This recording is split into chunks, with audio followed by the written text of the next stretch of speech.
Good afternoon and welcome to the Sugathadasa Swimming Complex, where the Sri Lanka's #1 sports channel, ThePapare, bringing you the live action of the 32nd Dr. R.L. Hayman water polo encounter played between Royal College Colombo and St. Thomas's College Mount Lavinia.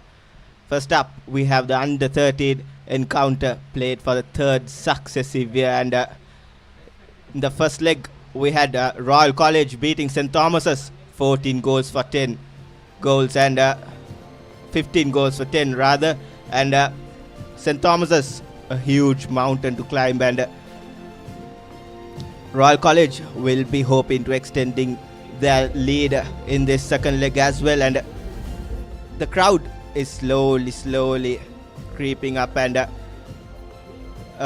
an exciting day of water polo action is on behalf of us, and yes, we had quite a few heavy rains in the morning, and still it's a gloomy and overcast conditions out here in Colombo, but the weather gods will be kind and in favor of us for some good water polo action.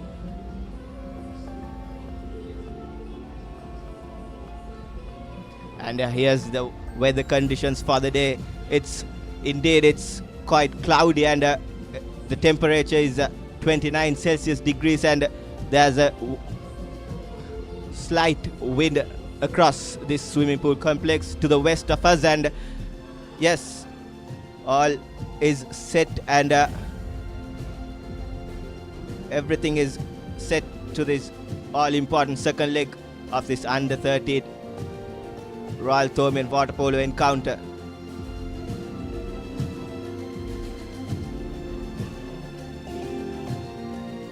And we'll bring you the live action after this short commercial break. Stay tuned with the Sri Lanka's #1 sports channel, ThePapare.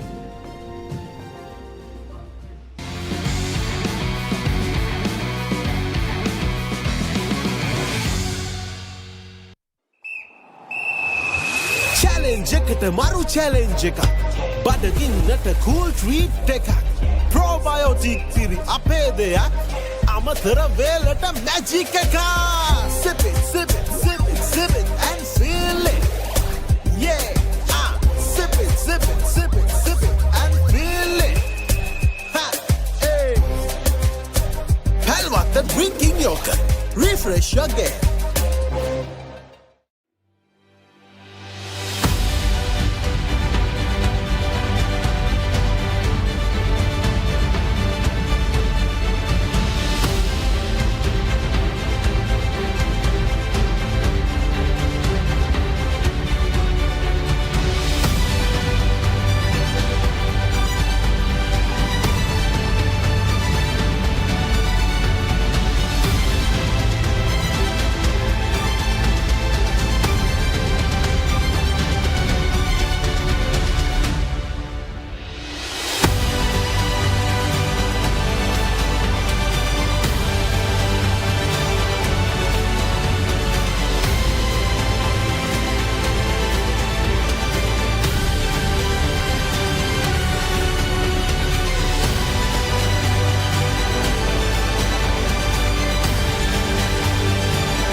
Elevate your game with the Papare, Sri Lanka's ultimate sports destination.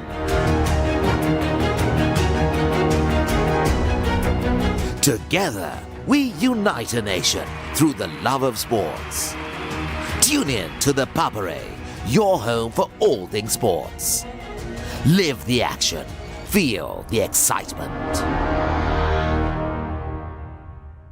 They bowled really well here watching in Sri Lanka on ThePapare or Dialog TV. Sri Lanka's #1 sports channel, ThePapare.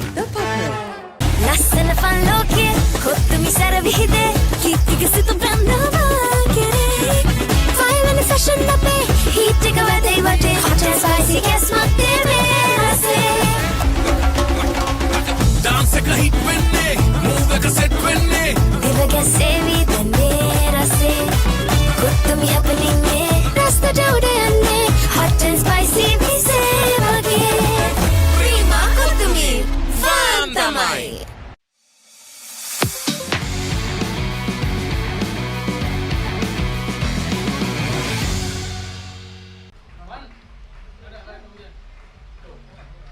Welcome back to the live action for this 30-second Dr. R.L. Hayman water polo encounter played between Royal College and St. Thomas's College, and we are just minutes away from the under-13 encounter, and I've joined with my co-commentator Mahiru in the comm box. Well, good afternoon, Mahiru. Good afternoon, Arthur, and thank you. Yes, hope you all at home are eagerly waiting to see the second leg of the under-13 game. As we know, Royal is in lead of St. Thomas's by 5 goals with a total score of 15-10. And surely the Thormians have gone back to the drawing book to see how they could capitalize on the opportunity they have with the second leg to close the deficit and probably clinch victory. Or will Royal College gain on their lead and move forward? So here's the team list. And Royal College, Ronald Sugathadasa in goal, and then we have Sihas Gamage, Yahya Farhan, Dawood Iqbal, Ayan Azib, Dhiren Ravishankar, Dimitri Ravishankar, Yetum Manikawadu, Chenak Banda, Hela Javira Singha, Isukamar Singha, Sinora Silva, Chetan Vijay Segarada, Zian Nizar, and St. Thomas's on the other hand, Rahul D'Souza in goal, and Navinu Sellaheva, Joshua Arvindan, Nisal Piris, Danuk Peter, Nathan Oxers, Anuruth Tennakon, Mishenka Kiriel, Joshua Gomez, Tihen Vikramasinghe, Teja Kalas, Ranuk Jayasuriya, Mohit Chandradas, and Athita Balamurgan. So St. Thomas has a mountain to climb, Mahiru, and it won't be easy. It won't be easy against this Royal College outfit. Surely St. Thomas have their work cut out this afternoon, isn't it? Definitely, and well, when it comes to water polo, it is always a game that can go either way because it's such a fast-paced sport. So you never know. Every quarter, there's an opportunity for each team to make use of it. So it might be like the same way where I presume 2 years back when it was the under-19 game where St. Thomas's College win with a deficit of 5 goals and they closed in the first quarter itself. So maybe the juniors can look back to those games and take that into account and see how they could close in the gap in the first quarter. Indeed, and as you mentioned, the game 2 years back, I just recalled Sivali Gurusingha's penalty save in that last minute. It was something to cheer for all the Thomians back home. Yes, of course. I was overseas at that time, and I remember CVD did a really good job in terms of securing that goal. So, anyhow, we can see the first quarter has commenced right now, and St. Thomas's wins the swim ball for the first quarter, and they're getting into position. Foul taken by the number 4.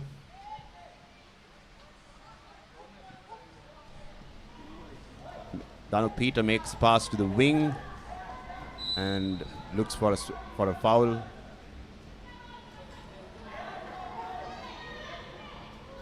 Makes a prop pass. Prop makes an attempt and he scores. St. Thomas's College prop number 6, Nathan Ockers, scores, draws first blood for the game. Tremendous goal, Alta, from the prop position. It's a lovely backhand which by the youngster. Indeed, St. Thomas's making their mark from just seconds after the kickoff or the swim. For sure. Royal in position.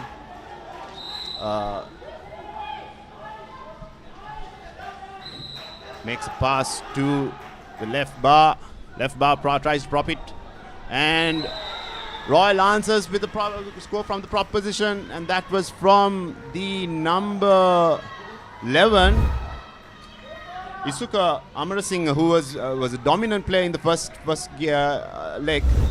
And surely he's using the first leg, the second leg also to continue with his goal scoring. St. Thomas is back in the scoring opportunity.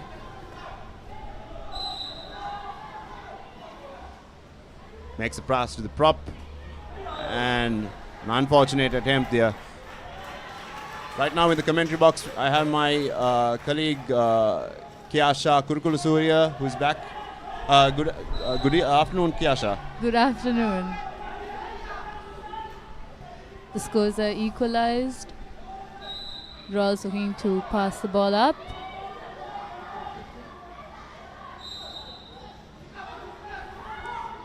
Royal is definitely looking towards using the prop here, but then unfortunately they are not forming the perimeter as they should to make use of the prop positioning. Ball back to St. Thomas's. Makes a pass to the number 2, Sellaheva. Sellaheva makes a pass to the prop. Back to Ockers. And he scores. Nathan makes his second goal for the game, putting St. Thomas College to 2 goals. At this point, the deficit for St. Thomas is 4 goals, so it's a long way to go, but it's never impossible, isn't it, Kiasha? I agree with you 100%, especially the way the game is set up now. St. Thomas's definitely has a chance to gain the upper hand in this game. Seems like An offensive foul. there's a poor pass by the Royalist because there's only 18 seconds to make use of this attack. The number 6 makes a drive in, looks for an opening, and well saved by the Thomian goalie, Rahul. Rahul makes a pass to the player who was coming in from the exclusion box.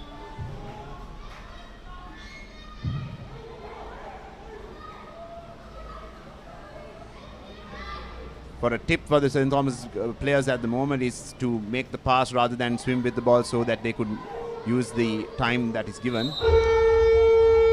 Yes, and that is the end of the attack. So this is the great example for St. Thomas's to make a pass when they are attacking, when they're given an attacking opportunity.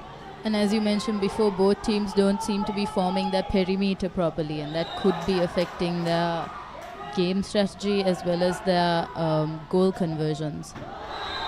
Absolutely, but we can see that Royal is looking for the gaps in the goal and makes a great goal, lob goal by the Royal number 3, Yahya Farhan. That's a lovely lob goal.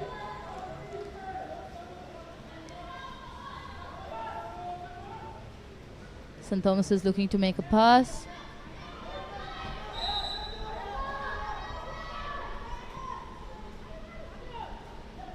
Sellaheva makes it to the number 4.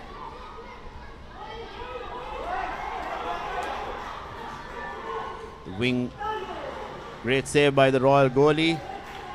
Royal back in position. Seems like Royal is not giving room for St. Thomas to close in with every opportunity they get to close in any lead St. Thomas is trying to capitalize.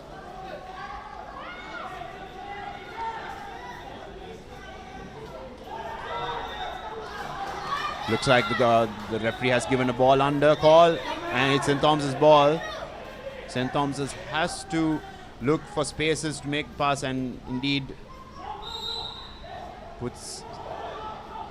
there's an opening from the right wing, and there's a drive in from the right winger, and he makes a shot, and it's his goal. Number 9, Joshua Gomez. That was a brilliant goal by the youngster.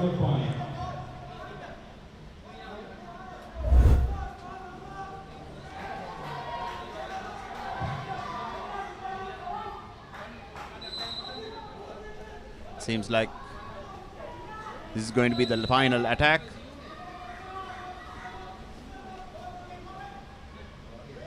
Royal looking for an opening, but beautifully intercepted by the Thomian, and makes a pass, but unfortunately it was not in the passing lane.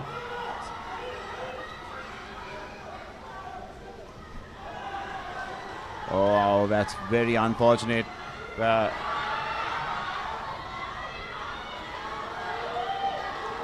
Royal makes a break into goal. That's a 1-on-1, and Royal scores. That is scored by the number 5, Ayan Azim.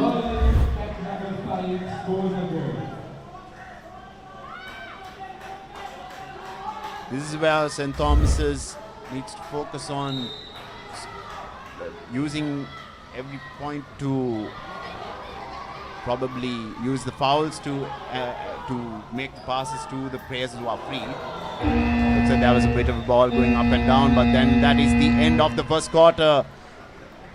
Both teams are level with 3 goals each.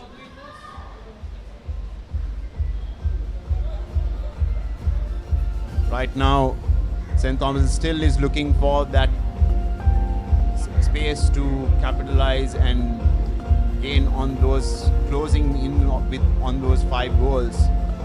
Any thoughts, Kiash, on where St. Thomas can benefit from this? I think in general, like you mentioned before, just forming their perimeter and focusing more on passing the ball up as soon as it's a turnover ball, and doing their best job to actually convert the goal. But as you mentioned before, even on Royal's side, I believe there was a exclusion that they didn't capitalize on. And as we said the last week, if they did capitalize on those extra mans more, the score would probably favor whichever team received those extra man opportunities. Yeah, exactly. And I'm sure the coaches for St. Thomas College are working with the boys to seeing how they could see these opportunities and try to make sure that they close in that deficit. As you can see right now from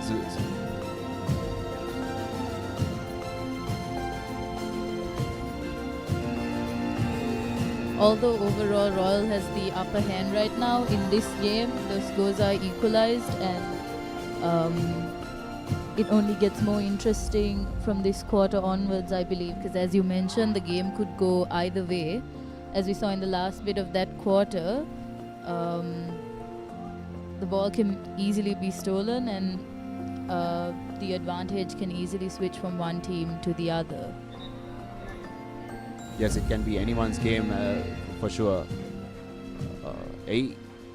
There's a thing in water polo where we say like each court is like its own game. So hopefully either team takes that into heart and says this. So we can see right now we're starting off with the second quarter, and looks like St. Thomas wins the swim ball again, showing very strong legs in their swimming.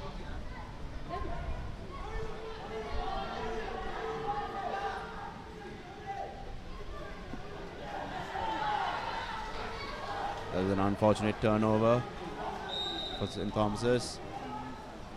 Royal ball. Intercepted by the Thomian number 4, Misal Piris. There's a drive in. There's an opening there. St. Thomas is looking for a gap and scores. Scored by the number 8, Mishenka. Kirial Bandara. First goal for him for this game, for the second leg.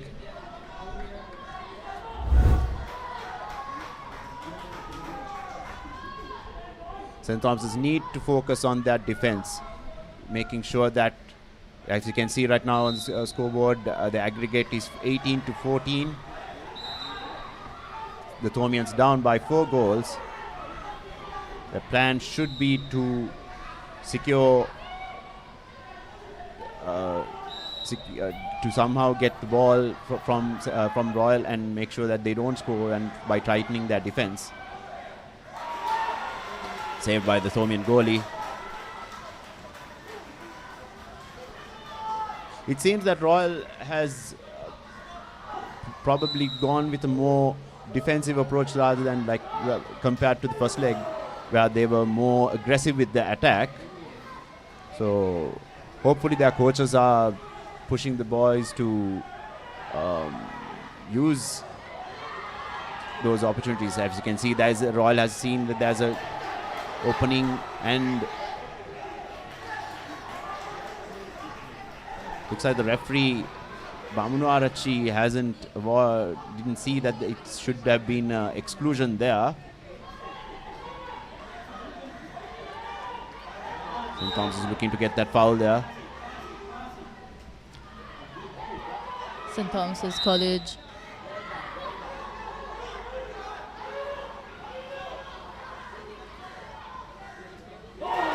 Oh, brilliant goal.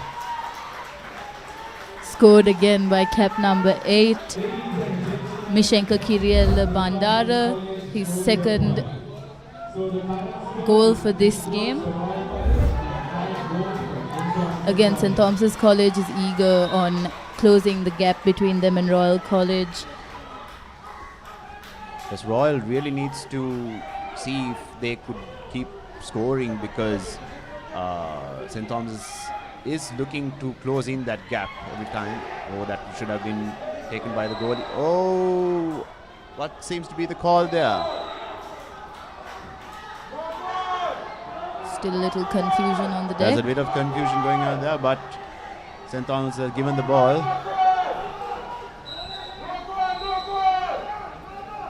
Yes, looks like the referees have awarded.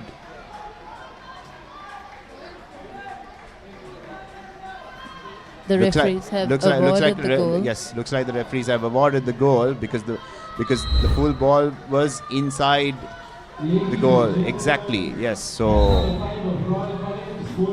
Royal College back with.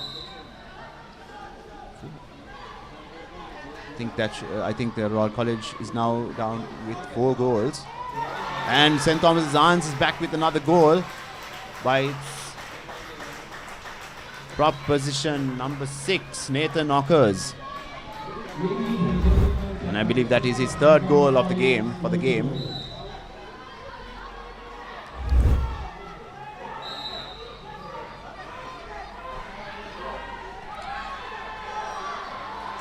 Poor pass by the Royalists, and given back to the St. Thomas goalie, whereas the Thomian is making a pass, making a break from there.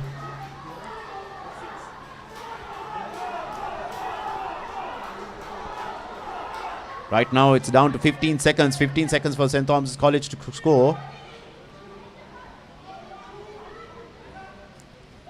Back to the goal. Beautiful.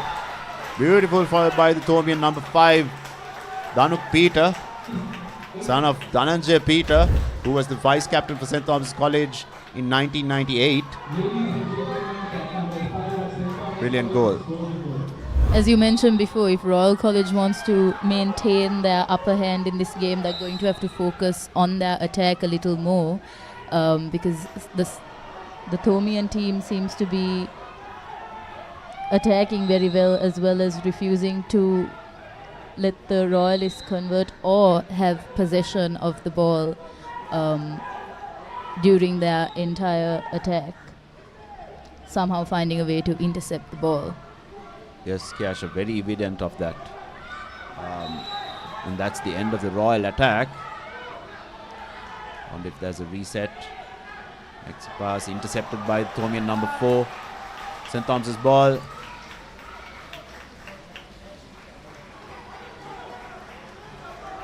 St. Thomas is really orchestrating their attack well compared to the previous leg. They do seem to be much more confident with the ball as well compared to the last game. For sure, definitely much more organized.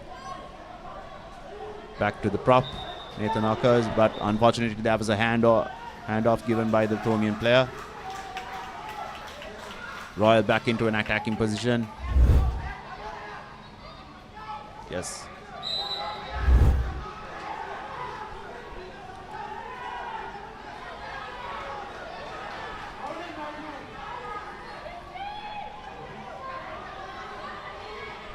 Royal number 5 looking for a foul there.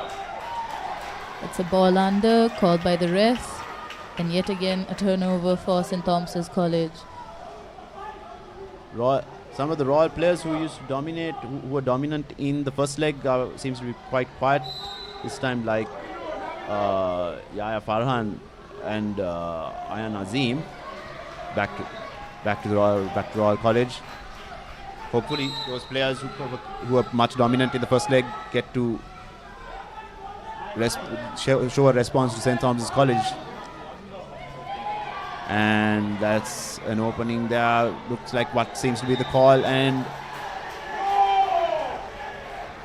seems like a penalty is awarded to Royal College. Yes, because the Thomian defender was committing to the Royal player while he had the ball in hand inside the 2 meter.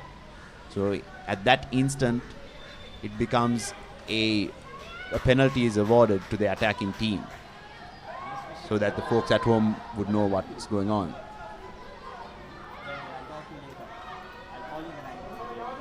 Cap number 3 for Royal, Yahya Farhan, a key player in their game, will be taking their penalty.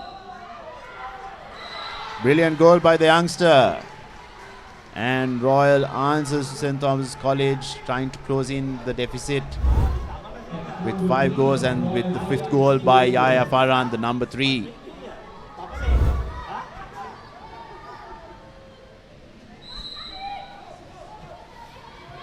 St. Thomas is back, seeing how they could continue their scoring to close the gap. Unfortunate attempt by the Thomian youngster. Shouldn't have made that score, in my opinion. But then that is the end of the second quarter. Compared to the first quarter, this has ended with St. Thomas's College having the upper hand with 2 goals, 2 more goals than Royal College, and that would mean that they need to score 2 more goals to equalize the score overall.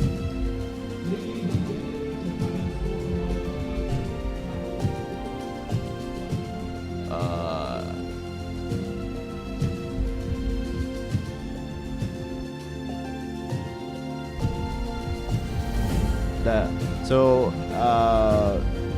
with the end of the second quarter, that brings us to the half time.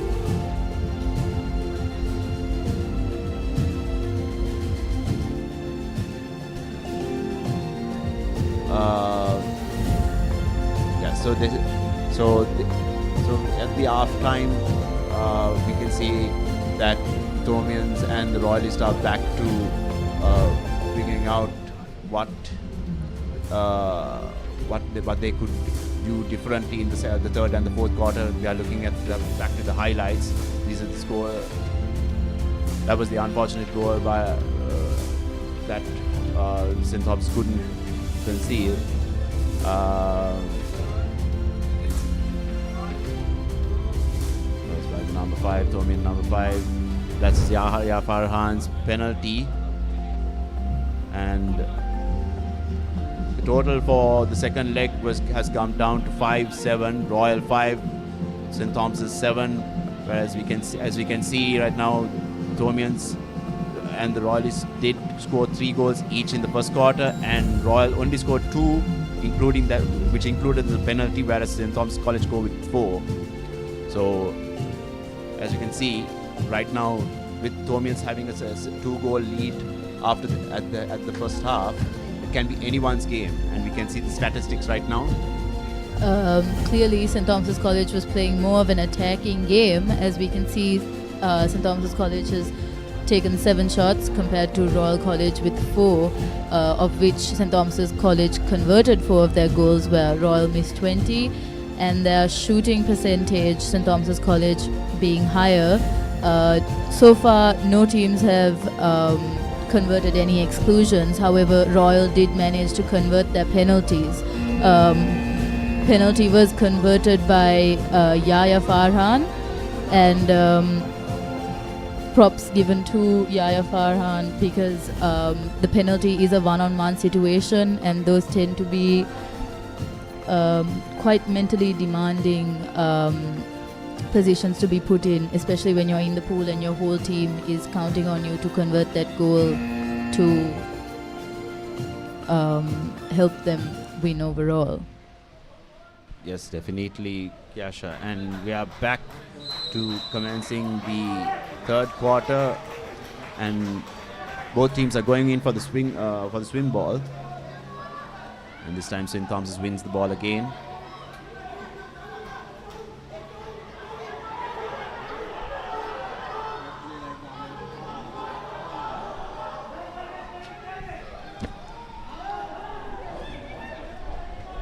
Looks like an intercept by Royal College. And back St. to Thomas gets the ball back and scores. That's cap number 5, Danuk Peter. Peter definitely showing some of the skills, probably coming in from his father. Just a small mishap there by Royal College. Yes, Royal needs to be very careful in terms of like tightening their defense and making sure that they keep securing their lead and look for openings in terms of where they can score rather than losing the ball. Unfortunately, they lost the ball again, and St. Thomas is definitely making a break right now. Looks like little Sellaheva, another proud Tomian son, and scores. That's the second shot in a row by Danuk Peter. Again, Royal College needs to know that they cannot leave any of the Tomian attackers by themselves, or can stop paying attention to any of the players in the pool. Danuk Peter assisted by son of Katsun Selvaheva, who was also the 1998 secretary for the same Tomian team played by his father. Looks like they're playing, father and son are playing the same game where they play with their same school teammates. Royal still looking for gaps.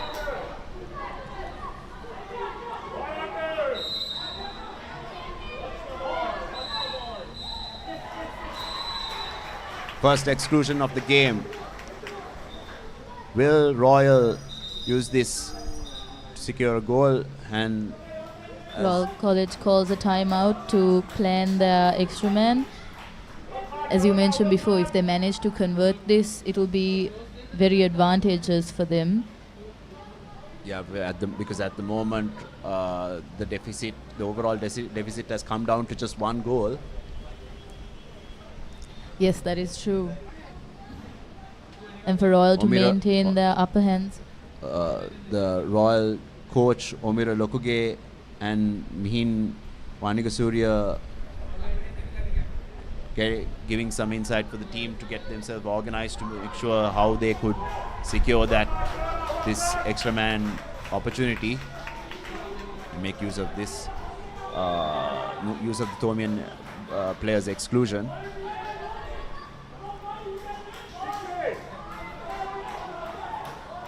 Great view of the pool aerial view of the pool from bird's eye view.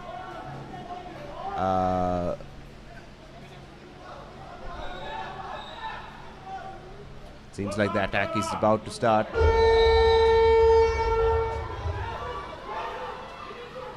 Seems like St. Thomas's has kept the player who is coming in with the ball completely free and takes an attempt and scores. That is scored by the Royal number 4, Dawood Iqbal. And that is his first goal for the day.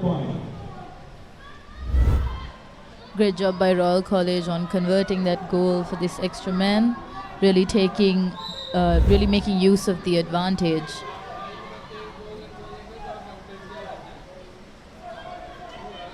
St. Thomas's back in an attacking form.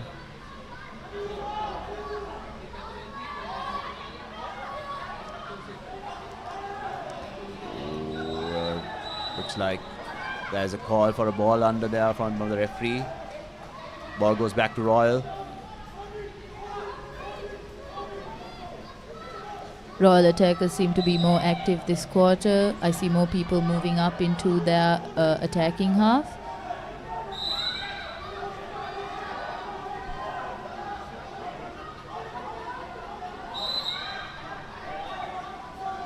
Royal looking to make a pass with the prop over there and makes a pass.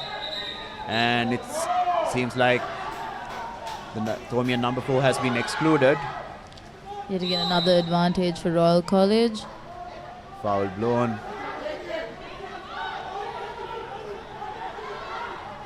Royal has just 9 seconds left.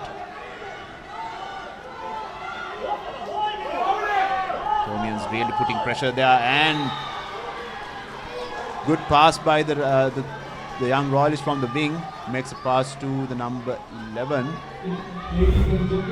Who was on the other side of the goal while the Amarasinghe, who has been the dominant scorer for Royal College this encounter.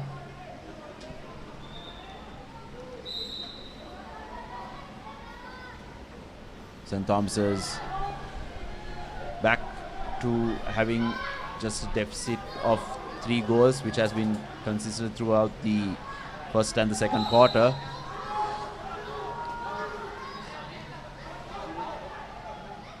St. Thomas is looking for gaps. Oh, brilliant goal by the Thomian number 2. Navindu Sellaheva. adamant on keeping that gap and closing the overall gap between them and Royal College.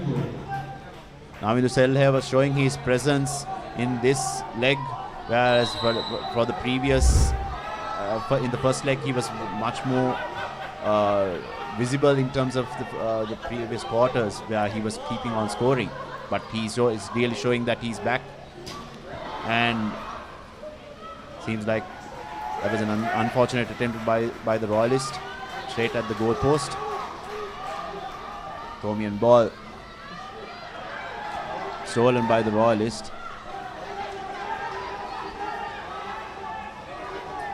Royal looking to make use of their territory by bringing the ball forward. Ball stolen by the Thomian number 8, I presume. St. Thomas's calls in for a timeout. St. Thomas's coaches Gihan Chikera and Shamo Dedirsinghe bringing the boys back in to have a talk about how they could keep on scoring to close in the gap. These last 1.5 minutes is a very crucial point in time of this game for St. Thomas's College. Just 2 more goals for them and they'll be equalizing the score overall.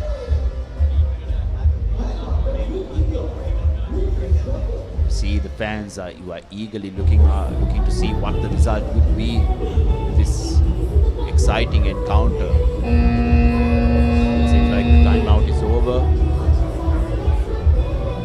Coach Gihan Dichikera sharing his experience and thoughts for him being a veteran coach from back in the day, since the early 2000s. St. Thomas's looking to start their attack.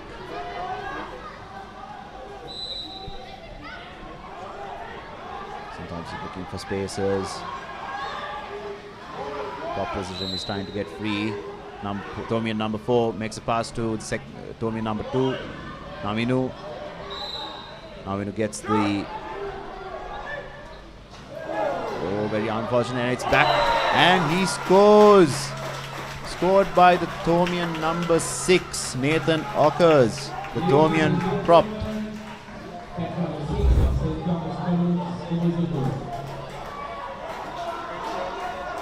St. Thomas's went for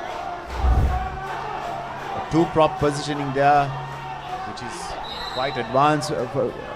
It's a quite advanced gameplay for under 13 level, but still they will manage to score out of that.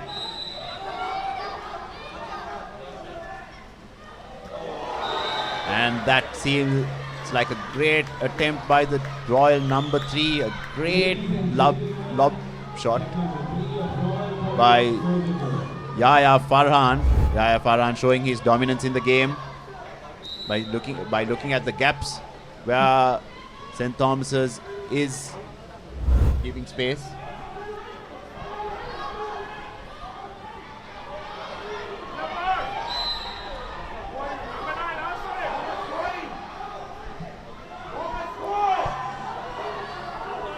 As we can see, the score aggregate has come to 22-21, where Royal leads by just 1 goal.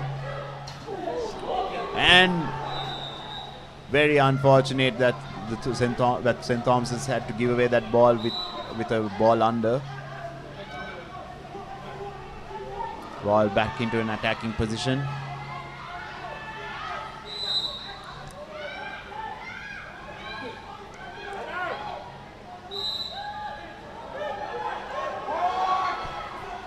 Makes a pass to the prop.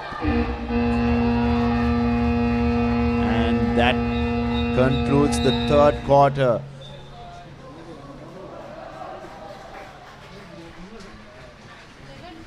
That was not considered a goal, that last goal.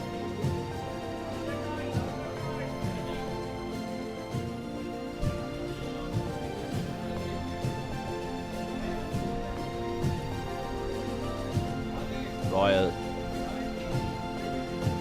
looking to see if they could still capitalize.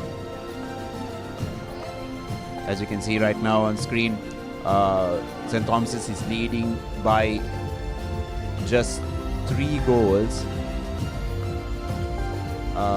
So there's still work to be done for St. Thomas's in this 4th quarter, and when it comes to Royal College, they have to really see if they could keep their goal, that 2-goal, or extend their 2-goal advantage. As we are looking at the highlights, that's a brilliant goal by Yahya Farhan, for Ishaq. That extra man opportunity, that was Navindu Selheva's goal, and this you can see Nathan Ockers, and that again is that brilliant lob shot from Yahya Farhan. The double prop seems to be quite advantageous for St. Thomas's College, as they've done a great job on capitalizing on the rebounds after the shot came from. Yeah, as you can see, like in the 3rd quarter, St. Thomas's College led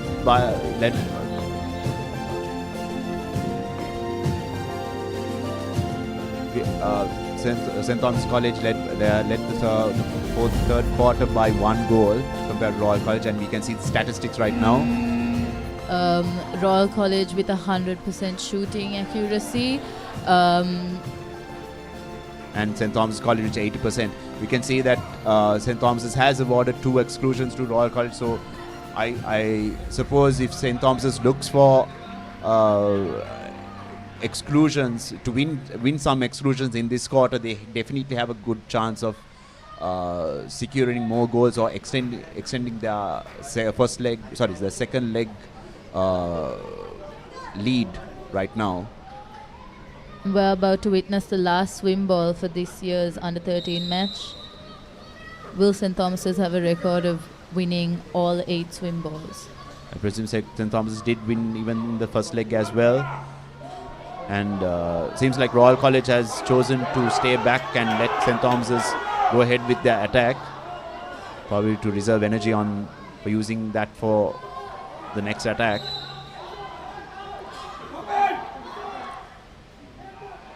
St. Thomas makes back a pass to the number 2. Selheva looking for spaces and makes pass to the prop. Unfortunately, that's a turnover ball. Turnover ball because of a ball under situation given by the Thomian, and it was double, and especially when the prop was double marked. Royal back in attacking. Foul awarded. Back to the prop. Oh, and it scored by Ishanka Amarasinghe, the Royal prop. Ishanka has definitely shown his colours in this encounter, Kiasha. A completely unexpected backhand there from further out than the 2 meter. St. Thomas's prop marker should have been on the prop's right hand, especially when he's a right-hander, whereas he was on the left-hand side, leaving the Royal prop completely open to score that backhand. Hopefully St. Thomas's tightens their defense. Failed attempt by the number 4. He took that shot by, I presume it was over the 10 meter mark. Yes, we witnessed back-to-back long distance shots last game, but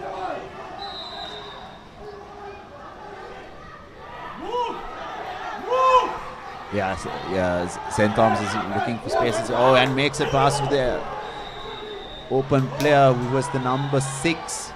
Unfortunately, a ball under was given. Ball making a pass to the prop. Intercepted well by the Thomian number 4. 3 minutes remaining on the clock. Will St. Thomas's close in the gap with 3 goals. Oh, and he scored! Thomian number 9. Joshua Gomez.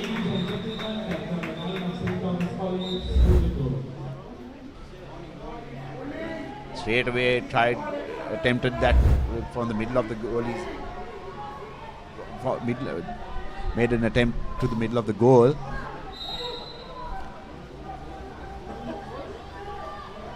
Ball is back with Royal.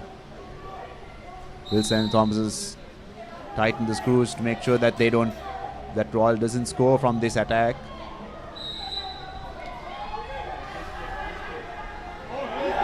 Is St. Thomas's College adamant on keeping that gap between their 2 scores? St. Thomas's left winger making a drive in. Looks like there's an opening there. Oh, very unfortunate there. If the player got that ball and had control of the ball inside the 2 meter, definitely the referee would have awarded him with a penalty, but unfortunately it was in the 3 meter, so no penalty.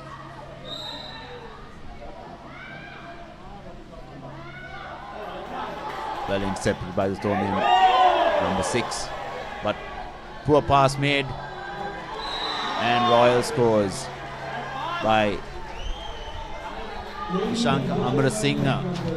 Ishanka Amarasinghe seems to be always there when the ball is loose.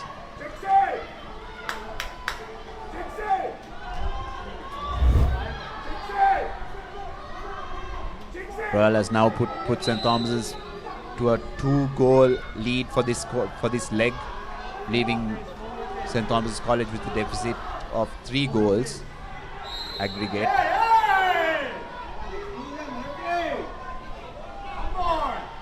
St. Thomas is looking for spaces. There's clearly an opening for Navinu. Unfortunately tries to make a pass where there's too much of traffic. Seems like there's some open spaces in the Thomian attacks wing positions, but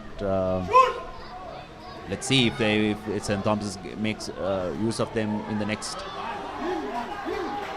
1 minute and 15 seconds.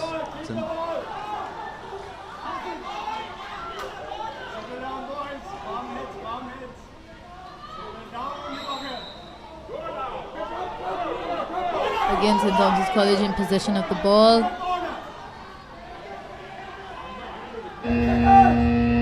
And that's the end of the Thomian attack. Unfortunately, St. Thomas wasn't pushing the ball forward, rather than putting the ball around without bringing close to the goal. And now it's, after the end of the attack, it's back with the Royal ball. Royal playing very basic by just feeding the ball, and St. Thomas calls in for a timeout. Final timeout of the game. With less than a minute on the clock, these are very crucial moments for both teams. St. Thomas's can still manage to equalize the overall score. Yes. 26 seconds on the clock. It's a very, very far-fetched and very optimistic thing to do, but we never know. We never know what sort of trick can be pulled out of the bag by St. Thomas's. But nevertheless, we have seen some tremendous efforts made by both teams today, especially when St. Thomas's has come back from leading this leg's game as of right now with 2 goals.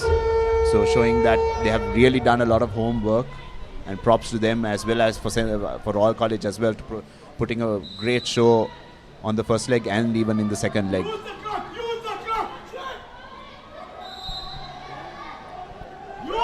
Back, St. Thomas is looking to score. Again, this left bar. Great save by the Royal goalie. And Royal answers with a timeout. Possibly the final timeout for this game, with just 17 seconds left on the clock.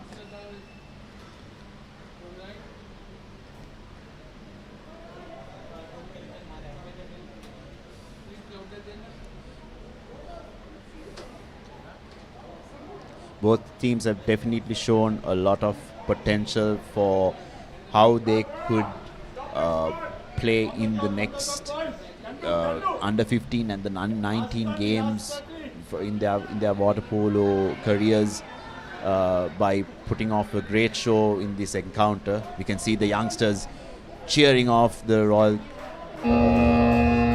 team members. 100%. We've also just watched so much talent being displayed in the pool, from that backhand shot by the Royal College prop to all the halfway shots taken by many of the players today. Definitely, Kiasha, and it's all about progress, and we have a lot of promise for the future of Sri Lanka water polo. Royal looking to see any spaces that they could put their, and that's the end of the encounter. Royal College emerging leading victors with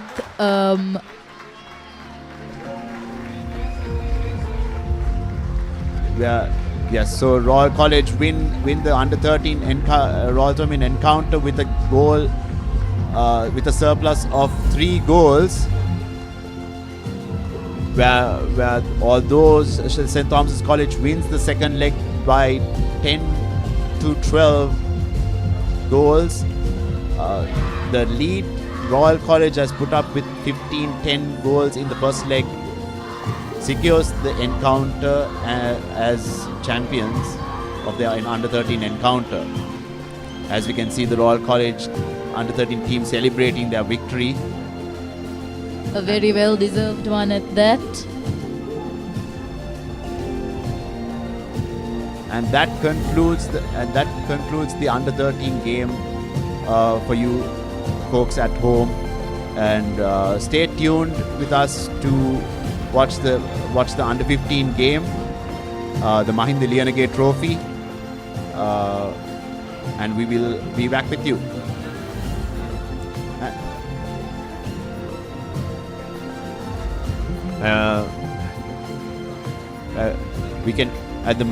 We can see both teams congratulating. Props have to be given to St. Thomas's College for leaving the first game with a 5-goal deficit to now winning the second game by 2 goals, displaying strong sportsmanship and coming back with the fire and determination to try and win the game overall. However, as you can see the highlights of the game for the fourth quarter. This is a goal by the Tomen number 9. Number 11 of Royal, Ishak Amrasinghe. You can see like his dominance. Isuka's dominance has really pushed Royal into this victory, and hopefully wishing all the best for the youngster for his future, as well as for all the other players who put a tremendous effort for this encounter from both sides at this 32nd Royal Tournament encounter for the Dr. R.L. Hayman Trophy.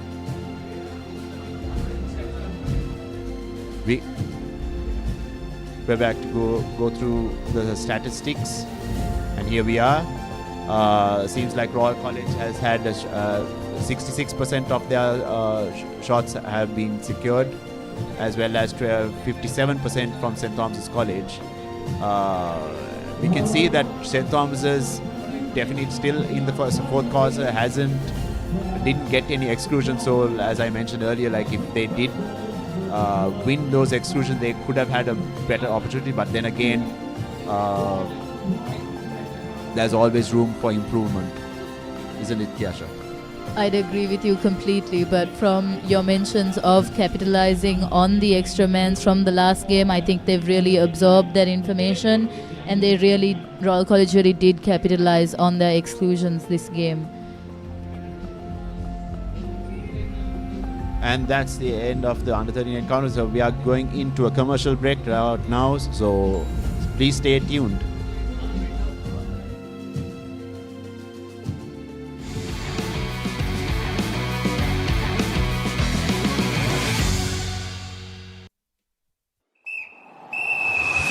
challenge එකට මරු challenge එකක් බඩගින්නට cool treat එකක් probiotic තිරි අපේ දෙයක් අමතර වේලට magic එකක් sip it sip it sip it sip it and feel it yeah sip it sip it sip it sip it and feel it ha hey halwatta drinking yogurt refresh your game.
Elevate your game with the Papare, Sri Lanka's ultimate sports destination. Together, we unite a nation through the love of sports. Tune in to the Papare, your home for all things sports. Live the action. Feel the excitement. They bowled really well here watching in Sri Lanka on ThePapare or Dialog TV. Sri Lanka's #1 sports channel, ThePapare. ලස්සන fun ලෝකෙ කොත්තුමි සැර විහිදේ කීර්තික සිත බ්‍රන්දවා කෙරේ ෆයිවන fashion අපේ heat එක වැදේ වටේ hot and spicy guess මත්තේ මේ රසේ Dance එක hit වෙන්නේ, move එක set වෙන්නේ. දිව ගැසේවි දෙන්නේ රසේ කොත්තුමි happening මේ රස්තට උඩ යන්නේ hot and spicy විසේ වගේ ප්‍රීමා කොත්තුමි ෆන් තමයි.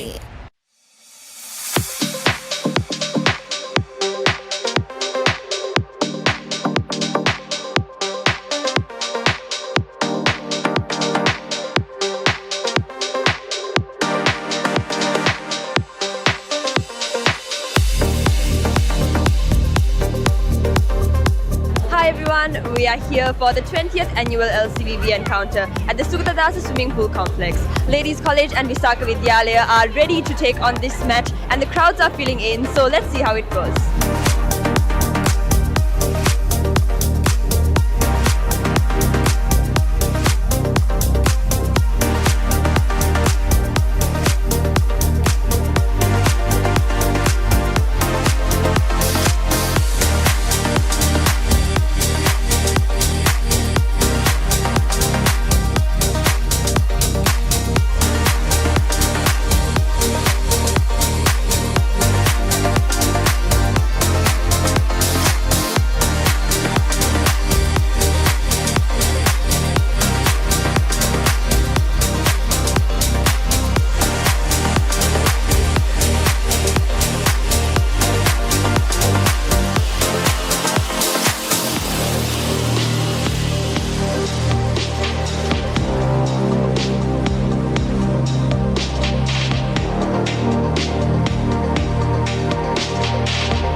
I am here with the captain of Visaka Vidyalaya, Arani Dorabavila. How does it feel to retain the cup this year? After a really hard fight last year, this year we managed to win with a big gap. And I think the whole team is really happy, and all our practice, all the swimming sets, shredding sets throughout the year just paid off today in the pool. And as your final year as captain of this team, how much does this win mean to you? It means a lot to win in your captaincy year, I think, and I hope we all put in the same effort and Visaka will be able to keep the cup for the third year next year as well. And that's a wrap of the annual LCVB Water Polo Encounter. Tuned in to the Papare, Sri Lanka's #1 sports channel.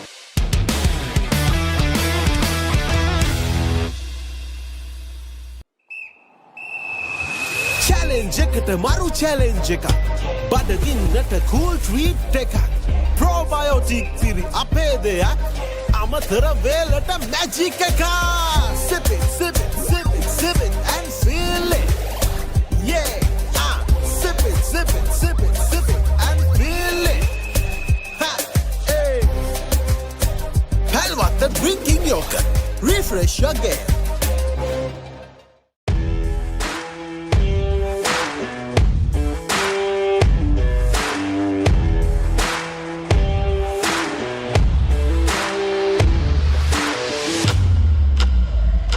Today we are here at the Royal College Sports Complex for the most anticipated 79th Rugby Shield encounter between Royal College Colombo and Trinity College Kandy. We are now getting ready for the second leg between these two schools, and Royal College did emerge victorious in the first leg with a 10-point margin, but Trinity were the league champions, so this match is really anyone's game, and it's something that the crowds here are definitely looking forward to. So come with us and let's check it out.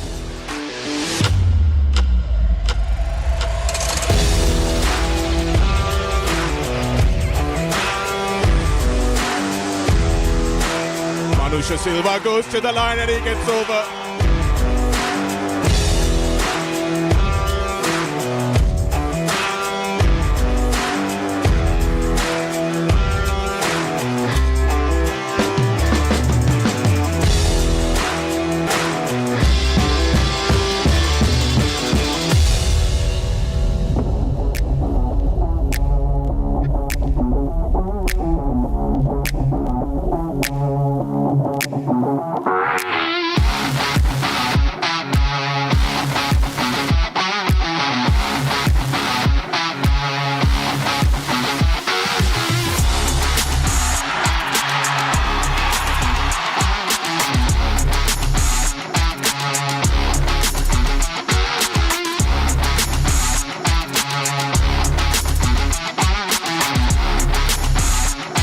Well, it's the Trinidadians making the noise now.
මම දැන් ඉන්නේ රේස්කෝස් ground එකේ South Asian Super Cup 2025 තරඟාවලියේ ශ්‍රී Lankan team එක සහ මෝල්ඩිව්ස් team එක අතර තමයි අද තරඟය පැවැත්වෙන්නේ. ඉතින් අපි බලමු තරඟයේ ජය හිමි වෙන්නේ ශ්‍රී ලංකන් ටීම් එකටද එහෙම නැතිනම් මෝල්ඩිව්ස් ටීම් එකටද කියලා.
Cup 2025 ෆුට්බෝල් තරඟාවලියේ ශ්‍රී ලංකාව සහ මාලදිව අතර පැවති තරඟයේ පළමු තරඟය මේ විදිහට අද දවසේ නිමාවට පත් වෙනවා. ඉතින් දෙවෙනි දවසේ තවත් තරඟයකින් හමු වීමේ බලාපොරොත්තුවෙන් අදට අපි ඔබෙන් සමුගන්නවා.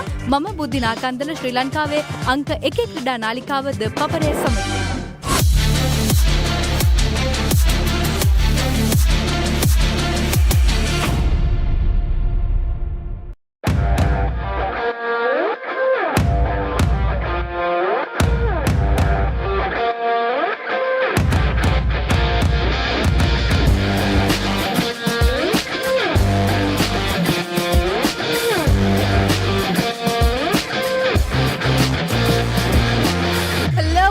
We are here at CRFC ground today to the Sea Rugby Carnival 2025 that is happening right now.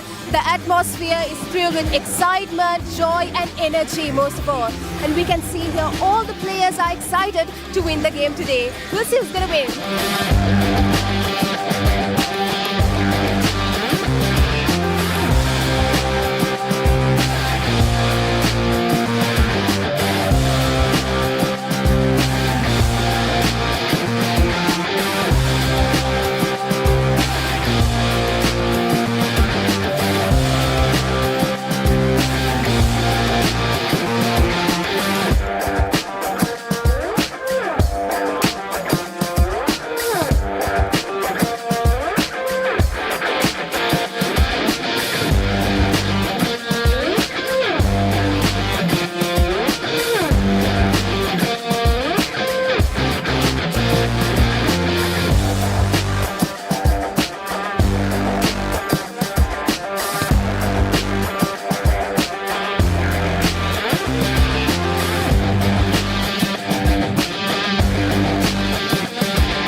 Successful wrap. Congratulating all the winners today. I'm Revini Pereira. You are watching ThePapare, Sri Lanka's #1 sports channel.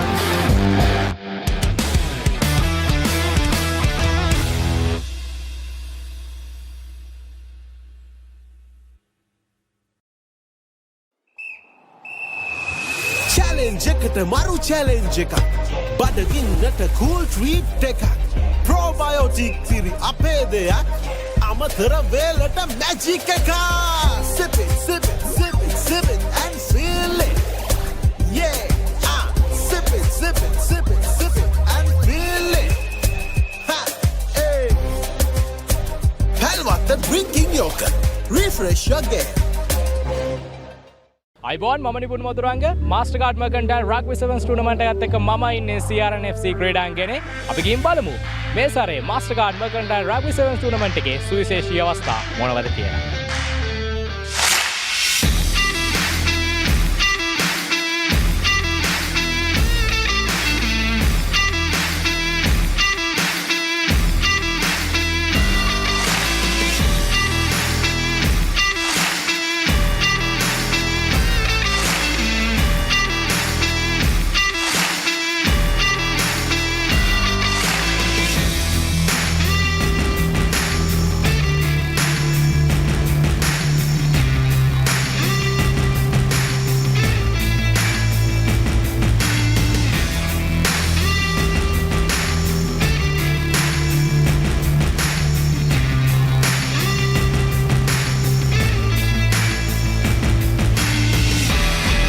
What do you think about this event?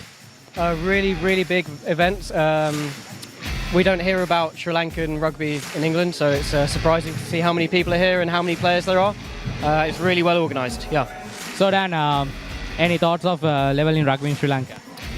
Really good. Surprisingly, again, we don't hear much about Sri Lankan rugby, so it's good to come over here and see how high quality the Sevens rugby is. Yeah. මුලින්ම මම කියන්න ඕනේ මේකේ title sponsor Mastercard Mercantile Rugby Sevens විදිහට තමයි tournament එක අපි යන්නේ. ඉතින් Mastercard මුලින්ම තෑන්ක් කරන්න ඕනේ. ඊට පස්සේ අපේ සමගාමී වෙන්න ඉතුරු සියලුම ස්පොන්සර්ස්ලා අපේ media Papare Supreme TV Supreme SFM ඔය කට්ටිය ඒ හැමෝම මම විශේෂයෙන් මතක් කරන්න ඕනේ.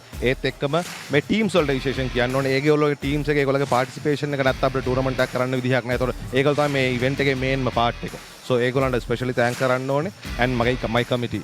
So they done a wonderful job here. ඒගොල්ලෝ මේ organize කරන හැම දෙයකම කරපු විදිහට especially thank කරන්න ඕනේ. එතන කිව්වොත් මේ ශ්‍රී ලංකාව අපි වැඩි practice sessions තිබ්බේ නැහැ. අපි සති දෙකක් විතර එකට ඇවිල්ලා පොඩි sessions ටිකක් තියලා මේ video sessions ටිකක් අපි ඔක්කොම එකට හිටියා. මේ ටූර්නමන්ට් එක මම හිතන්නේ ගොඩක් මේ වගේ ටූර්නමන්ට් එකක් ගහන එක අපිට ඒ වගේ ඒෂියා රග්බි සීරීස් එකක් යන්න මේ ගොඩක් උදව් වෙනවා. මම හිතන්නේ ප්ලේයර්ස් වල ඔක්කොම අගේන්ස්ට් ඉටපු එකේ දැන් අපි ඔක්කොම එකතු වෙලා මේ ලංකාව වෙනුවෙන් හොඳ මේ සුදාමයක ඉන්නවා. ඒ කියන්නේ අපිට ඒෂියා සෙවන්ස් රග්බි ටූර්නමන්ට් එක ගැන ලොකු බලාපොරොත්තුවක් ශ්‍රී ලාංකිකයෙක් විදිහට අපිට තියාගන්න පුළුවන්. අනිවාර්යයෙන්. ගොඩක් සතුටුයි හැමෝටම ලොකු chance එකක්. ඉතින් මම හැමෝගෙම ඉල්ලනවා ඊළඟ පාර ගොඩක් අය අපට තරගයක් වෙන්න එන්න කියලා.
දේශීය සත්සාමාජික රග්බිටියේ උද්වේගකර උණුසුම් සත්සාමාජික රග්බි තරගාවලිය Mastercard Mercantile Rugby Sevens 2025 තරගමාලාව මේ අයුරින් කොළඹ London Place CRNFC ක්‍රීඩාංගණයේදී නිමාව දකිනවා.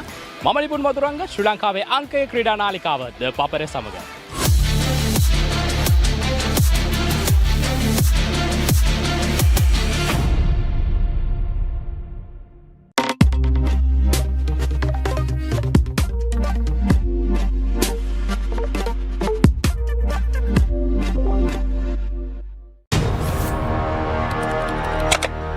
Elevate your game with the Papare, Sri Lanka's ultimate sports destination.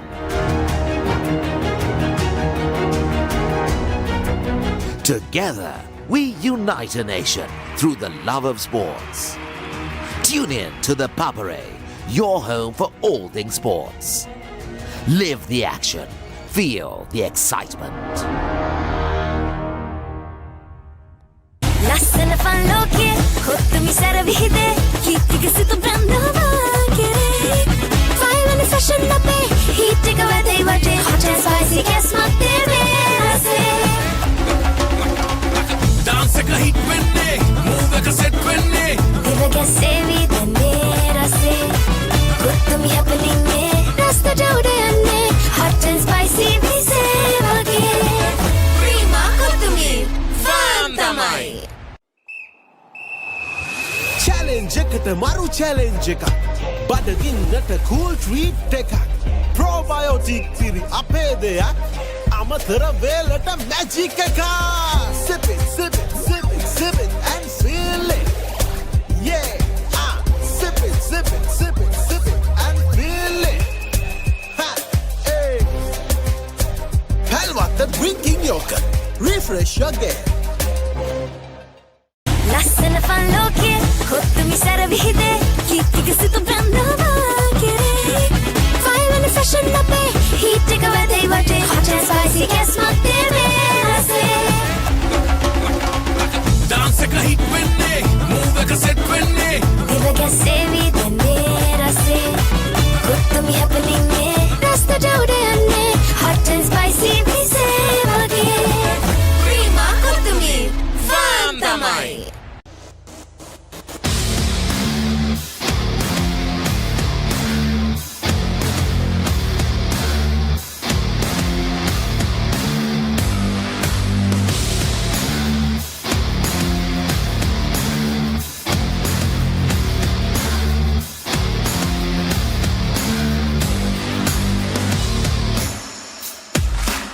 අයිබෝන් මම නිකුන් වතුරංග මම ඉන්නේ Colombo Torrington ක්‍රීඩාංගණයේ Battle of the Queens netball tournament එකත් එක තමයි අද ඕගොල්ලෝ එකතු වෙන්නේ. එහෙනම් අපි ගිහින් බලමු Battle of the Queens netball tournament එකේ සුවිශේෂී අවස්ථා.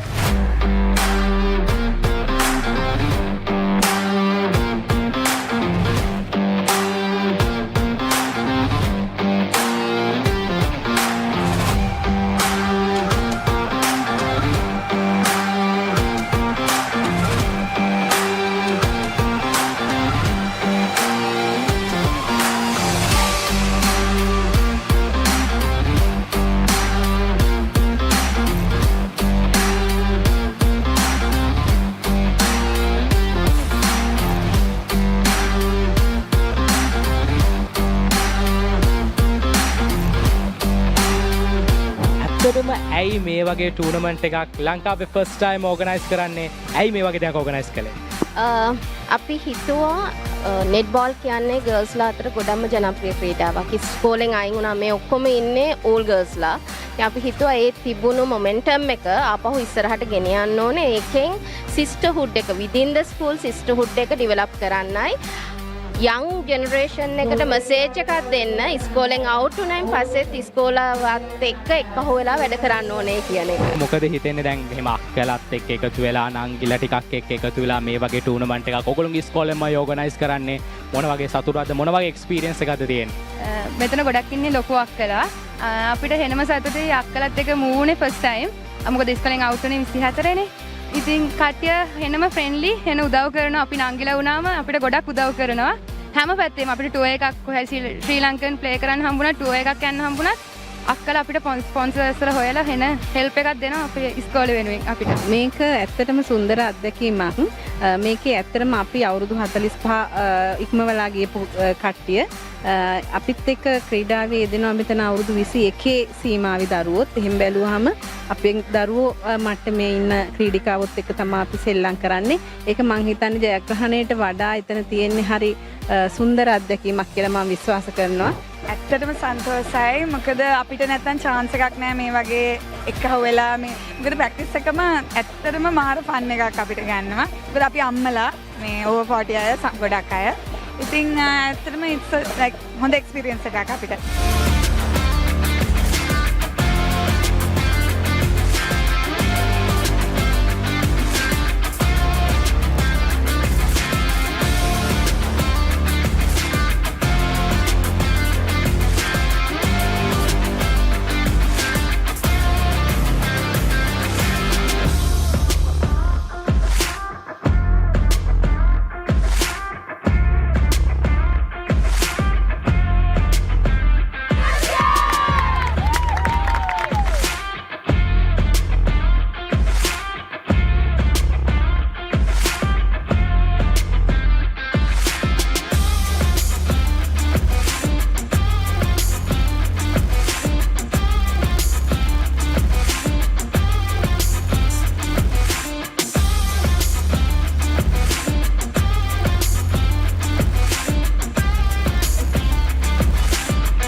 ලස්සන ෆන් ලෝකයේ කොත්තු මිසර විහිදේ කීර්තික සිත බ්‍රන්දවා කෙරේ ෆයිනල් ෆැෂන් අපේ හීට් එක වැදේ වටේ hot and spicy කැස්මක් දෙවේ රසේ dance එක hit වෙන්නේ move එක set වෙන්නේ දිව ගැසෙවි දන්නේ රසේ කොත්තු මි happening නේ රස්තට උඩ යන්නේ hot and spicy මිසේ වගේ ප්‍රීමා කොත්තු මි ෆන් තමයි challenge එකට මරු challenge එකක් බඩගින්නට cool treat එකක් probiotic තිරි අපේ දෙයක් අමතර වේලට magic එකක් sip it sip it sip it sip it and feel it yeah sip it sip it sip it sip it and feel it ha hey Halwatta drinking yogurt refresh your game ලස්සන fun ලෝකයේ කොත්තු මිසර විහිදේ කීර්තික සිත බ්‍රන්දවා කෙරේ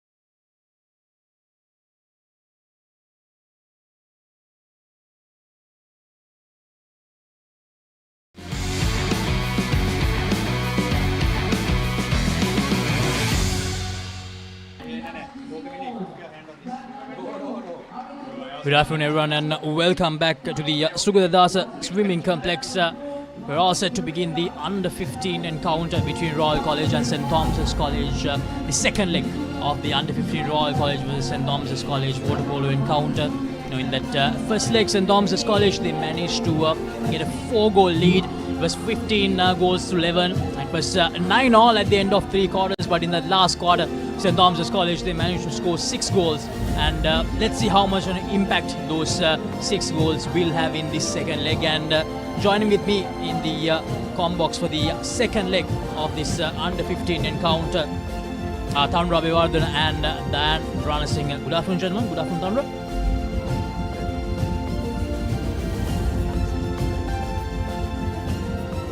Good afternoon, ladies and gentlemen. Good afternoon, Lakshiji. Yes, St. Thomas's has a 4-goal lead, if I'm right. That's St. Thomas's won the first leg 15 goals to 11. So we are in for a wonderful game, for sure. And then let's see how it goes. The weather is slightly not that great, so it's we are having a little bit of a shower today.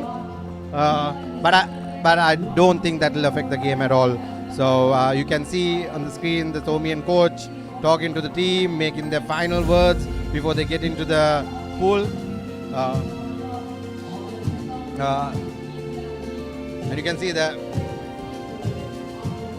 team card now.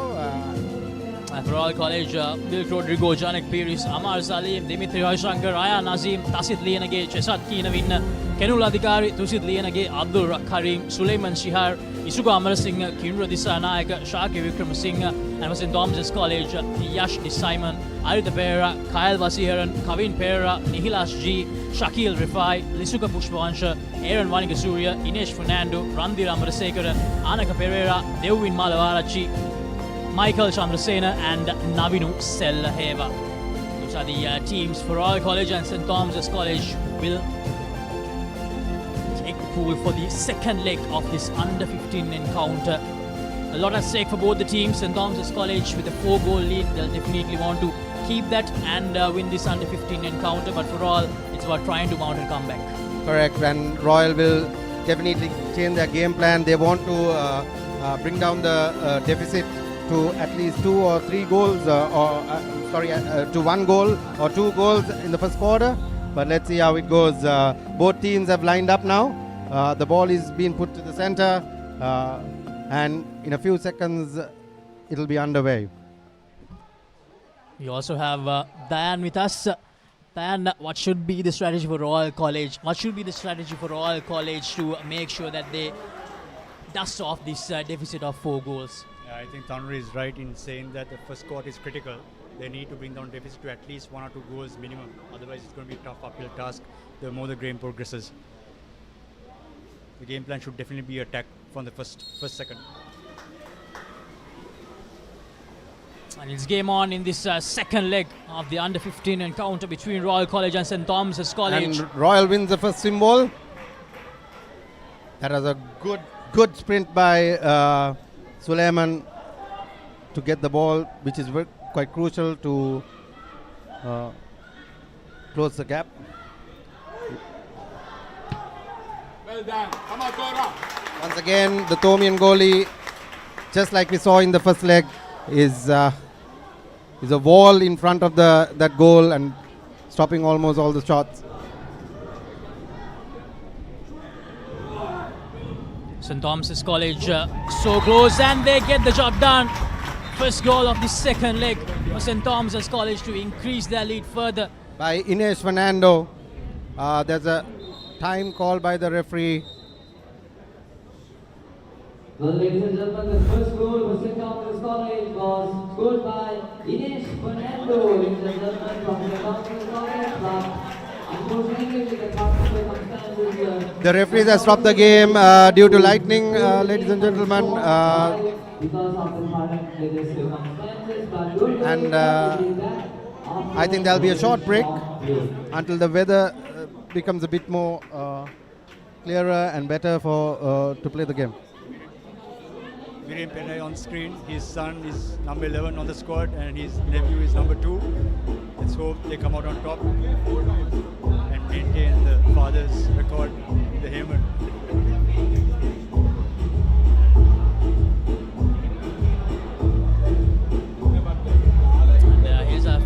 Hi, Chanaka.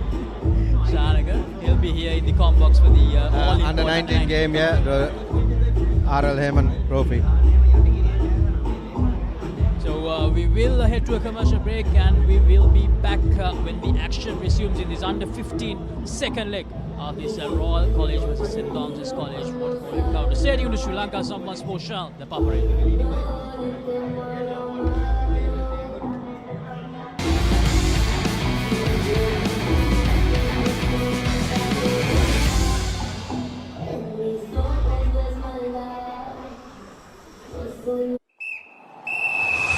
Challenge එකට මරු challenge එකක් බඩගින්නට cool treat එකක් ප්‍රෝබයෝටික් තිරි අපේ දෙයක් අමතර වේලට magic එකක් sip it sip it sip it sip it and feel it yeah sip it sip it sip it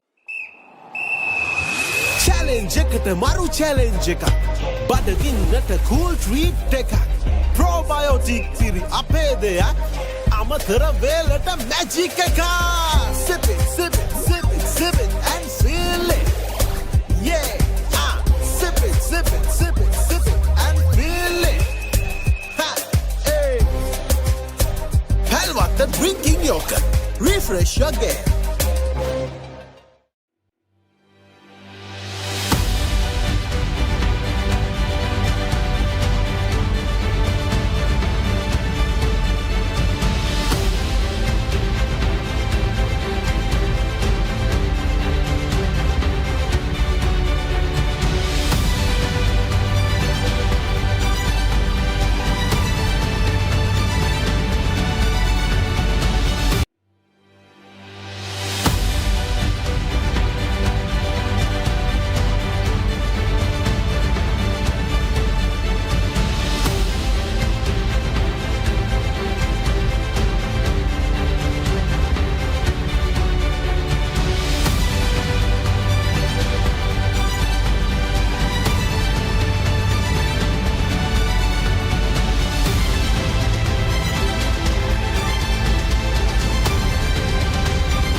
Welcome back everyone to live pictures from the Sugathadasa Swimming Complex.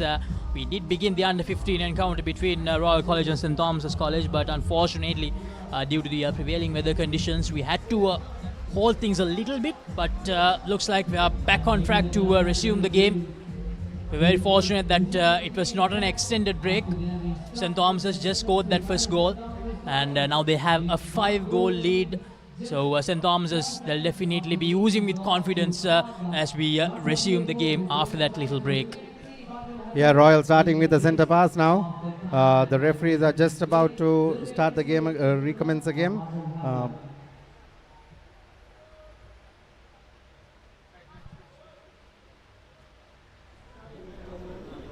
Okay, and the game is on the way.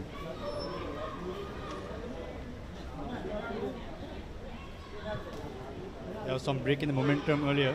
Hopefully Royal can regain that with this attack. A wayward pass, wasting valuable seconds.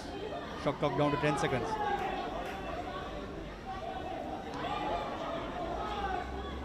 And the ball is lost. Number 9, Royal number 9 thinking fast and swimming back to cover the side.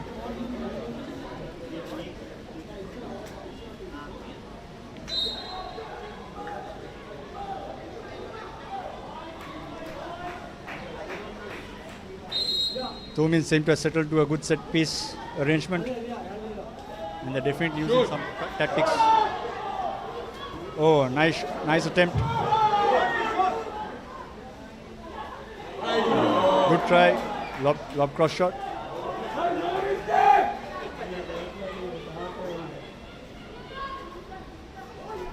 It seems the two men have also come with a game plan.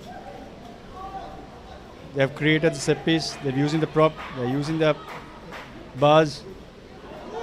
Let's see how the Royal team counters it.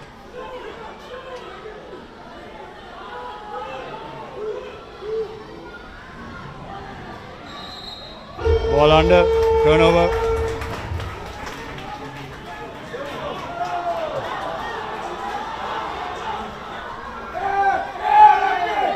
Long pass for Devin, and the referee's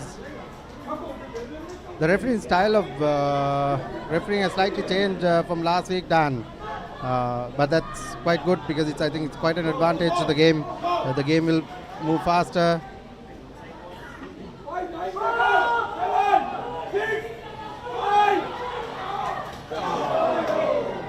I think that ball should have gone to the prop, Dan. What do you think? Agreed. While he's taking the shot is good, they should be a bit more smart about it. Maybe taking shots in the last 10 seconds makes more sense, but that's the game. Royal still to be able to make a dent in the Tomian defense. 5 meter, a penalty called.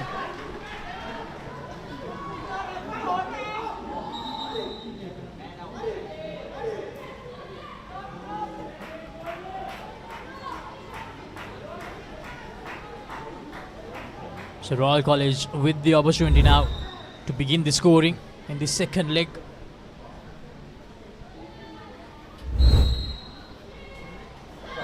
And he manages to get the job done. First goal for Royal College in the second leg. It's 1-1. Once again, Suleiman Zahir scores for Royal.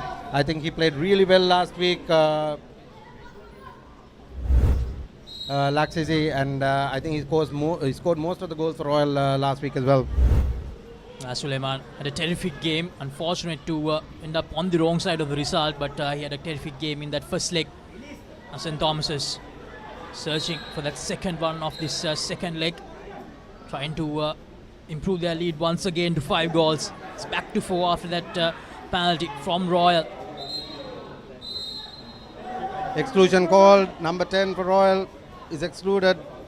There's an extra man situation. It's 5-on-6 in favor of St. Thomas's. So St. Thomas's passing the ball around.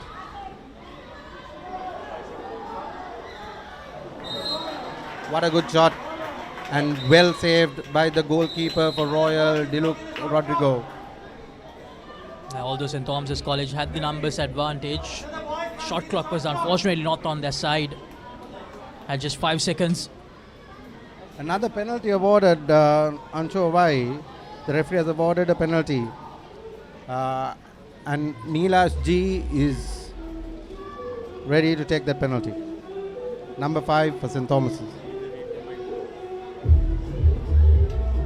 It'll be interesting to see if we can get a replay on what exactly happened.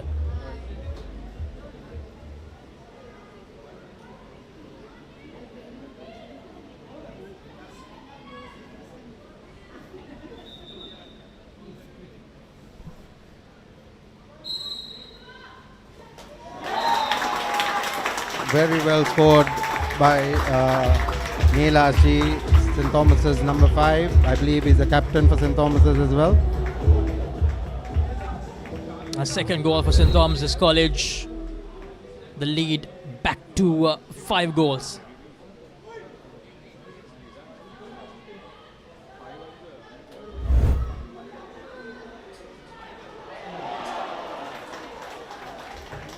Bad luck for Royal there. He had the goal there. Just had to get it behind to the net. And that was the second goal for Royal College by Amar Saleh.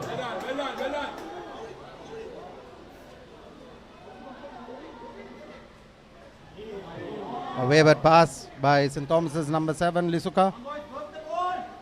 I think these young boys need to settle down when they're playing a bit and work their game plans rather than throwing the ball all over the place. And maybe the game needs to be a bit more dynamic. Royal is playing a very good dynamic game. They're moving around.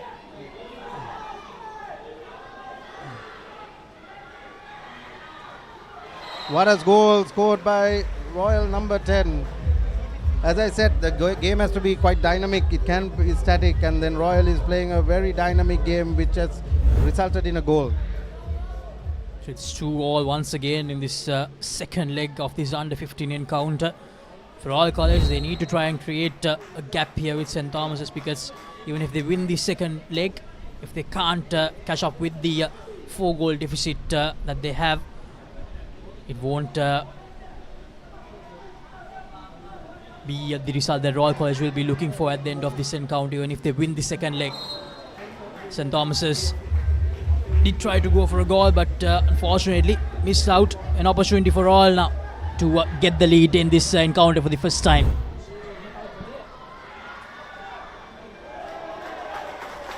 And the ball is lost. I think from the first few minutes of the first quarter, it's obvious that the Thomins have brought in the intent. However, that's not been tempered. There's a lot of nervous energy going around. Royal, on the other hand, have been playing a very smart game so far, even though the scoreboard doesn't reflect it. And player number 6 is number two, my mistake. Number 2 is not out of the game. There's extra man situation with the score at 2-2.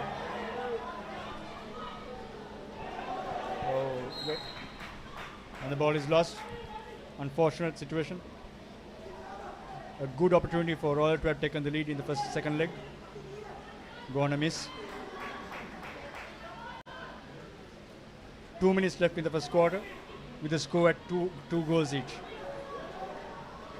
Now then Royal College will feel that they miss out on at least 2 opportunities in the last few seconds. They really needed those goals to get the lead in this second leg.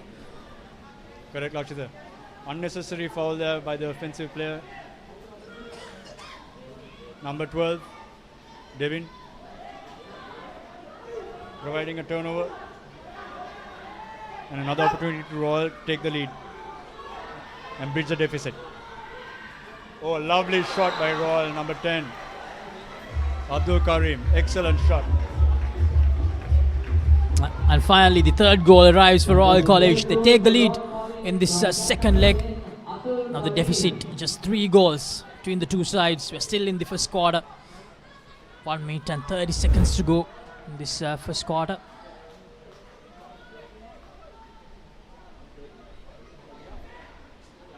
Royal team seems to be taking a more methodical and assured approach.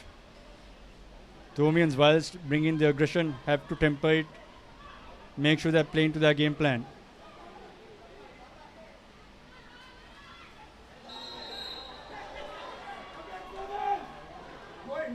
Number 6, Royal number 6, Tasit Lenege is thrown out of the game. There's extra man situation. And a brilliant pass to the prop. Number 9, Inesh Fernando seals the deal for St. Thomas's and equals the score. Dan, that was a very good pass made by St. Thomas's number 7. Just to ensure that Inesh was right in front of the goal. The pass was almost executed to perfection. So very good goal, very controlled goal. Like you said before, the more control and composure they have, it'll be better for St. Thomas's. Royal is playing a very good composed game. This game is going to be tight, very tight, I think. Yes, indeed. Thandra, 3-3 at the moment. Royal College once again with the opportunity to take the lead. A slight fumble there, but they do manage to recover. The shot clock going down, and that's a lovely goal again. Royal College back with the lead. It's 4-3. And Royal That was a very well executed goal. You could see that number 7 propping the ball to the right position, and the defender had to get his hands up. In my opinion, that I would like the defender to push the attacker a bit more, but then I believe that was Amar Salim who scored the goal for Royal College. Now St. Thomas's looking around that what coast. a goal! Lisuka push for once. That is an amazing shot for under 15 player, Lakshay. Yes, indeed. Royal College did it earlier. Now St. Thomas's College just showcasing when we can do it, we can do it better. So it's for a back and forth encounter in this second leg. Royal College searching for goals. Well, that's intercepted. But Royal College, they do get the ball back. Royal with the opportunity, a powerful strike, but not good enough to make that a goal for the team. And St. Thomas's is not capitalizing on that. You almost surprised the Royal goalie that time. But anyway, that's the end of the first quarter. It's 4-4. The second leg of the under-15 encounter, St. Thomas's There's still everything with a 4-goal lead. The game. I think it's a nerve setting in for both teams. You saw a lot of missed passes, missed shots. Both goalies are doing well like they did in the first leg. I think the goalies have made a huge difference in this game from the last week game and today's first quarter.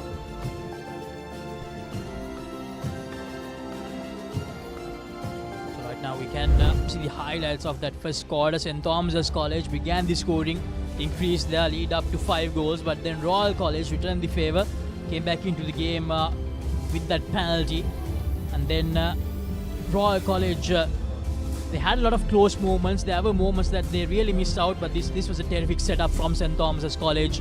Knew exactly what they were doing. They went with the right options and got that goal. Oh, what a fantastic shot for under 15 player that was. So it's still drizzling here at the Sugathadasa Swimming Complex. Meanwhile, the stats of that first quarter: shots taken, St. Thomas's 8, and they have managed to convert 4 of those. Royal College, it's a 100% record for them, Thanra and Dayan. And when it comes to the exclusions, 2 exclusions for Royal College and 1 penalty for Royal as well. So those are the stats from that first quarter. Yeah, there should be 1 penalty for St. Thomas's as well. So it's 1 penalty each, and then 2 exclusions.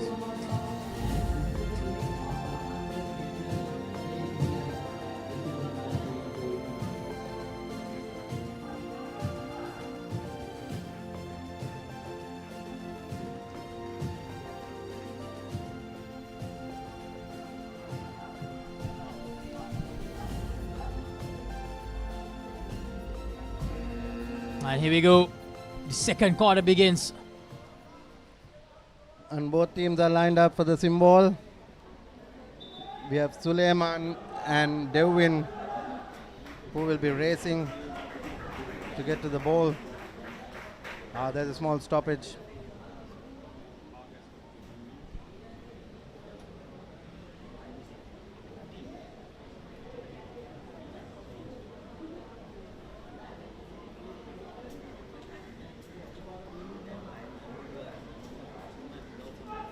We are all set now to begin the second quarter. An important quarter when we think about the whole complexion of this game. Nothing to separate the two sides in this second leg.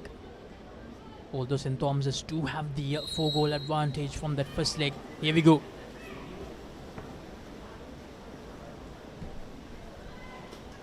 And Royal wins the second symbol. That was a convincing win for Royal with that second symbol. First quarter did not go the way Royal would have liked. The deficit is not covered, even though they didn't have more scoring opportunities. Let's hope they rectified in the second quarter. Ball under call by referee, turnover. Another mistake that shouldn't have happened. A long pass by the goalie, St. Thomas's goalie. My God.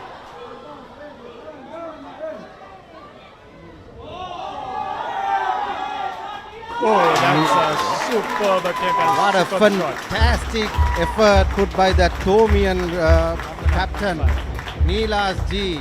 So much of skill shown in that game, in that period of play. Started from the long range pass from the goalie, which was completed by Neelash. Excellent play all around. Score is now 5-4 in favor of St. Thomas's College. And Royal bringing the ball up through the right wing.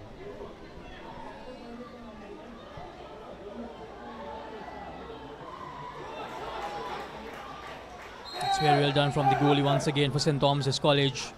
An opportunity for them to increase the lead further. 5-4. The deficit also 5 goals now. St. Thomas's with a nice buffer. Can they make it 6 here?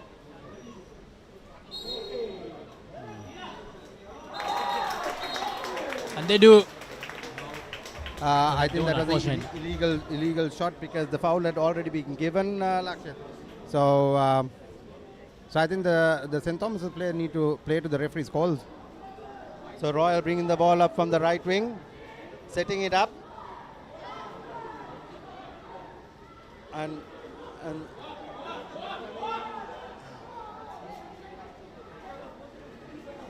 oh, no goal. The time ran out. Very unfortunate for Royal.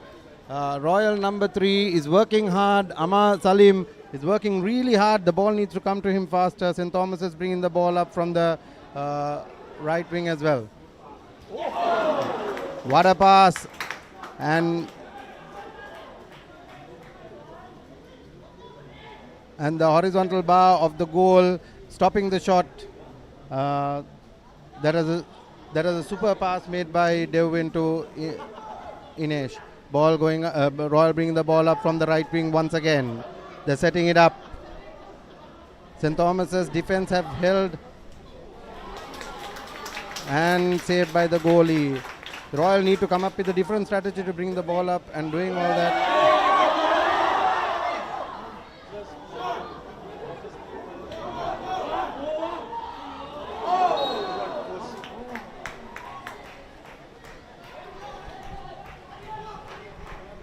A shot taken, goes to the side. Ball is now at Royal's position. Once again, Royal bringing the ball up from the right wing. They need to come up with a different strategy here to get the ball into their shooters. Once again, ball stolen. Two means are definitely with the Royal playbook from the last game. They are also playing a much faster game at the moment. Exclusion. Number 11, Suleiman is excluded from the game. A quick pass to the free man. Results in another goal. 6-4 in favor of St. Thomas's College. Again, St. Thomas's number 12, Devwin Malavarachi scores. He was the highest scorer for St. Thomas's in the first leg, Dan, and he's just come back. His swimming power is completely taking the Royal defense apart. Correct. He and another player from St. Thomas's are two players that are continuously making strikes early on into the Royal field, Royal side. Royal bringing the ball up again, once again from the right wing. Let's see whether it's going to work this time. No, once again, that strategy needs to change.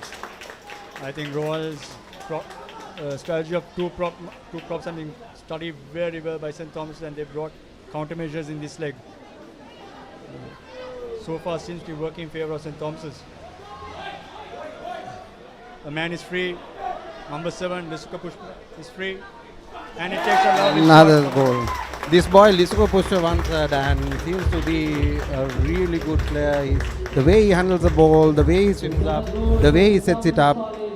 He has impressed me, Dan. I think a significant shift in mindset and attack from the Tomian side from the first leg to the second leg. They are taking shots fearlessly from the bar. Royal bring the ball up again. Okay, slightly change in strategy, which might work for Royal. Yes, Lovely shot. it does. Well done. That was a good call made by that player and the coach, I believe. That kind of strategy worked for Royal.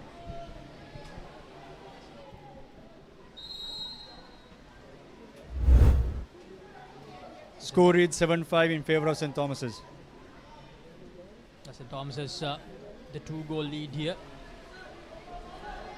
In the aggregate, they have a 6-goal lead. So they're quite comfortable at the moment. Royal College, they need to call the shots here.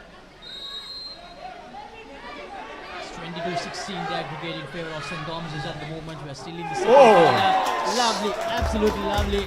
St. Thomas's with another goal. A superb shot from number 2, Ayata Pereira. Off the foul ball. And that was Arik Pereira providing St. Thomas their 8th goal for this game. That's Viren Pereira's nephew, carrying on the legacy. Viren Pereira is 95 vice captain of St. Thomas's College.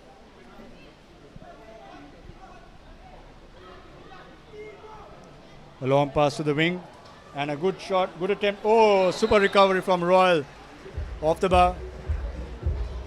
Again, it's Salim who capitalizes on the rebound. And that was the 6th goal for Royal College by Amar Salim. Having said that, Royal needs to rethink their strategy, at least tweak it a bit if they are to look at regaining a 4-goal lead in this game. Because their tactics in the first leg have been studied by St. Thomas's. St. Thomas is making a change. St. Thomas is making a change. Shakil is substituted by Anaka Pereira. So 8 goals to 6. St. Thomas's still with the lead in the second leg. With the overall aggregate lead as well, 6 goals. A lot of catching up to do for Royal. And Royal bringing the ball up from the right wing again.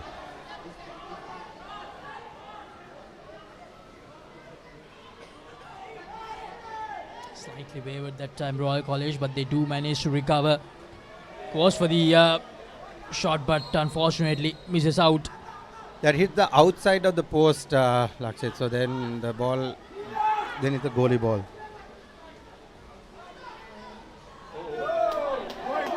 This is good from St. Thomas's College. Gives the pass out, and that will be another goal. 9 goals to 6, St. Thomas's. They continue to pile up the goals. They continue to pile up the lead on aggregate. And that was the 9th goal. I think the Thomian swimming power is actually brought in the second quarter. You can see it's always the Thomians are ahead on the attack. So Royal will have to come up with something or hope that the Thomians will run out of gas in the fourth quarter. I see a completely different mindset from the St. Thomas's team compared to the first leg in terms of their style of play. They are definitely forming. Another penalty given by the referee. Number 6 against number 6. Against number 11. Royal have to take all opportunities that come their way. They need to take this penalty. And it's converted. Very well shot by Suleiman. Score reads Royal 7, Shahid. St. Thomas's 9. With 1 minute 45 seconds left on the clock. 9 goals to 7 in the. Both coaches haven't taken the timeout, Dan.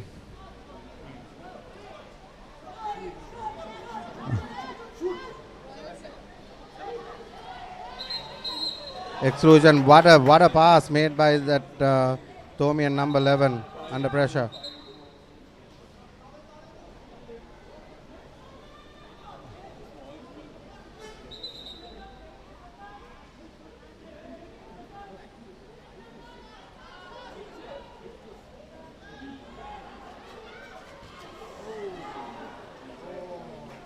That pass should have gone to the other side. Once again, these young boys will learn from these mistakes and improve throughout their career.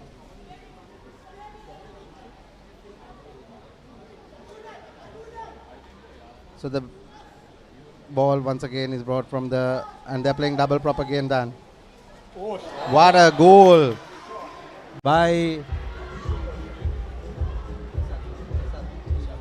Chesat Kina winner. Very good goal scored by.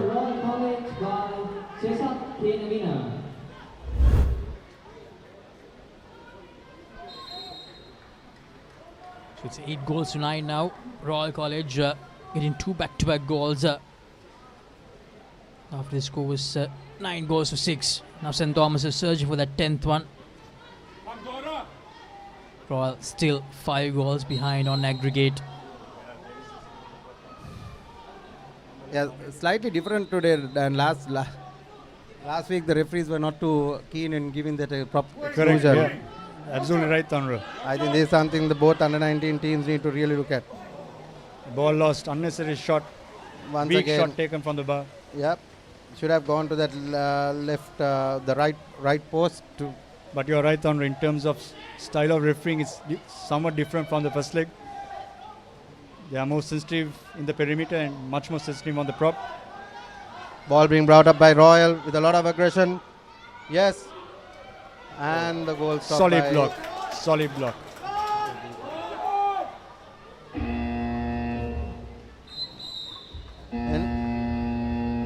And that ends the second quarter.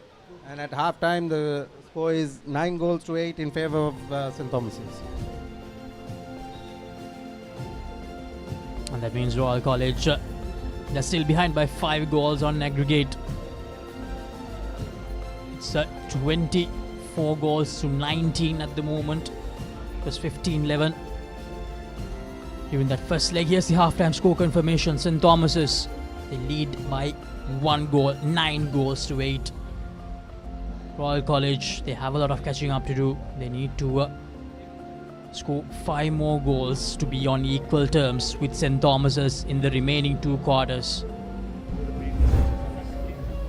The last week game, I think it was the other way around. I think Royal was leading at half time. No, last week game, Royal was leading, I think, at half time, and then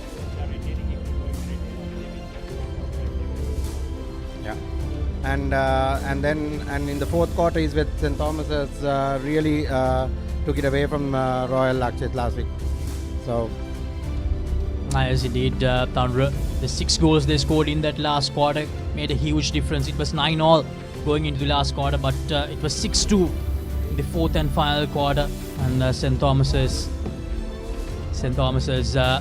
making use of that advantage they got in the last quarter.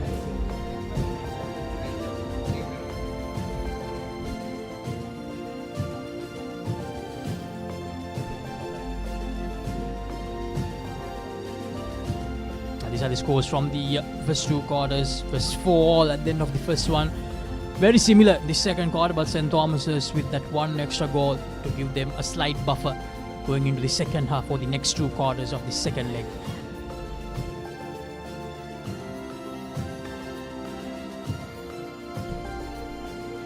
These are the stats so far. Royal College, they have taken 6 shots and they have converted 4 in the second quarter. Their shooting percentage is 66%, and 3 exclusions for Royal in that second quarter, 1 penalty as well.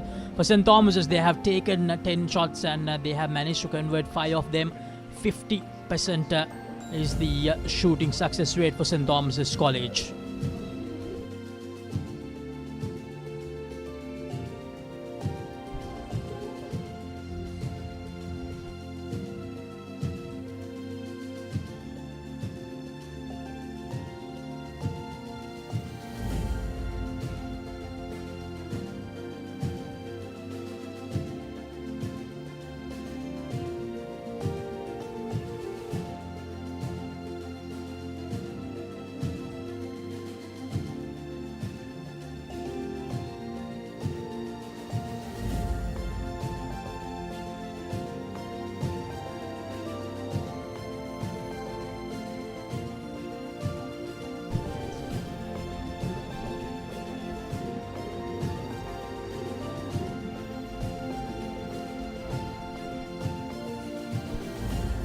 It's good to see the crowd is building up for that final game, the under-19 encounter, which will begin at 5:30 p.m. if I'm not wrong.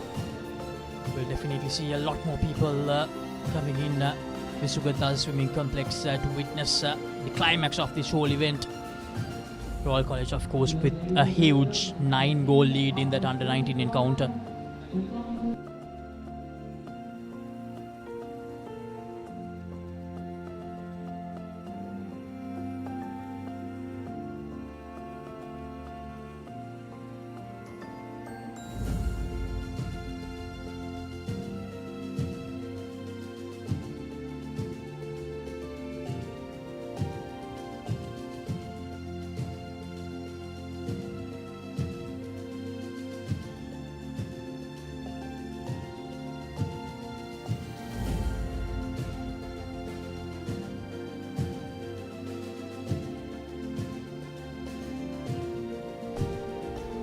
Seconds into starting the second half. The scores are 9 goals to 8 in favour of St. Thomas's. The teams are lining up. Once again, the swim ball, Royal Suleiman Zahir is ready for the swim ball. And on the Thomian side, they have made a change where Lisuka Pushpapansa will be going for the swim ball.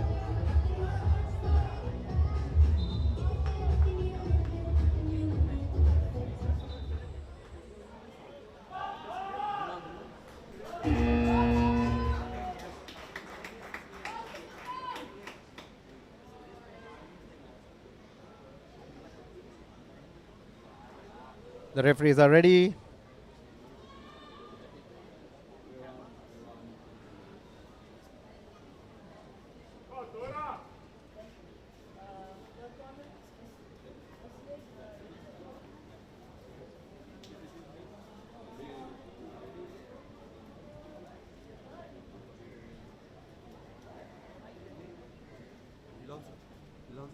Any idea where the commenting box is? I'm supposed to commentate today. Yeah, for the main match. And the game is on the way. Down? Are they already there? How do I go down? From there, no? And that's the first swim ball won by St. Thomas's.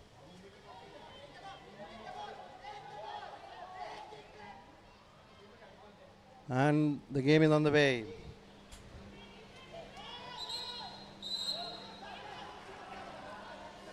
Exclusion.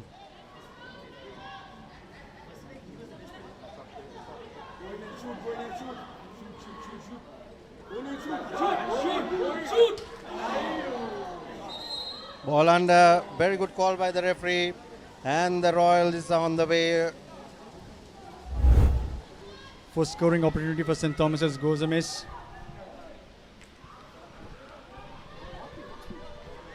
That was a clear available shots.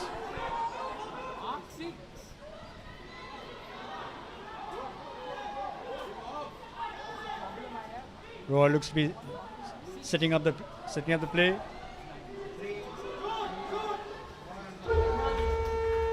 And they run down the shot clock without making a shot. Royal College, they were just not quite sure on what they needed to do there. The time ran out, and now St. Thomas's an opportunity to extend the lead again. Very well collected. Ball under by the Thomian prop. Correct call by the referee. But guys, it was very well done by Suleiman Zahir coming back and assisting the prop marker. That resulted in that ball under. So this boy Suleiman Zahir is playing really well for Royal and carrying that entire weight of the team, I think, on his shoulders. A very good prospect for Royal in the future.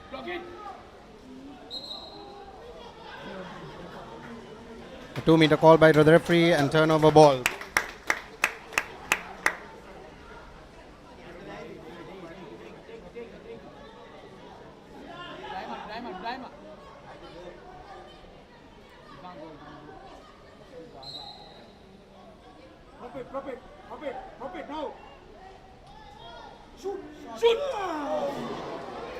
Very well stopped by this Royal goalkeeper. He's doing well, Lakshit. He's like last week, this week he has turned up to the game. He's doing really well, and I think the Thomian goalie and the Royal goalie has kept this scoreline really low. If not, this scoreline would have been much worse for both teams. A brilliant piece of work from the Royal College goalie that time. Ball lost through a double team action. I think the Royal goalie wasn't tested in the first leg, but definitely he's been tested at this leg. And there's a 5-meter penalty call from the referee. Tomian player slipped through the defense and got the ball, which created the opportunity for that. Once again, Dan, that boy, Lisuka Pushpavansa, he's proven to be a up-and-coming, very good player for St. Thomas's. And what a penalty taken by Arit Pereira. So much of power behind that shot. Score now reads 10-8 in favor of St. Thomas's College. Royal looking to capitalize, looking to take all the opportunities. Haven't been able to. Offensive foul, ball turnover. Again, an opportunity missed by Royal. They need to take advantage of the full 30 and take the shots. St. Thomas's have read the plays, including the double mark.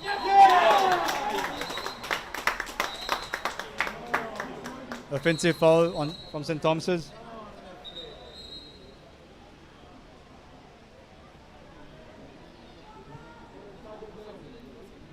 And he's been... Oh, that's a surprising turn of events. Number 9 is given a red card, excluded from the game. That's a big blow to St. Thomas's. I believe that's an unnecessary foul that was made.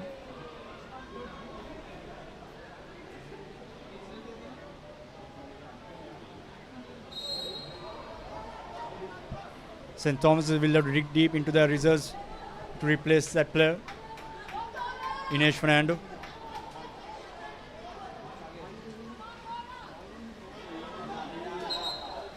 And the ball is turned over. I think St. Thomas's ploy of marking the double marking the prop is working in their favor. I think that's very good defending by Neelaj, like what Suleiman Zaire did before. He's supporting the prop marker, and as a result, getting the turnover in favor of St. Thomas's. Oh, what a play by the St. Thomas. Penalty. What a play by that St. Thomas's number 2, Arit Pereira.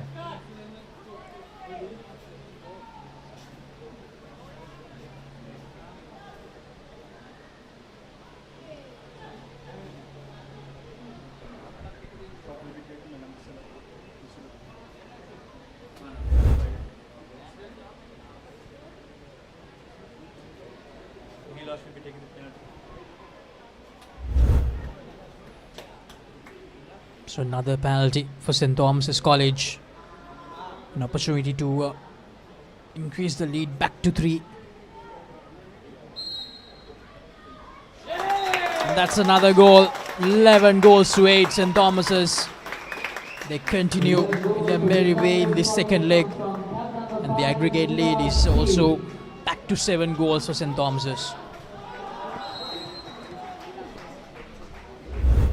It's going to be an uphill task for Royal to cover the deficit in the last quarter of the game.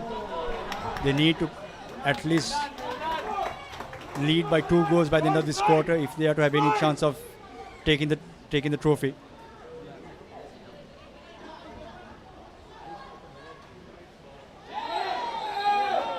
They are definitely up their propping game this time.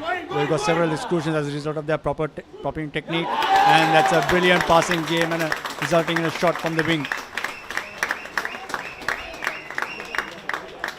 Tomians are taking the game away from Royal at this point. The style of play is very good, and you can see that they are looking for the free person and getting that ball to that free person.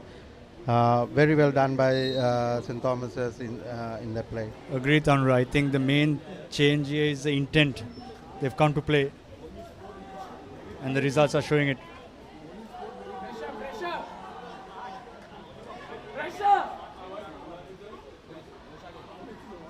This is a very different team than what we saw in the first leg. Oh, a shot. A very good shot taken by Tusit Lianage. Very good shot from the bar. That was quite a distance away, Dan. I think outside the 6 meter. Correct. Close to 8.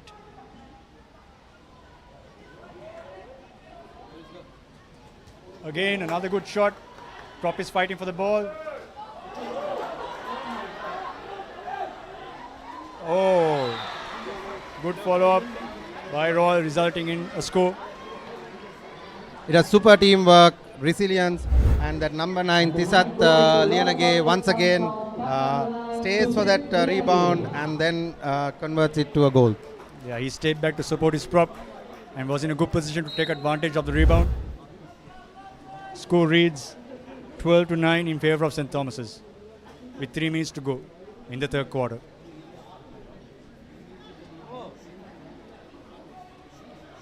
Royal seems to be double marking the prop right at the moment. They are adopting St. Thomas's style of defense. Oh, a good shot and rebound comes back to St. Thomas's. And another 20 seconds. And an excellent pass. What a pass. What Excellent a goal. Pass. Super read by number 5, Nihilash. Passing it to his teammate on the wing. Anaka Pereira, resulting in a brilliant shot and a goal. St. Thomas's keep finding that free man. 28-20, that's the aggregate score at the moment. An 8-goal cushion to St. Thomas's College.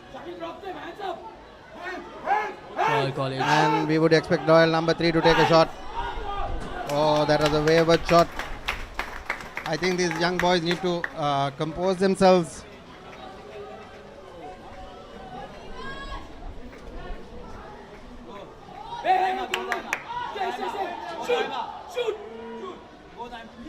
And so much power showed by Devin Mallavarachi.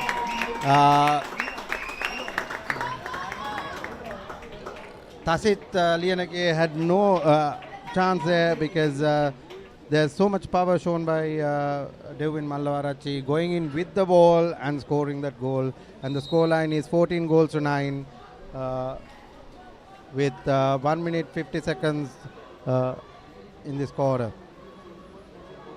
St. Thomas's College just running away with this encounter at the moment. Nothing really going Royal College's way. St. Thomas is doing everything right at the moment. Searching for that 10th goal, Royal College. Yeah, the first quarter jitters that we saw in the Thomian team has now gone. They are truly playing to their strengths. They are reading the game well, seeing the extra man, seeing the free man and making the correct passes at the right time. Royal, to be honest, have not done too much wrong except a few wayward passes, but they have not been taking advantage of the opportunities given to them.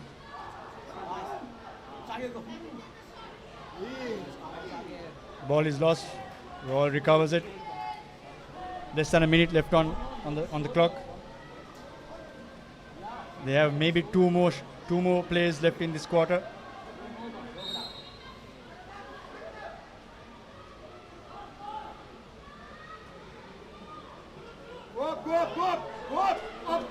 Number 9 attempts a long shot. You can see the Royal players not coming up to attack, which is not a good sign for the coach.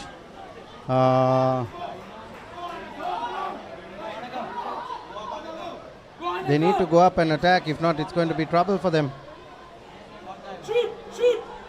Oh, what a goal. 15. I think the Royal team needs to put a bit more effort in terms of showing some aggression. I understand they're a very young team, but the coach needs to really push them and get them going.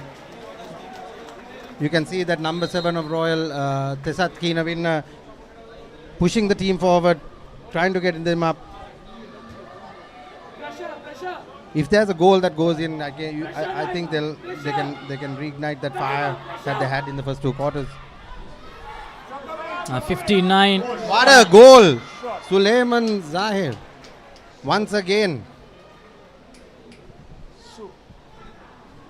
That's a brilliant bounce shot by Suleiman Shiar. Excellent shot to bring the score to 10 goals to Royal. However, I feel that's too little too late. A long shot results in a goal at the death. What an attempt, St. Thomas's College. Now to Hayman takes a shot at the last second, and that is considered. They go up to 16 with that magnificent effort. With 1 second left on the clock. I believe this will be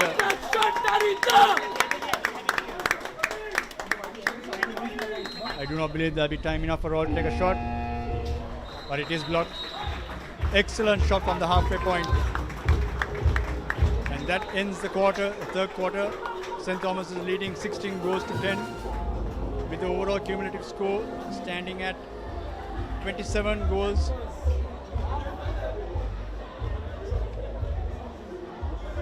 to 22.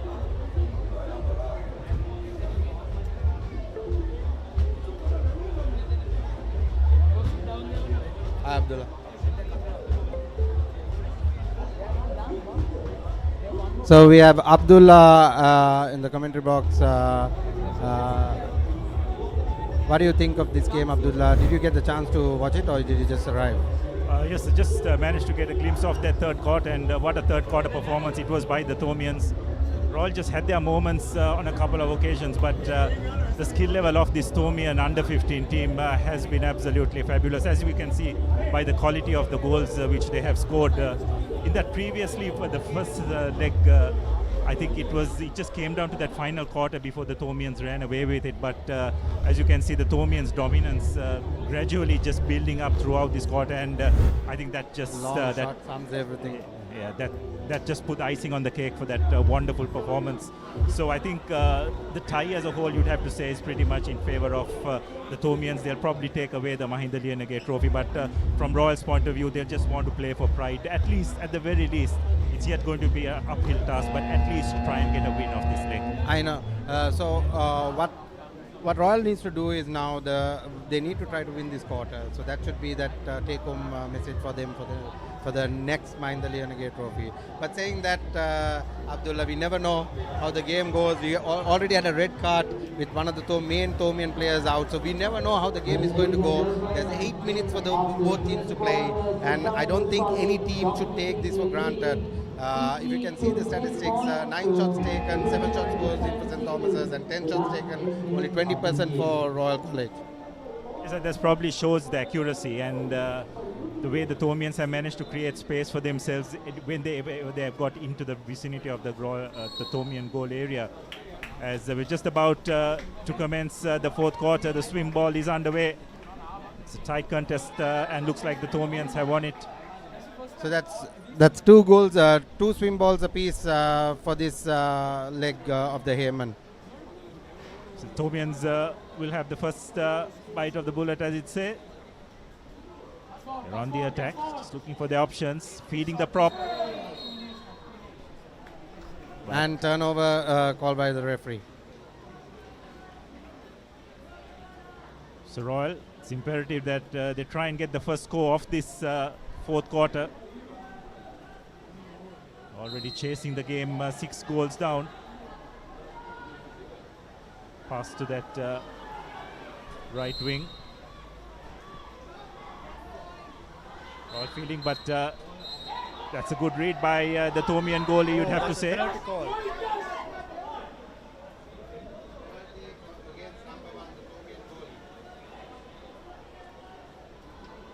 Royal coach being warned by the referee. Sorry, my mistake. St. Thomas's coach being warned by the referee. Oh, lovely conversion. Score reads 11 goals to Royal.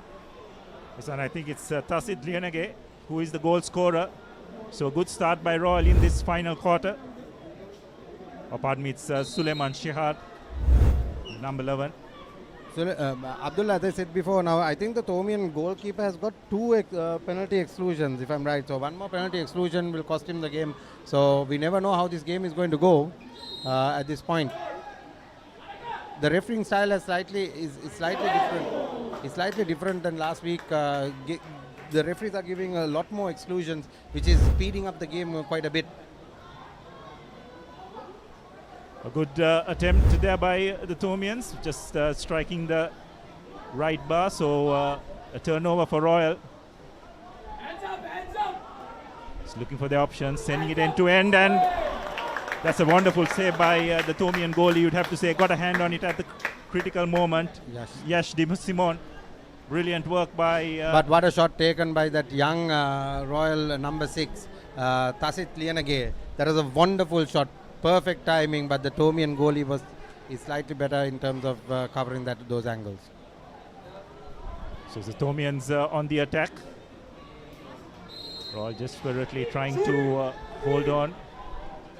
Oh, wonderful shot. The Royal goalie completely sent the wrong way. And it's Arita Pereira with that shot. Wonderful deception, wasn't it, Tarsha? Just send the goalie the wrong way and pinpoint accuracy right to the corner. It's how he's coming out, Abdullah. He's coming out in a way where you completely... the goalie thinks that he's going to shoot to the other side. So it's very nice technique taught by the Thomian coach. So Royal, bit of a loose pass. Tusit Lianage. Not the best of attempts by Lianage. So position turned over once again. And there's a break by St. Thomas's.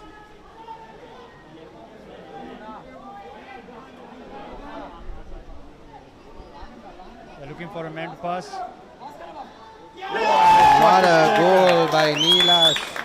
Brilliant shot by number 5, Neelash. He was waiting for the foul, but decided to go ahead and take the shot. Excellent decision and excellent execution. Well, just like left-hand batters, there's something about left-hand shooters as well, isn't it? It's just there's just something to it, isn't it? It's a bit of a nightmare by the looks of it to try and stop it, and there's just some elegance to it as well. Correct. And the accuracy is so good when you're left-hander, so that's it's quite an advantage to have a left-hand in your team. So Royal looks to have called a timeout. It was a good start, but since then the Thomians have struck back extremely well. So from a 6-goal deficit, they managed to increase it to a 7-goal one.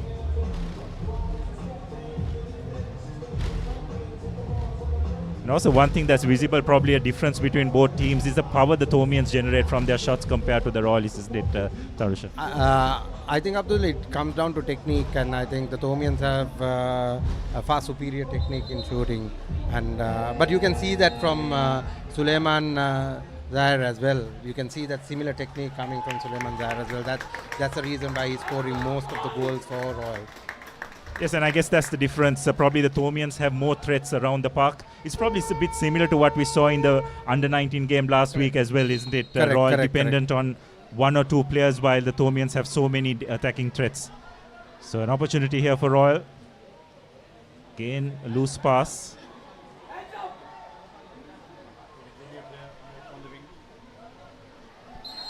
Turnover ball. Ayan Azim on the wing. I think he's a very young player for Royal. Yeah, pretty young player, looks like. Ayan Azim. He'll have a lot to learn from this game coming into the Hayman as a senior player next year. And the ball is lost. Royal see the opportunity. Number 9 taking the ball. Tusit Lianage. He's been a very active player for Royal this time around.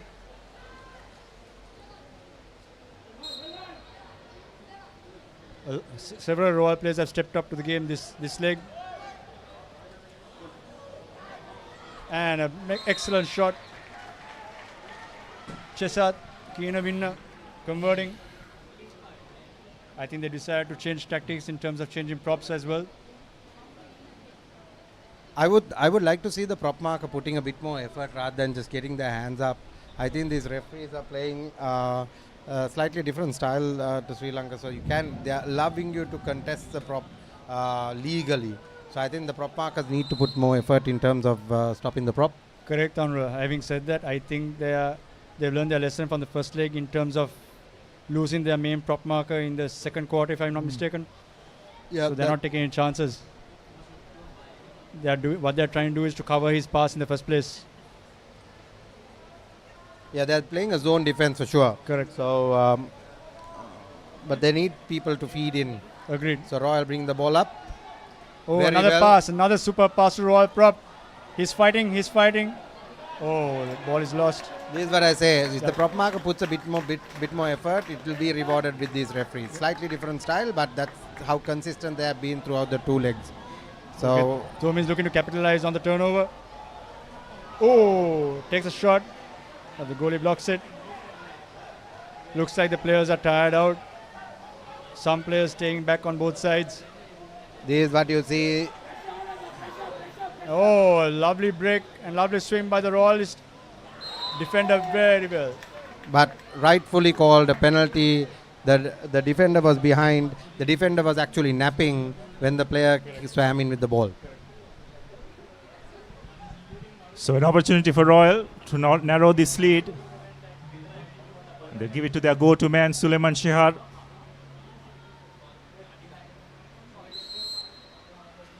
And he makes no mistake, sends the goalie the wrong way.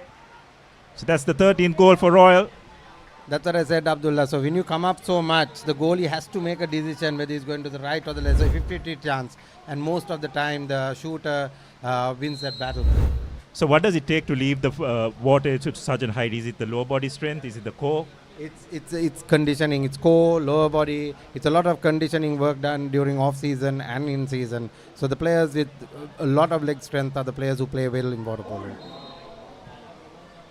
Pretty ambitious attempt by Anaka Pereira.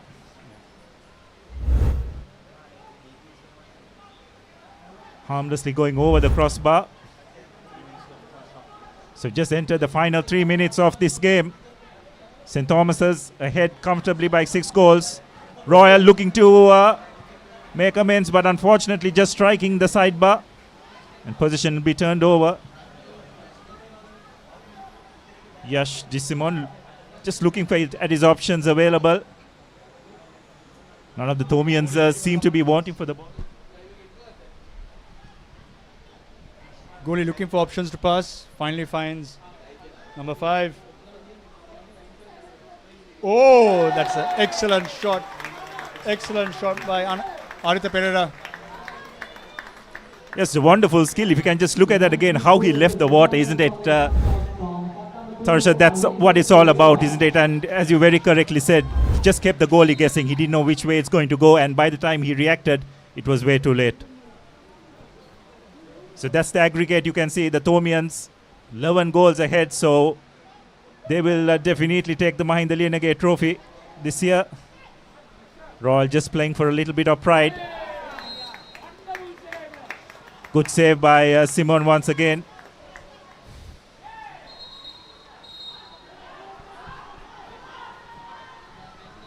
I think the Thomian goalie has also learned from his experiences in the first leg. Rather than staying and holding on to the ball, he's swinging away from the game of playing area. Ball is lost. Royal in possession. I think the Thomian number 12 should finish that shot. Should finish the shot. And there is exclusion, number 12. And that thrown out of this for the next 30 seconds. Actually, rather 10 seconds.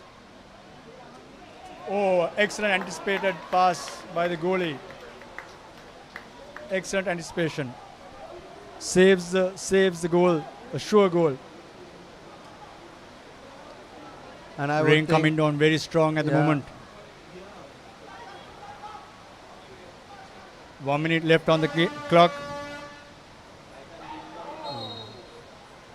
So last minute of the game. 13 goals to 19.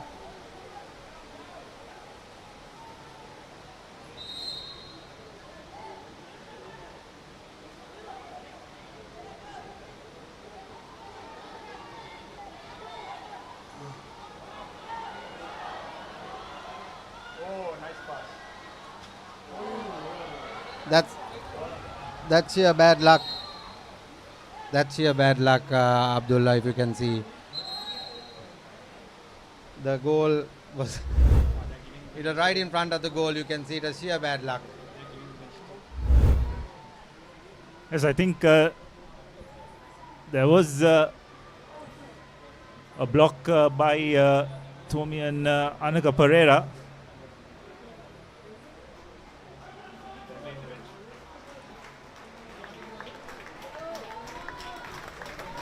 I think the Tomian coach is letting all the players participate in this win. Letting all the juniors into the pool. Take into account that there's less than a minute left on the clock. Sporting move by the coach. Letting the juniors experience the Hayman at this level. And believe me, they will play their hearts off for the last few seconds.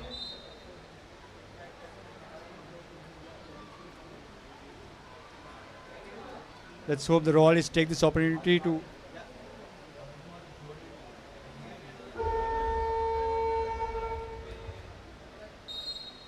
.28 seconds left on the clock.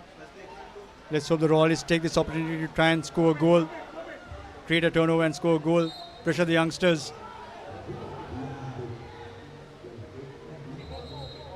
Ball under turnover, 18 seconds left on the clock. Good call by the Royal coach, calling a timeout, allow the team to settle down, form the arc, and attempt a shot at goal, and finish this quarter.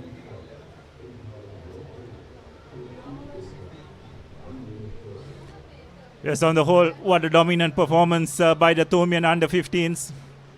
It's probably a fallback from that final quarter in that first leg, isn't it, Anusha? They've just kicked on from then onwards up until the third quarter. In that first leg, it was anyone's game, but they just put in their best performance probably in those final 8 or so minutes where they just ran away with it, and they've just kicked on in this second leg, and unfortunately Royal just haven't had an answer.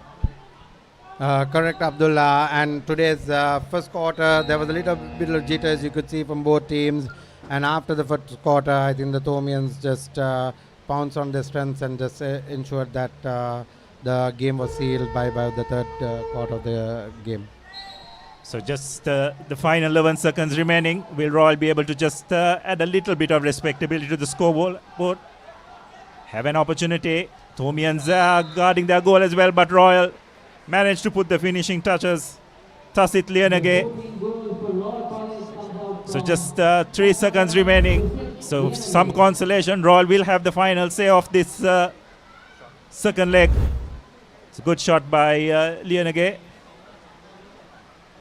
The trophy played in the name of his father. Will be a bit disappointed that they haven't been able to annex it, but full credit to the Tomians, and that's the final hooter. St. Thomas's deserved winners of the Mahinda Lianage under-15 encounter. They won the first encounter by 4 goals, and here they have won it relatively comfortably by a 6-goal margin in the second leg. And the total aggregate would be at 20.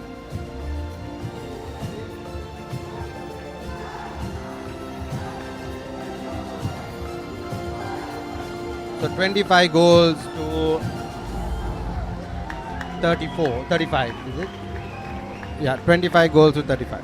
34 goals. So a commanding victory for the Tomians, and as you can see, they are jubilant with their effort, and deservedly so. You can see the Tomian supporters as well. Pretty pleased with that effort. As you can see, both teams just congratulating each other. Hard fought battle, you'd have to say. But at the end, Tomians prevailing relatively comfortably.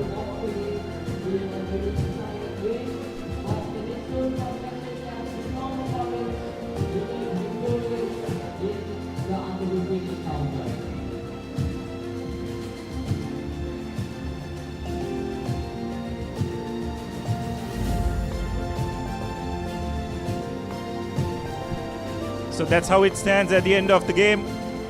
The The second leg, 19 goals in favour of the Thomians to 14, and they will take the entire encounter 34 goals to 25. End of the day, a commanding victory for St. Thomas's. As we see the rain pelting down here at the Sugathadasa Swimming Complex. These are the highlights of that second final quarter. Suleiman Shihar getting the first goal for Royal. But from then on, it was the Thomians all the way. Some wonderful power shooting by the Thomians. Shihar with another goal. But just the long range accuracy of the Thomian shooters was wonderful to see. And Tusit Lianage putting the final goal of the game. But it's the Thomians who will annex this under-15 encounter amidst a very strong shower here at the Sugathadasa Swimming Complex. So that's how it ended. It was 4 goals each in the first quarter, or rather 4 goals each in the first quarter. In the second quarter, the Thomians flipped it 5-4. And from then on, it was just one-way traffic for the boys from Mount Lavinia.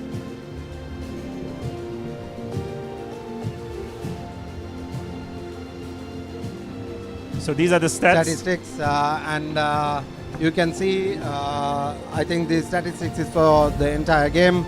So Thomians have a 60% shooting accuracy in comparison to Royal with 47. 32 goals attempted by St. Thomas's, 29 goals attempted by Royal. Not much of a difference there, Abdullah, but the conversion rate is what is this thing. I think the biggest problem has been that Royal has given away total of 10 penalties, 10 exclusions, whereas St. Thomas's has given only 5. So that will be the difference, I think, in terms of, and that shows the scoreline shows that difference in terms of conversion. Yes, I guess discipline also plays a big part in it, and that's very much been the difference between both teams, and also the conversion of the shots taken. I think that's a big part in what we have witnessed. So what we'll do is we'll go in for a break, and we'll see you on the other side at the start of the second leg of the Dr. R.L. Hayman Trophy. Thank you very much, ladies and gentlemen.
Elevate your game with the Papare, Sri Lanka's ultimate sports destination.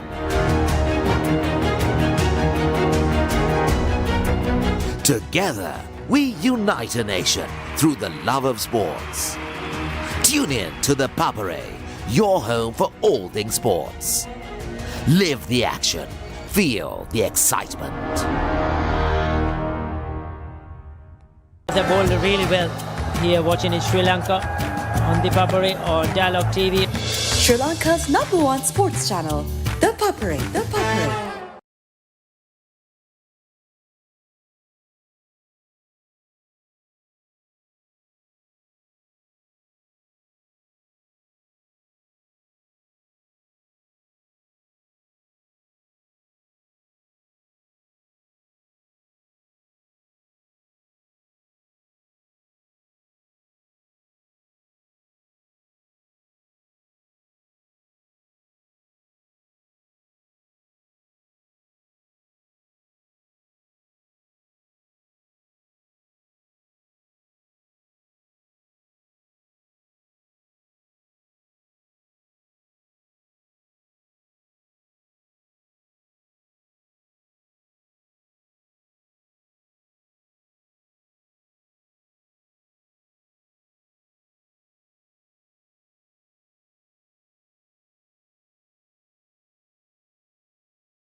ලස්සන fun ලෝකයේ කොත්තුමි සැර විහිදේ කීර්තික සිත බ්‍රන්දවා කෙරේ ෆයිවන fashion අපේ heat එක වැදේ වටේ hot and spicy කැස්මක් දෙවේ රසේ dance එක hit වෙන්නේ move එක set වෙන්නේ දිව ගැසේවි දැන්නේ රසේ කොත්තුමි happening නේ රස්තට උඩ යන්නේ hot and spicy විසේ වගේ ප්‍රීමා කොත්තුමි ෆන් තමයි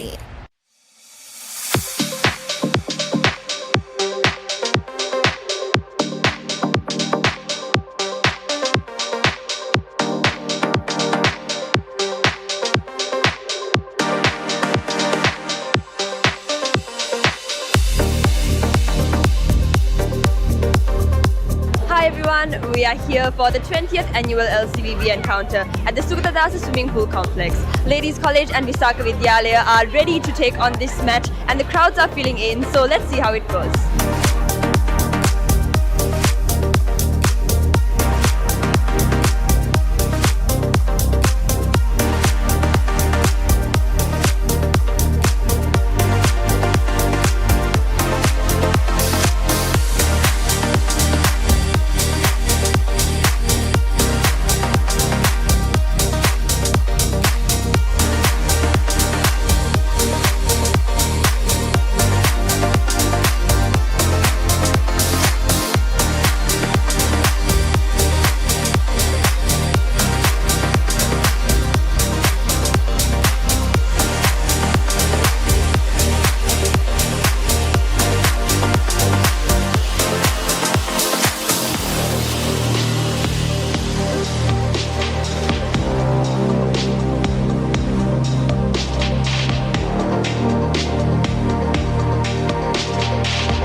I am here with the captain of Visaka Vidyalaya, Arani Dorabavila. How does it feel to retain the cup this year? After a really hard fight last year, this year we managed to win with a big gap. And I think the whole team is really happy, and all our practice, all the swimming sets, shredding sets throughout the year just paid off today in the pool. And as your final year as captain of this team, how much does this win mean to you? It means a lot to win in our captaincy year, I think, and I hope we all put in the same effort and Visaka will be able to keep the cup for the third year next year as well. And that's a wrap of the annual LCVB water polo encounter. Tuned in to the Papare, Sri Lanka's #1 sports channel.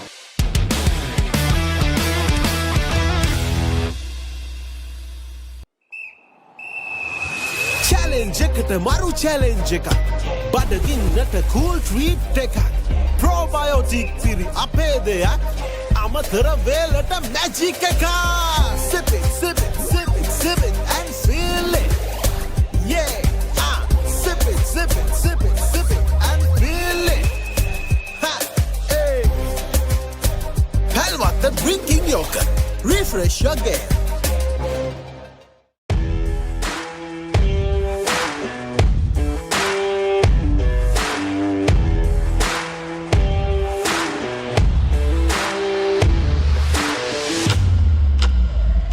Today we are here at the Royal College Sports Complex for the most anticipated 79th Rugby Shield encounter between Royal College Colombo and Trinity College Kandy. We are now getting ready for the second leg between these two schools, and Royal College did emerge victorious in the first leg with a 10-point margin, but Trinity were the league champions, so this match is really anyone's game, and it's something that the crowds here are definitely looking forward to. So come with us and let's check it out.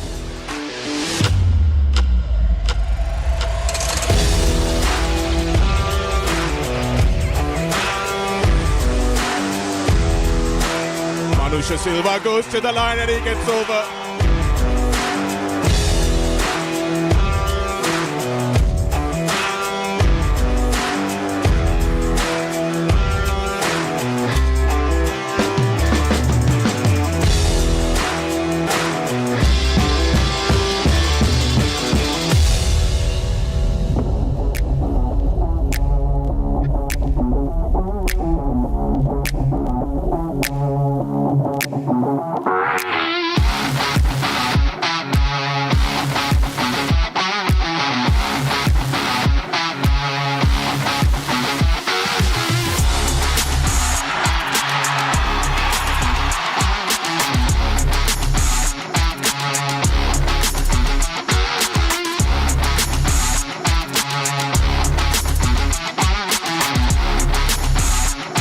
Well, it's the Trinidadians making the noise now.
මම දැන් ඉන්නේ රේස්කෝස් ground එකේ South Asian Super Cup 2025 තරඟාවලියේ ශ්‍රී Lankan team එක සහ මෝල්ඩිව්ස් team එක අතර තමයි අද තරඟය පැවැත්වෙන්නේ. ඉතින් අපි බලමු තරඟයේ ජය හිමි වෙන්නේ ශ්‍රී ලංකන් ටීම් එකටද එහෙම නැතිනම් මෝල්ඩිව්ස් ටීම් එකටද කියලා.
සුපර් කප් 2025 ෆුට්බෝල් තරඟාවලියේ ශ්‍රී ලංකාව සහ මාලදිවයින අතර පැවති තරඟයේ පළමු තරඟය මේ විදිහට අද දවසේ නිමාවට පත් වෙනවා. ඉතින් දෙවෙනි දවසේ තවත් තරඟයකින් හමු වීමේ බලාපොරොත්තුවෙන් අදට අපි ඔබෙන් සමුගන්නවා. මම බුද්ධි නාකන්දන ශ්‍රී ලංකාවේ අංක 1 ක්‍රීඩා නාලිකාව ThePapare සමග.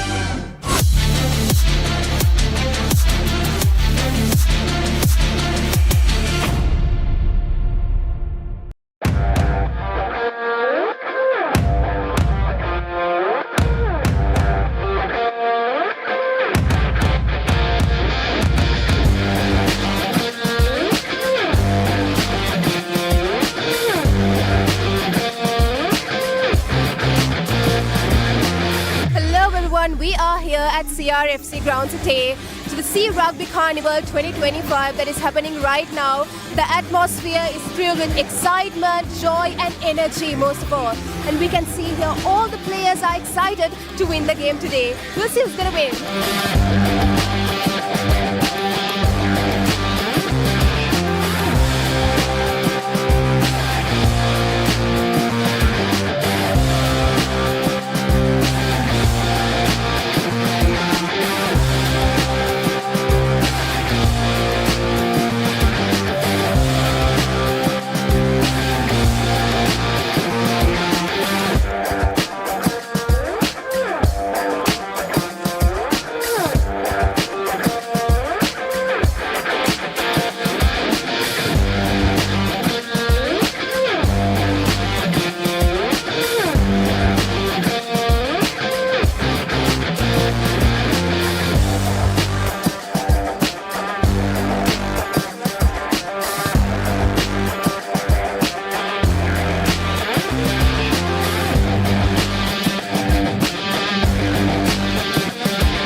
Successful wrap.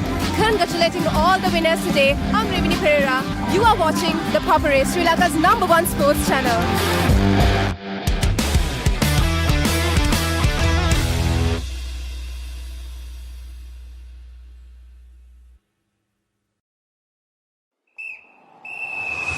Challenge එකට මරු challenge එකක්. බඩගින්නට cool treat එකක්. Probiotic තිරි අපේ දෙයක්. අමතර වේලට magic එකක්. Sip it, sip it, sip it, sip it and feel it. Yeah, sip it, sip it, sip it, sip it and feel it. Ha, hey. Halwatta drinking yogurt. Refresh again. අයිබෝන් මම Nipun මතුරංග මාස්ටර්කාඩ් මර්කන්ටයිල් rugby සෙවන්ස් tournament එකත් එක්ක මම ඉන්නේ CRNFC ක්‍රීඩාංගණේ. අපි ගිහින් බලමු මේ සැරේ මාස්ටර්කාඩ් මර්කන්ටයිල් රග්බි සෙවන්ස් ටූර්නමන්ට් එකේ සුවිශේෂී අවස්ථා මොනවද කියලා.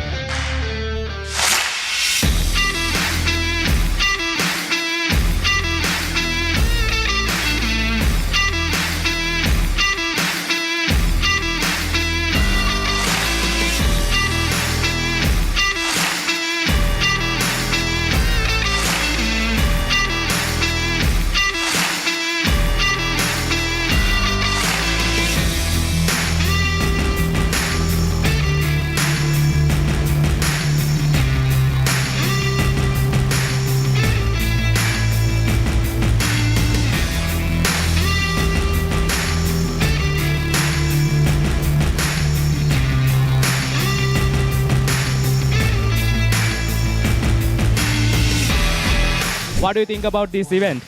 A really big event. We don't hear about Sri Lankan rugby in England, so it's surprising to see how many people are here and how many players there are. It's really well organised, yeah. So Dan, any thoughts of level in rugby in Sri Lanka? Really good. Surprisingly, again, we don't hear much about Sri Lankan rugby, so it's good to come over here and see how high quality the Sevens rugby is. Yeah.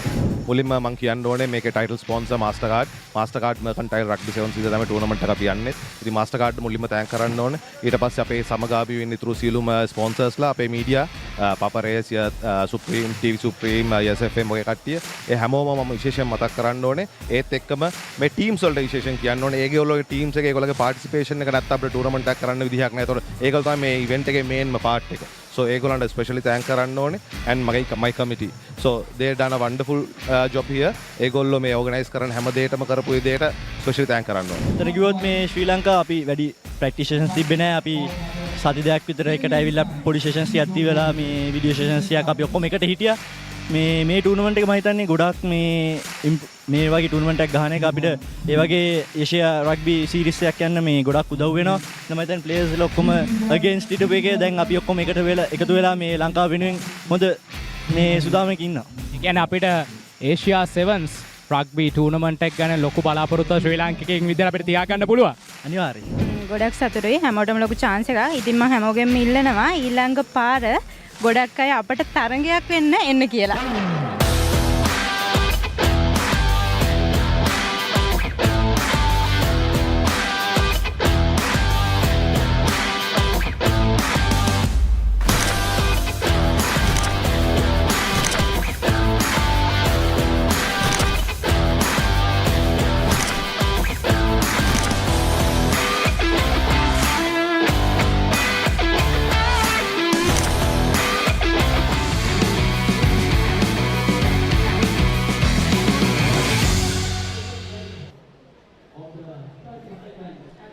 A very good evening, everyone, from the Sugathadasa Stadium pool. It's an outdoor arena, of course, and the heavens have opened out here in the 32nd annual Dr. R.L. Hayman Trophy encounter between Royal College and St. Thomas's College in what is Royal Thomian season. We are live from the Sugathadasa Stadium complex. Joining me in the commentary box, former Sri Lanka cricketer and Royal water polo player, among many other things, Jahan Mubarak, and of course Royal Rugby captain and former goalie in the R.L. Hayman encounter, Abdullah Yusuf. Good evening, gentlemen. Good evening, Shanaka, and a warm welcome to all of those watching at home. The visuals brought to you by ThePapare.com, wherever you are in the world or in Sri Lanka. Wonderful graphics to follow this Royal Thomian R.L. Hayman Trophy encounter.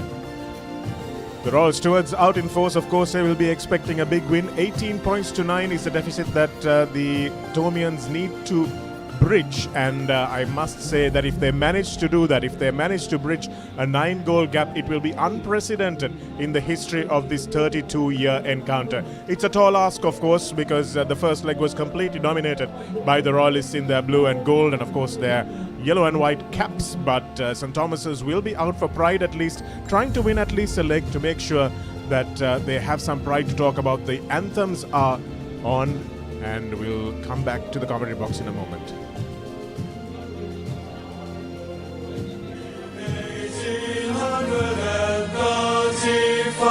Beneath the sway of marsh and brook, henceforth Sri Lanka's learning time.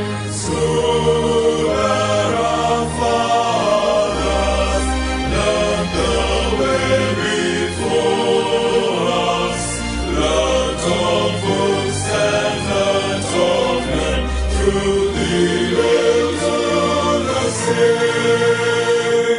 True to our trust, this day of this day, we will learn of books and men and learn to bear again. We in the shed of fathers strong, the path that leads to man's ascent.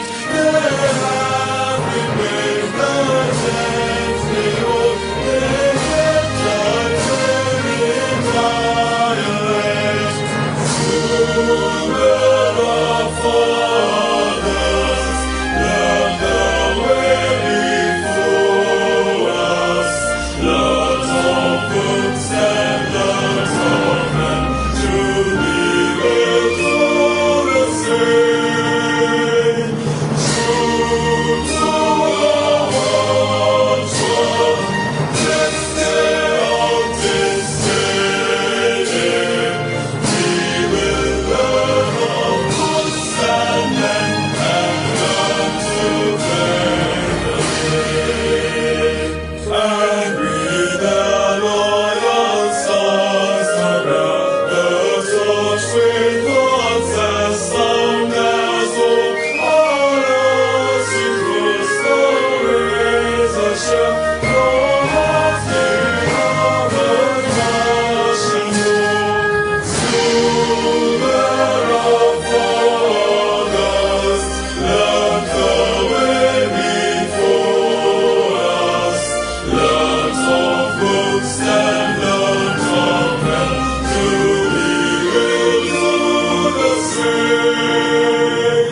Disque out, Discedi, be thou forever. These two mottos that will continue in friendly rivalry for as long as we can remember and as long as we will remember, I'm sure. The ROYAL rings out, the traditional ROYAL.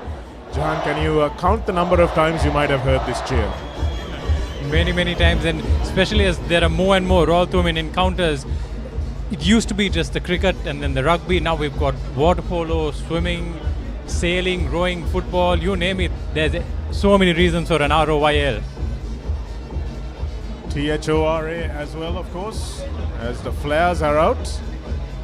Not sure that's the healthiest thing to be inhaling, but nevertheless. The last time you and I were in the commentary box for Royal Thomond, Jahan, it didn't end in your favour, but I suspect the tables are going to be turned today. Well, I think the tables were in the same place 3 months ago at the SSC, and they turned very dramatically over just a quarter.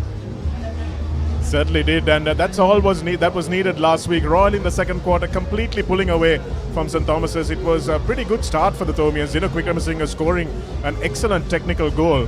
Royal hitting back immediately, of course, and from then on, the teams traded blows evenly in the first quarter. Some nicely taken goals from both ends. And we thought it was going to be a real high-scoring affair. And it certainly was in that first half. St Thomas's levelling. 3 goals all it was. Then Thomians not responding to that penalty, and Dhruv Pereira. In the second quarter, of course, Royal just pulling away.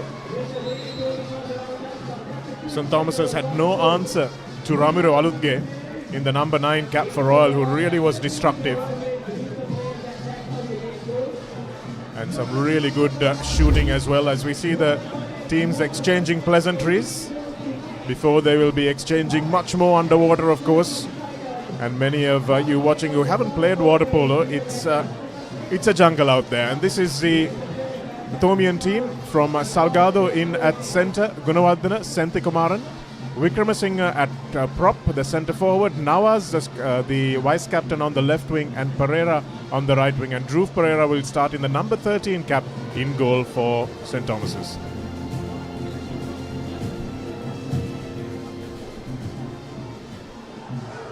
And for Royal College, Rahul De Silva playing up front, Tehan Gunatilaka, Yatish Pereira, Indeep De Silva, Suleiman, I beg your pardon, that's the bench I was talking about, I beg your pardon, Aludge in centre, Katugampola on the bar, Velampally on the left bar, Bari prop up front, goalkeeper Somakirti, Karuna Sena and Hanun Padirena on the 2 wings.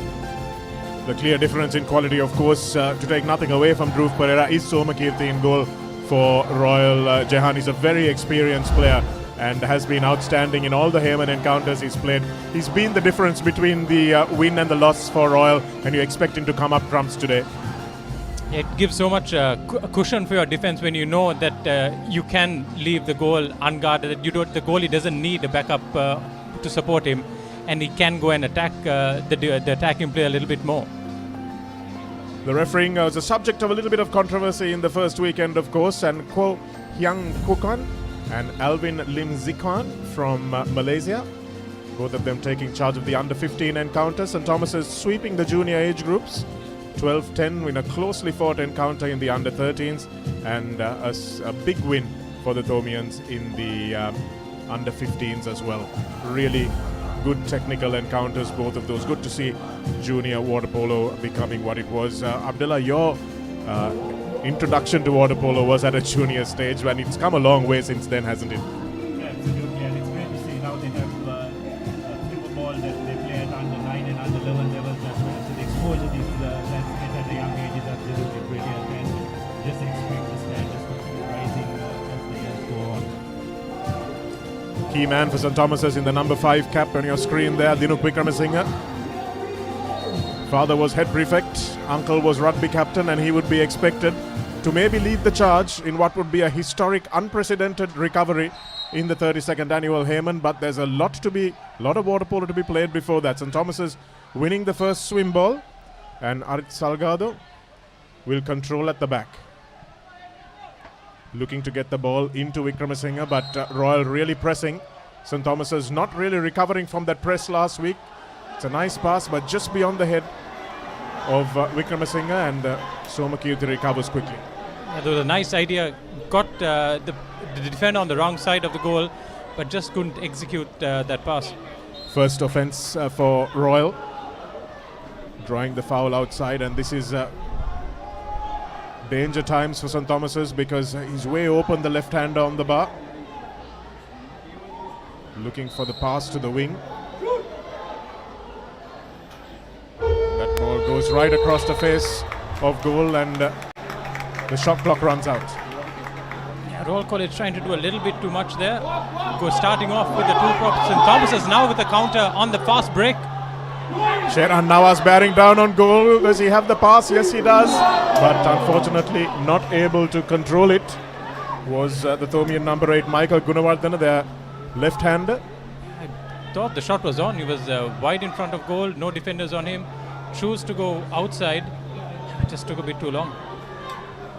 Shehran Nawaz, son, of course, of a very good friend of yours, Abdullah, a man whose knees you've been acquainted with, Shamli Nawaz, captained Isipatana around the time you were captaining Royal. Yeah, that's right, Shanaka. Good sports pedigree there, and Nawaz definitely had an out. Shamli definitely had Shehran definitely had an outstanding first leg in a losing cause though. So Thomians on the attack. Need to spot that pass, and they spot it now. Needs to be a pump fake and a shoot. Can they get the ball away? No, they can't. Great defense by Royal. St. Thomas is winning that one back. Trying to get the ball into Vikramasinghe, who bounces it in. That's the first goal. Yes, well, just as he did in that first leg, Dinuk Vikramasinghe drawing first blood for the Thomians. It's just the start they would have wanted. Wonderful backhand, very strong lad is he. Stood tall and just placed that backhand perfectly. Jahan, technically it was a very good shot. Technically very good. He was able to manipulate his defender. That's the stuff that happens off the ball, off camera, which you don't often see. Royal now looking to hit back immediately. St. Thomas's will need to stop this and stop 8 more as well. Nice bounce, but Dhruv Pereira up to the mark. Got a bit too much bounce on that. Bounced right over the, or just off a Royal attacker. Just deflected wide. St. Thomas's now they're choosing to give them room at the top. Royal not pressing like they were last week. And again a turnover on offense. This was what plagued St. Thomas's last week, that they turned the ball over so many times while they were in attack, but that time Royal not able to convert that shot. I think it was Ramiro Alutge in front of goal again. We saw Royal do this in the first leg as well, leaving a man unguarded up front. You can do that when you've got an 8-goal cushion. Certainly can, and they're looking to exploit that, turn it into 10 goals pretty quickly. And that's a beautiful shot. Lovely round arm shot. Didn't get it right the first time, but that time Bihandu Katugampala smashes it home. St. Thomas is strangely opting to back off the bars. Very dangerous to do when you've got such a good shooting team. Yes, sir. The tactical differences in how St. Thomas's are choosing to defend is quite interesting. Coach Darit Pereira obviously has a strategy. You can see Royal really pressing, even in the front pool, and they've let it go. And now Royal bearing down on goal. Alutke won't miss from here. Oh, he does. Dhruv Pereira. That's a turnover called by the referee for not playing on correctly. Just as you said that Alutke is not going to miss there. I think your years of experience in the combox come to the fore, Shanaka, with the commentator's curse. We'll do what we can, Jahan. Do what we can. And it's 8 goals. I'm sure you'll forgive me. As we see Royal now trying to slow the game down, as they will be sensible to do. They have the cushion. They don't need to do anything dramatic. Again, keeping Dhruv Pereira honest in between the sticks. making sure that St. Thomas's don't know where the shot is coming from. And this is Michael Gunawardena again, the left-hander in front of goal. That's a penalty call for a foul from behind. He was on goal. Royal College uncharacteristically switching off in defense. There was plenty of opportunity for him to get to the ball and get in front of the defender, but a bit of lazy defending by Royal College there. And that's a new rule that has changed things dramatically, Jahan, because if you're bearing down on goal, the defender can do absolutely nothing from behind you. And even if it's 50-50 to go for the ball, you cannot do it from behind, and that's why the penalty has been awarded. Sharan Nawaz to take it, and that time referee says there was an infringement before he took it, so he'll give him another chance.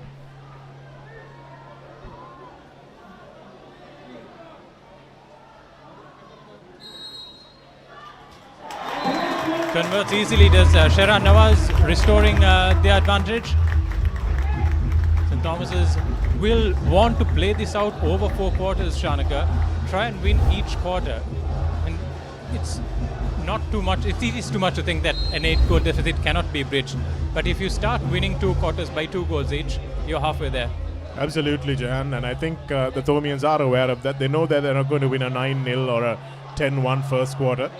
So they need to make sure they play throughout the course of this game. Another exclusion for St. Thomas's. Yes, it is the first exclusion of the night. Royal really doing well to win the exclusions last week as well. And that's well put home by the wing.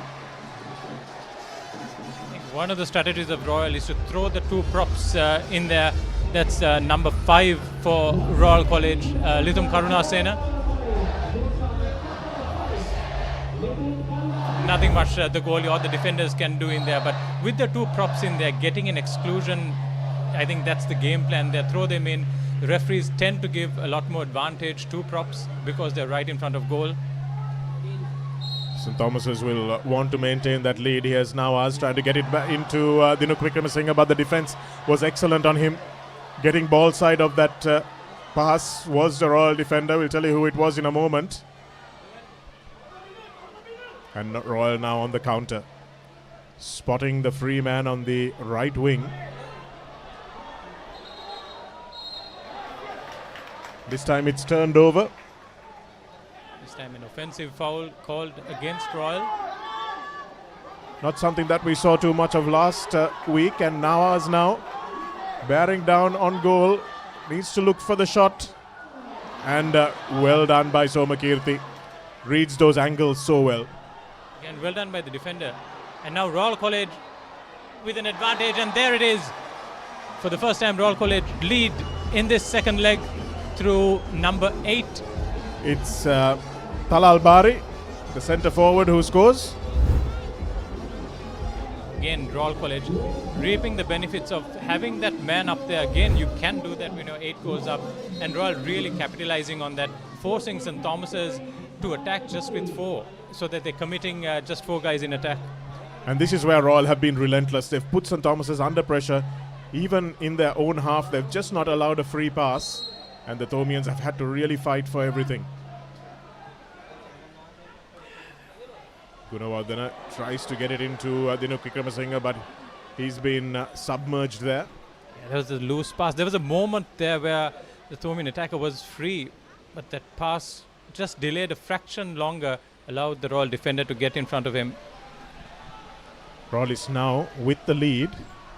Will slow things up, eat away at the shot clock, but will look to move the ball, rotate this possession. But it's another exclusion. St. Thomas's will need to be careful of this. It's 2 exclusions already for them.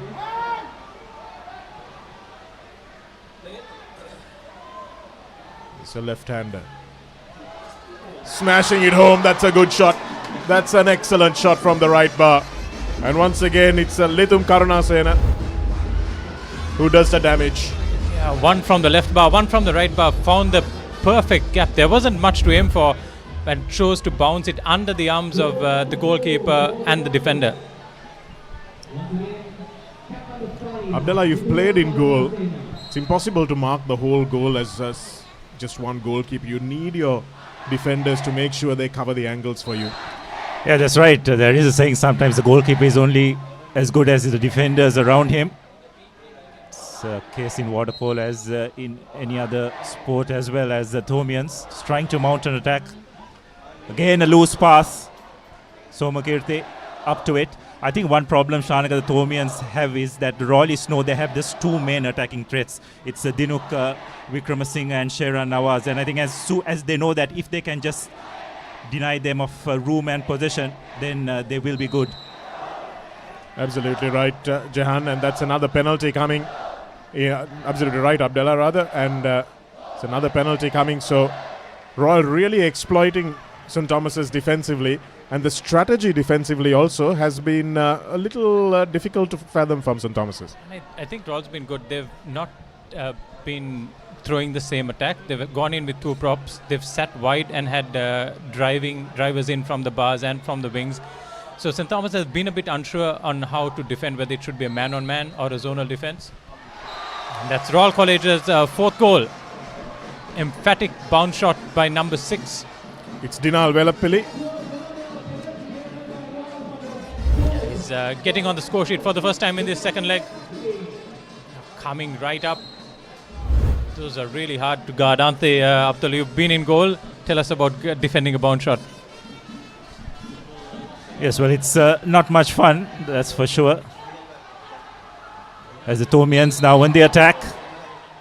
But it is a foul. It's within the 2 meter area, isn't it? So position turned over. Somakirti just looking at his options. Nice tip in. But it was not legally done. So Royal now back on the attack. If you're wondering what that call was, you cannot be inside the 2 meter area unless the ball also is in the 2 meter area. It's as close as you come to football's offside, and another superb shot from that right bar. And Royal are scoring from the weaker bar. Bihandu Katukampala gets his second goal. And you don't expect teams to score from the right bar because the angle is, of course, so much tighter for the right-handed player. But Royal have been dominant from that bar today. That was a great visual there. We saw Katukampala waiting till the defender put his arm down and then went for the shot. Excellent showcase of fitness right there.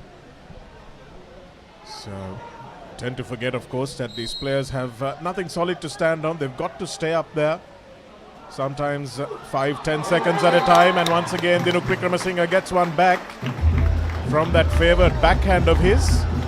But the body language would suggest that they think already that it's a mountain too far. But fortunately, no one's told the supporters. Going to his favoured backhand again. Got the ball exactly where he wanted it. Raul De Silva read the play well, was just half a second too late. And that's where I feel that in the modern game that some of these players need to get a little bit better at, Jehan. It's not about just getting it into the prop, it's about giving it to him where he can score from it. And that's something I've noticed a little wanting in all three age groups today.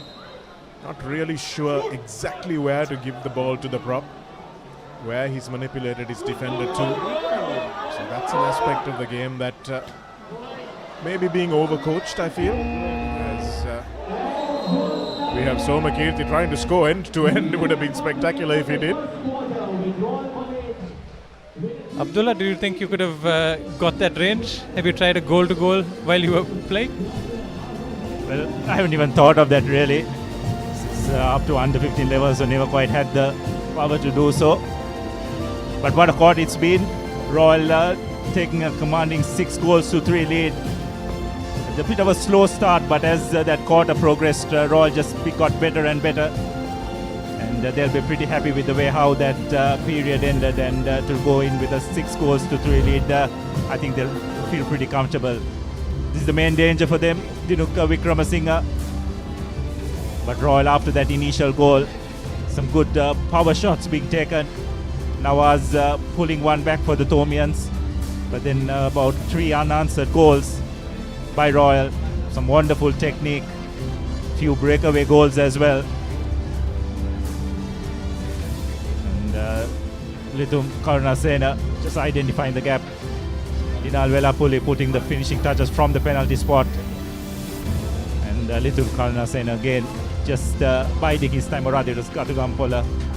And of course Dinuk Wickramasinghe final goal. So these are the key stats.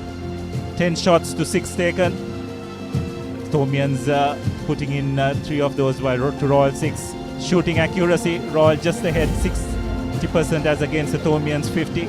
2 exclusions for the Thomians, just 1 penalty each. So entertaining first quarter with Royal just going ahead 6 goals to 3.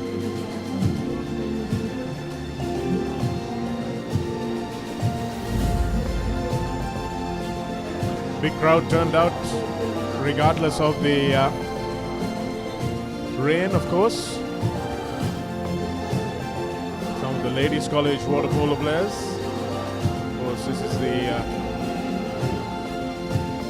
dignitaries box, nice and dry in the little marquee out there. I think that might have been an early start. Oh, there's no ball.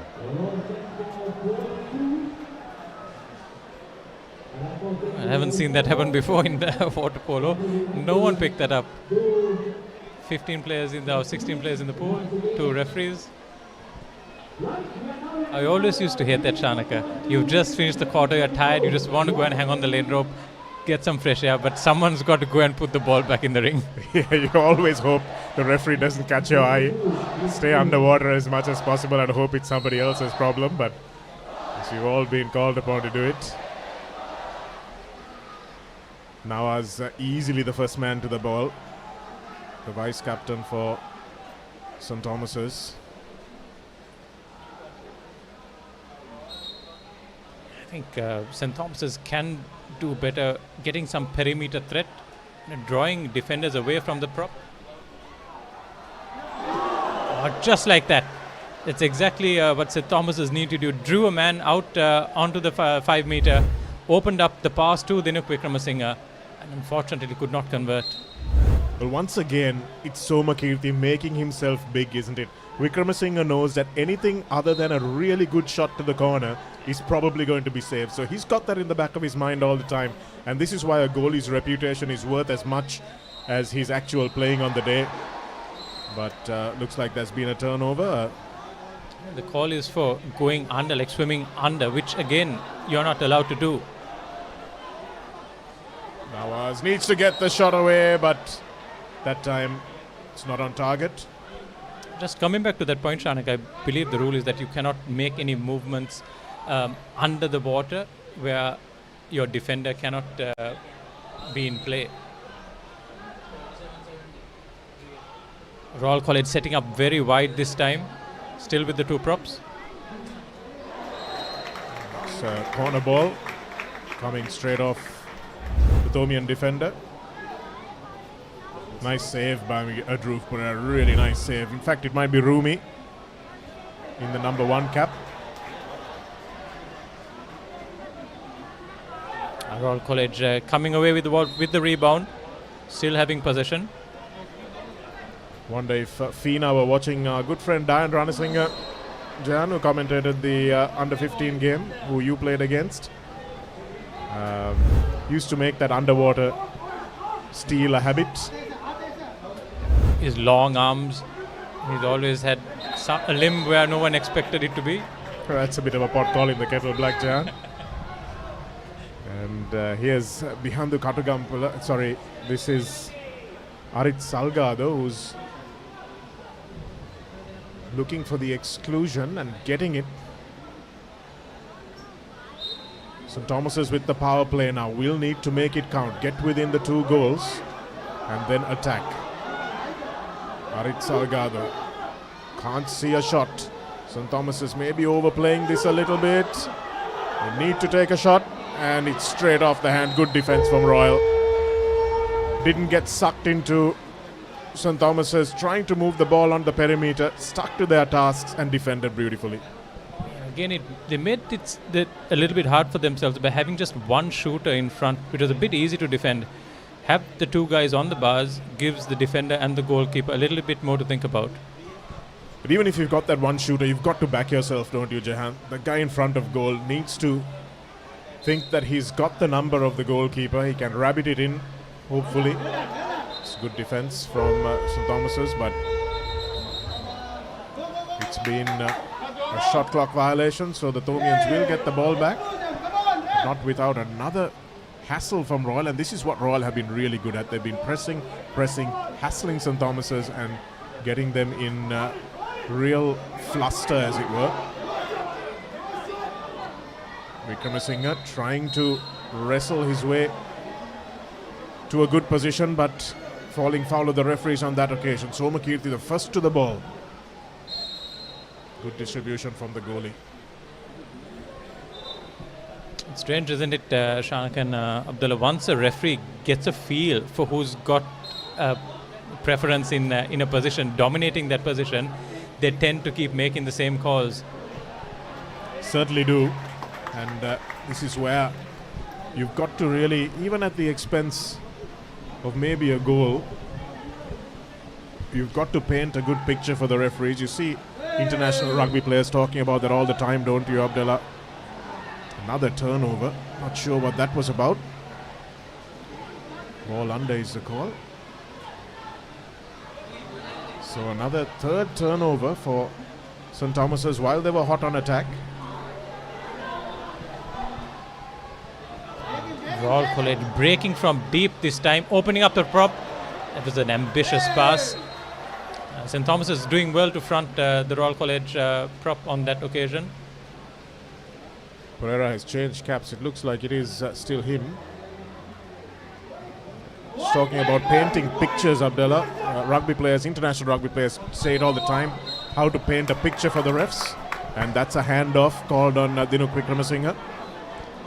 Yeah, that's right. And seems that the Thomian, rather the referees have got an eye on Vikramasinghe, what he's doing off the ball on occasions.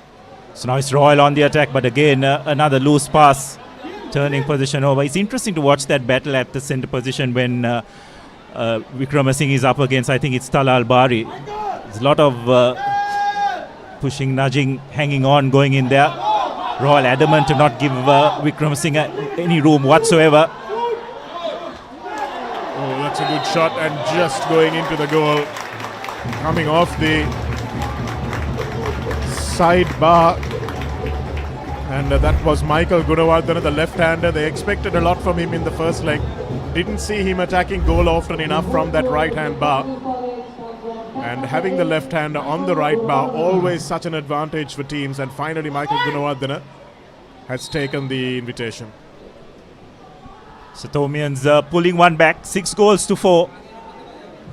It's always important for them to get that first goal in this second quarter, which they have done.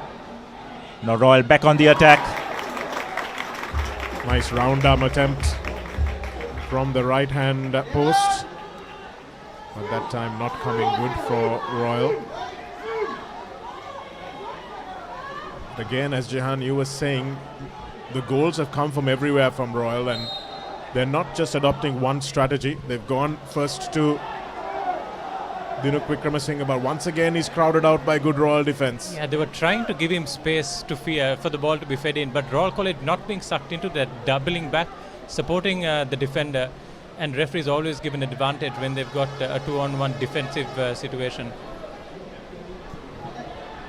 Royal now with a little bit of space in front of goal. They've got to shut this down, the Thomians, but they managed to get the ball into the prop and they win the exclusion. The Royalists have been excellent at making sure they get the exclusion early on in the shot clock.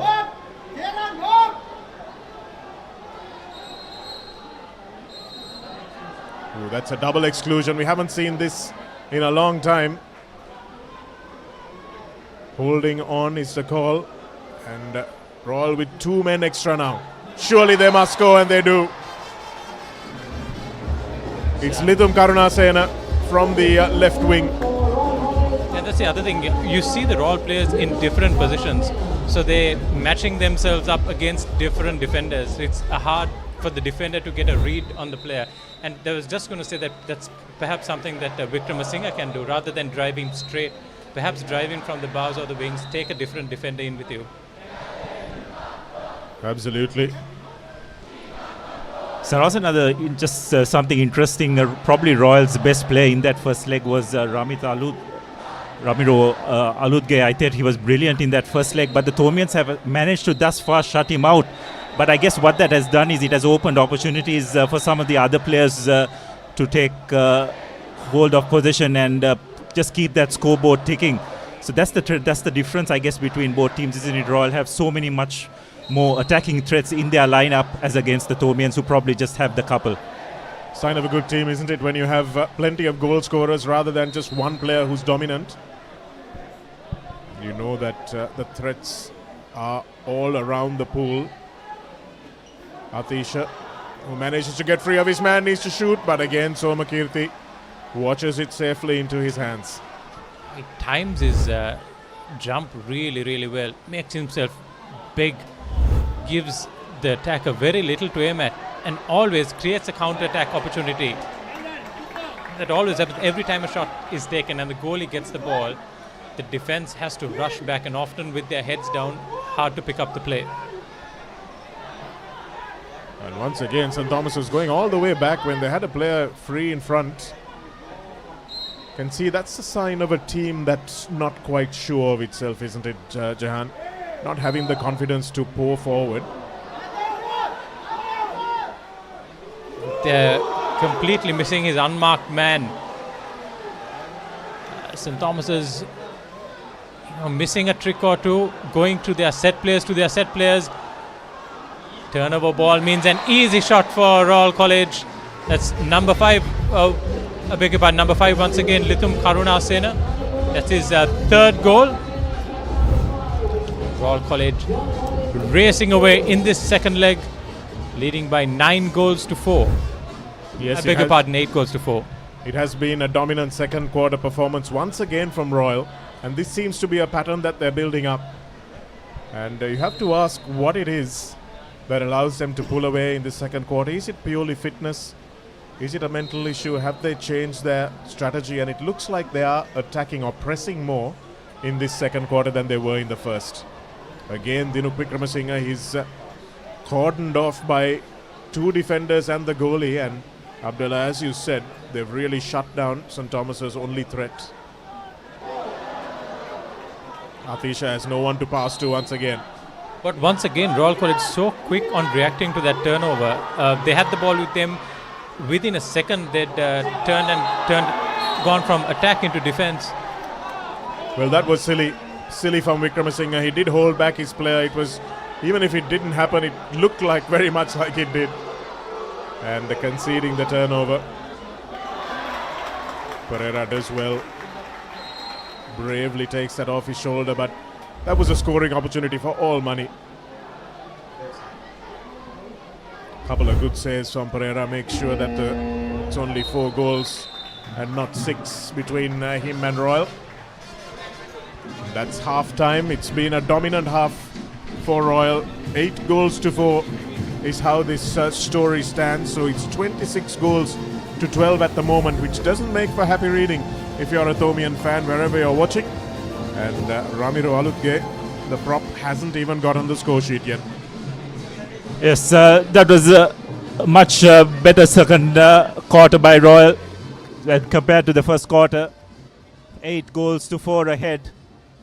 And again, Shanaga, the Thomians probably just suffering from the lack of options in attack, isn't it? The 2 threats primarily, which is coming from Nawaz and to a great extent Dinuk Wickramasinghe, Royal have successfully managed to shut them out. As we have a look at the highlights of that second quarter, Thomians drew first blood, and probably the man of that quarter, Lithum Karunasena, with a brace of goals, has been outstanding in front of the net, not giving the Thomian goalkeeper any chance whatsoever.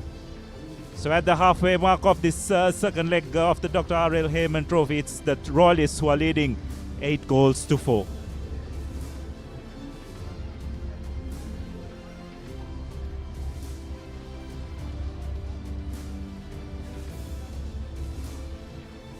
The rain has dried up. See the shrine of St. Anthony on the top left of your screen, lit up in the night sky here in Kotahena. but doesn't make pretty reading this card for the Thomians. It's 8-4, 6 goals in the first quarter. And although that second quarter was just 2-1 in favor of Royal, it seemed, Abdullah, in terms of the game, in terms of the feel for that game, it seemed like it slipped away much more than that 2-1 would suggest. Yes, and I think as the game progressed, you just felt Royal just got more and more into the game. As we look at the stats at the end of the second quarter, shots taken, nothing to choose between both teams. It's, just the shooting accuracy, you'd have to say, is that's probably been the difference. Just 2 exclusions from both sides. But again, Royal just having so many more attacking options, just where the Thomians have been struggling in that area of the game so far. Yes, the shooting accuracy is one thing that St. Thomas's will rue. Plenty of shots coming off the bar, and of course the threat of Somakirti always up there, which means that the Thomian shooters will continuously feel that they have to shoot better than they actually do to get the ball into the goal. Just during the latter part of that second quarter, Shanaka felt that Dinuk Wickramasinghe was getting a little bit frustrated, wasn't it? There were a couple of infringements offensively that he was making, and the ball was being turned over to Royal. So I think it's important from the Thomians' point of view that he remains cool. I can understand the frustration. Royal are crowding him, not giving him any room whatsoever for him to maneuver, but he's got to just ensure that he keeps his emotions in check and just maybe try and feed the rest of the players around him, because when he attracts so many defenders, there will be opportunities for the other players as well. Yes, and I think they do need to step up. I think that's what is really frustrating. Wickramasinghe, you use the absolutely correct word, frustration.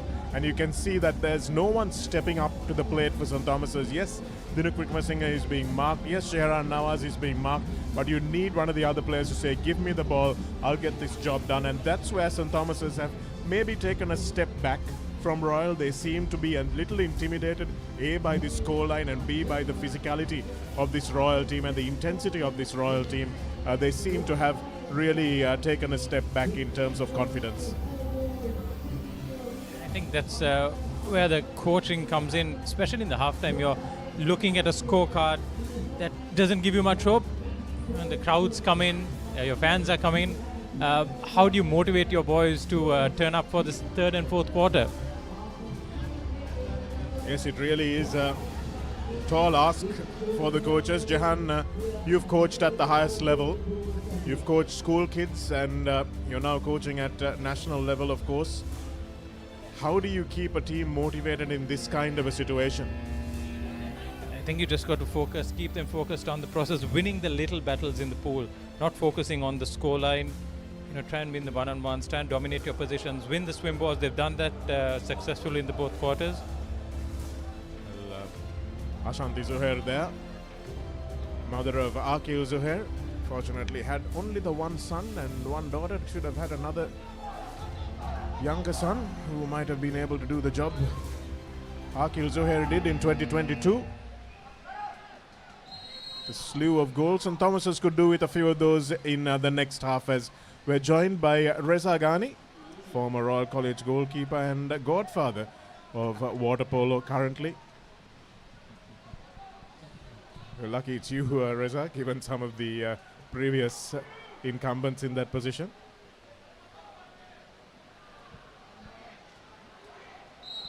St. Thomas is trying something a little bit different this time, setting up a little bit deeper.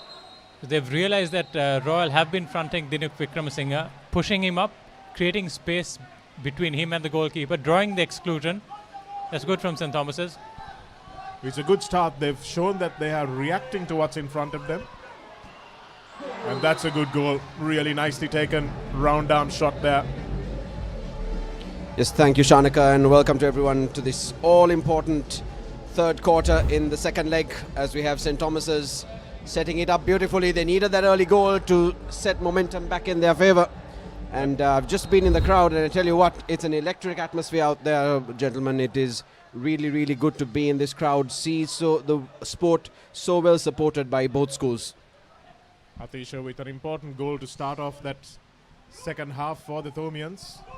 Electric, all right, Reza. There was a bit of lightning in the air a little while ago, but nice to see that has subsided. And Dhruv Pereira just getting enough on that to prevent it from going in. It's like another penalty for Royal. They've had about 4 penalties so far already.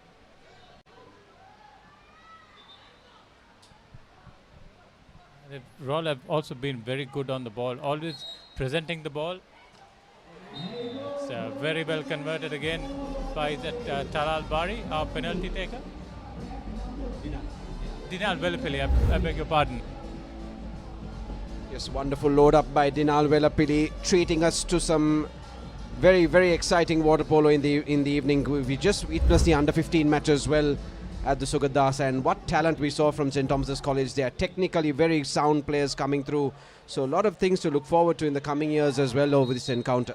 What's really surprised me, Reza, is how good the under-13s were. Not just St. Thomas's who won the game, but Royal College who won the encounter. Just really outstanding goals. Jahan, I don't know that you saw it, but there were 2 goals back-to-back in the first quarter from halfway in the under-13 encounter. That's just outstanding play from these young lads. I think a lot of that is to the exposure that they're getting at young levels. Playing in a 50-meter pool, none of them seem overawed by the situation, by the opposition, and they feel like they own the pool, and that's really, really heartening to see. Yes, it is a wonderful step in terms of development of the game. Of course, this Hayman providing a platform for many other schools to come in and have their traditional encounters. And that's a nice ball. St. Thomas was looking for the lob, but not the correct option at that time. There are 15 more seconds on the shot clock when that shot was taken. Yeah, and Vikramasinghe was on the right side, just needed a pass in front of him. But that's good from St. Thomas. They've mixed things up in this third quarter, driving from deep. They've got an offensive line working together. It's a good screen by Royal College, providing a little bit of a passage for the attacker. And also coming from Royal College, feeding a lot of front foot ball for these players to really go in and then take advantage and then have this extra man situation. I think Royal have scored about the 5th extra man chance that they've got. So signs of a good team as well, well conditioned, know exactly how to set up their attack. And when it's extra man, you're always favoured to score. So well done to the coaching staff there. And that was Lithum Karunasena once again threading it through the defenders. He's backing himself, which is good to see, Jahan. You've got to have a shooter who is confident enough to take that through that forest of hands. And again, on the left bar, once on the right bar. So it's really hard for the defenders to get a read on him. Again, good press right at the top. It means that the pass from there is not always the best and gives time for the Royal defence to regroup and reset. Oh, that's a good one. That's a great shot from Michael Gunawardena. It's not often you see Vinudha Somakirti being beaten like that, but that was a well-taken shot. And exactly where a goalkeeper doesn't want it from there. He thinks he's got the posts covered, but right above his head. It looks easy, but when you're standing on nothing but water, those are very hard to get to. Well taken shot by Gunawardena. A rabbit shot is what it's called, because you've got to have rabbit ears like hands coming out. Royal now will look to just consolidate their lead.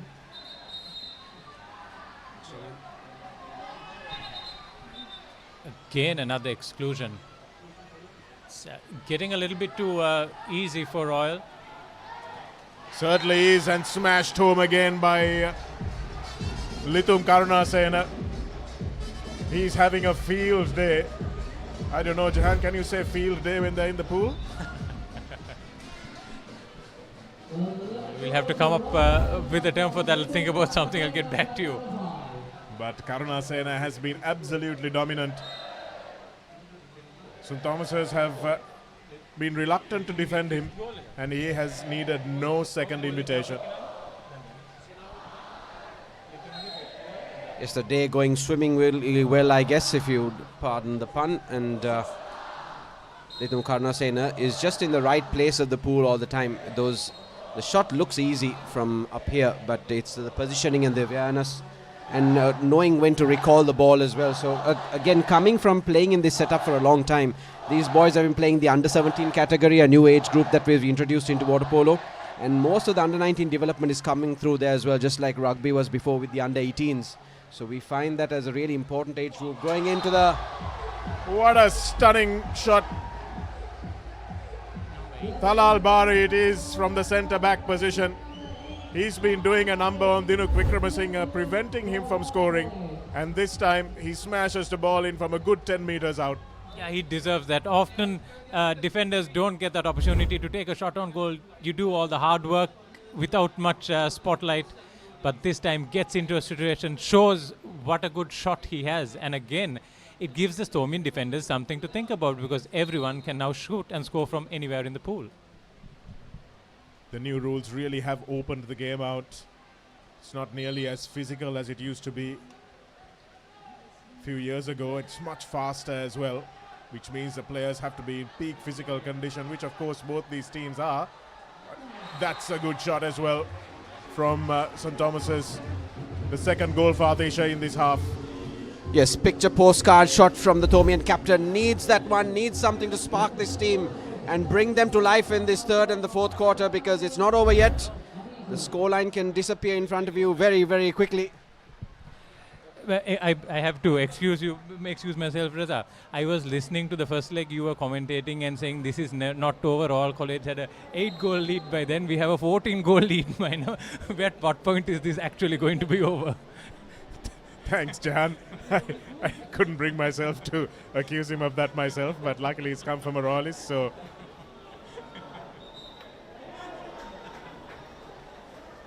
I didn't know this would be scrutinized so carefully come the second leg, but puts the commentators under pressure as well, not just the players, I guess. And St. Thomas is now looking, attacking through the wing, needs to feed Dinuk Wickramasinghe.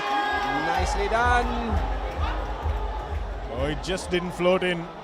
Just didn't float in. Goal is the call coming from the crowd, but... looks like Somakirti got just enough of it for the referee to wave it off. But St. Thomas's have managed to turn over possession on the attacking end. And also showing that we need to bring the TMO now into these games as well, doesn't it, gentlemen? I was just going to say that's probably what Reza's, the godfather, is going to bring in goal line technology next time. Well, you used to have goal judges. Not sure we still do. But one thing that would really enhance the viewing experience for everyone seated at home, Reza, if you can find a sponsor to do this, is the underwater camera. That would just change the way water polo is perceived. Oh, that's a beautiful shot. Absolutely superb execution. That windmill backhander. But this time, Dhruv Pereira alive to Ramiru Arutge's threat. Yes, Dimitri Lienage setting up bad precedent, if you like, from a coach's point of view. Ramiru Arutge trying to emulate that. But again, time and a place for all of this. Royal College need to be clinical in this third quarter. 2.5 minutes, I beg your pardon, remaining on the clock. And just don't want to be complacent now. They just want to finish this game on a high, make sure that they do the basics right, and then set a good example for next year as well. It's 30 goals that they've scored in the encounter so far. They're quite happy with that. Of course, they will. We wanted to blood some youngsters. Reza, will you see Royals coach Yasoda Wasalage going to the bench anytime soon? Just something that they very easily can do. And while playing with the seniors, just throw in a young guy in, throw him into the prop position, bring on your reserve goalkeeper if you can. Just a few things that you can do. And even for St. Thomas's, looking forward to some players from the under 15. They looked good. Another scoring opportunity for St. Thomas's with the break. Royal College doing well to get goal side, but still with the defender from behind conceding the penalty. Once you've got through on goal, it's your ball to lose. And Nawaz did well to maintain control of the ball, and it was a clear attack from behind. Yes, the vice captain leading from the front there needs to be the spearhead of this attack. Did it successfully last week as well in the first quarter, and then brought them to life with those 2 goals. Nawaz now excellently done. Very well done by this Tomian vice captain. In fact, it was Senthikumaran Amitesha. Sorry, it was Senthikumaran Adesha, the captain, who smashed that goal in. He scored 3, the Tomian captain, but it's not going to be enough, certainly not going to be enough to win this leg unless they have a spectacular fourth quarter.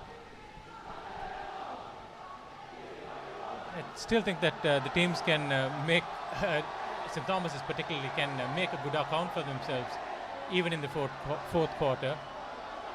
Play some good water polo, your training ground moves, your set plays. You know, go out there, you've got nothing to lose. Certainly not. They can throw caution to the winds and maybe keep a player up as well.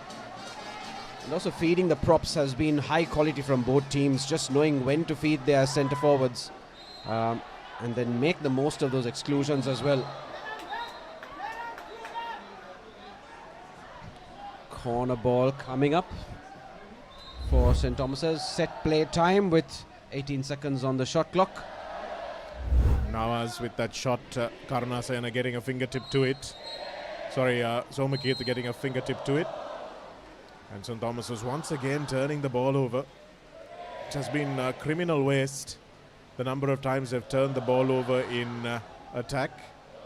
And it's always been off the ball, those offensive fouls, which really are unforgivable. And that's a brilliant goal. It's a pump shot. Those are the training ground plays that we were talking about. Royal College now pulling off one of their own through number 5 is that Lithum Karunasena with his 7th goal of the encounter.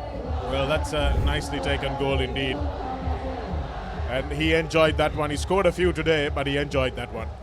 Yes, third quarter of the second leg last year as well. Mihin Vanigasekara from the other wing feeding Lithum Karunasena in exactly the same fashion and then putting it at the back of the net. So Royal College, good to see continuity through the gameplay as well. It's another ball into Vikramasinghe, but looks like they have called a hold on him. Vikramasinghe will say finally, but you can see the frustration on his face. Asking his team to get on with it, and that's where they do actually get on with it. And in the end, it's Arita Pereira, the youngster, who had an outstanding game at the under-15 encounter just moments ago, gets his first goal in a senior Hayman. Yeah, that's very nice to see. That'll give a lot of confidence. They've got a good young team in the under-15s. Playing in this will give him a lot of confidence. And getting that goal, albeit off a deflection, getting into positions, and St. Thomas is trusting him to take the shot in that power play. Arita also comes from a significant Tomian pedigree. His father played in those unbeaten teams of 89, 90, 91 for St. Thomas's. You can keep going, Shanaka. You're unbeaten for a while. In the rugby. And then, of course, his uncle Viren in the unbeaten water polo teams of the mid-90s for St. Thomas's. So, plenty of blue and black blood in his veins. Royal College playing with an extra man in now, needs to drop in. Nicely done by the awkward bar for Royal College. Suleiman Shekha, I beg your pardon, on that occasion. So both youngsters firing now for both colleges. Good to see this, good to see young talent coming up in such a high pressure encounter. Would that be his first goal in the seniors, Reza? Yes, I believe so, but just showing that how much confidence plays a part in these encounters as well. These boys have all trained in the same fashion and the same amount of effort, and it's good to see all of them getting a chance in the pool and then making sure that they contribute something to the win as well, because in the longevity of building championship teams, that is something that you would look to as well. Again, Royal not giving up the ghost, not relaxing at all despite having a 5-goal lead.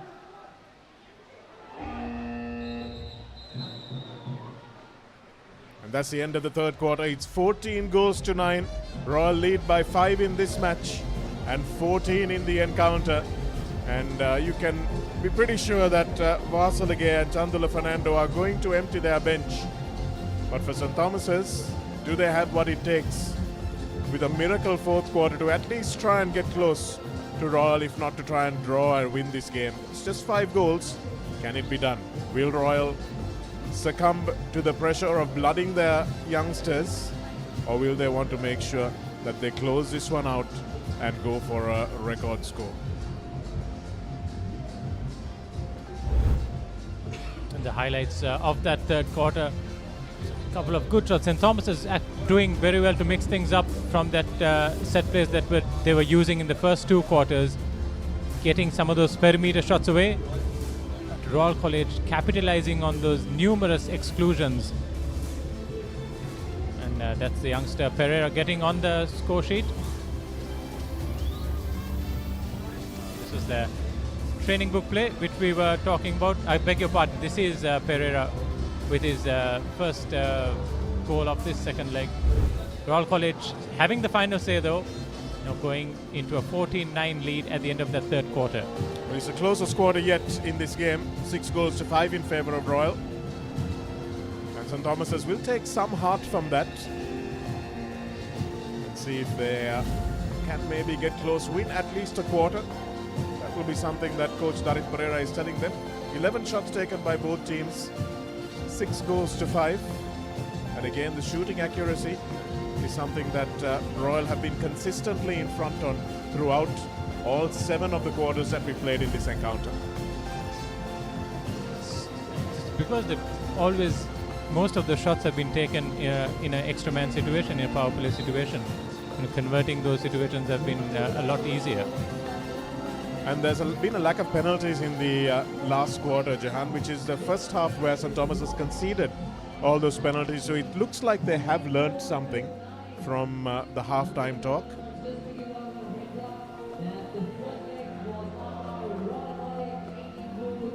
Fans and spectators braving the elements here at the Sugathadasa Stadium. The ball's firmly where it should be. We started off the third quarter with the team swimming up to an empty ring. Never ceases to entertain people seeing themselves on the big screen.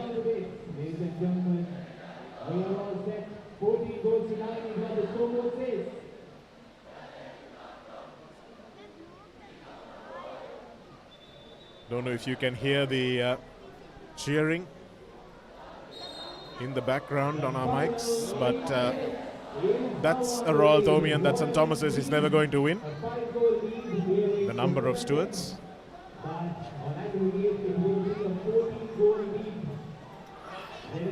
They haven't had much to cheer about. Oh, here they go now. I think that's something that the fans can do. However bleak a situation looks, even though you're losing, looking at a dreary scoreboard, the fans, the stewards, the prefects can bring your team to life. Just spark something in this final quarter for St. Thomas's. If they can't win the Hayman, maybe win the second leg, maybe win the quarter. Absolutely, Jahan. Never give up. Thomian grit has maybe taken a bit of a nip. And another exclusion. This is what Royal have been superb at so far in this game. They've really managed to milk the exclusion. They've understood what the referees are looking for, and they've painted the better pictures. Beautifully taken shot, but just not enough. And it looks like it might be another penalty. Yes, it was. There was interference from the Thomian defender at the back. And this time it's Rumi in goal for St. Thomas's. It usually put the prop marker's job as one of the most difficult, but in this case I think the Thomian goalkeeper's got a good workout. And Royal College rack up just another goal there in that quarter. Dinal Velapilli doing what he does best, smashing it into the back of the net for Royal College, and then bringing them to 15 goals to 9 to St. Thomas's. Nice elevation from Velapilli. You can see why he's a designated penalty taker. Just very quiet in demeanor, just goes about his job, something that we really like to see in these players. Discipline and all of that paying off for Dinal Velapilli and Royal College now. I'm good. No chance for Diluk Vikramasinghe to get that ball well over his head. The passing accuracy from the wings to the prop has left a lot to be desired for the Thomians. They've tried everything, haven't they, Shanaka, in feeding Dinuk Wickramasinghe. They tried from the bars, they tried from the wings, as you saw on that occasion. They've tried driving in, but none of it has worked. Once again, another exclusion for the Thomians. And this is where they really have let themselves down. Hardly ever had 6-on-6 in the outfield. Beautifully done.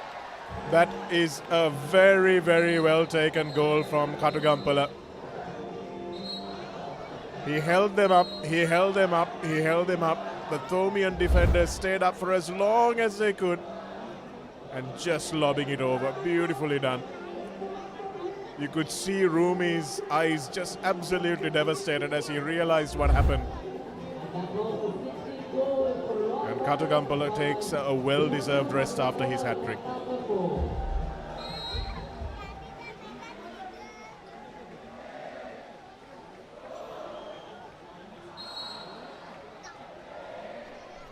Interestingly, this score looking a lot like the under-15 score as well for St. Thomas's College. So a lot of good things to come for them from the next few years, and a lot of players to look out for as well to make this an ever so exciting 33rd Dr. R.L. Hayman Trophy for next year. But instead, Royal College now just getting into the right positions of the pool. Need to play on goalkeepers outside his cage. Well done by the Thomian goalkeeper to recover there. Found himself in all sorts of trouble, but had the wherewithal and the awareness to do it. So well done to him.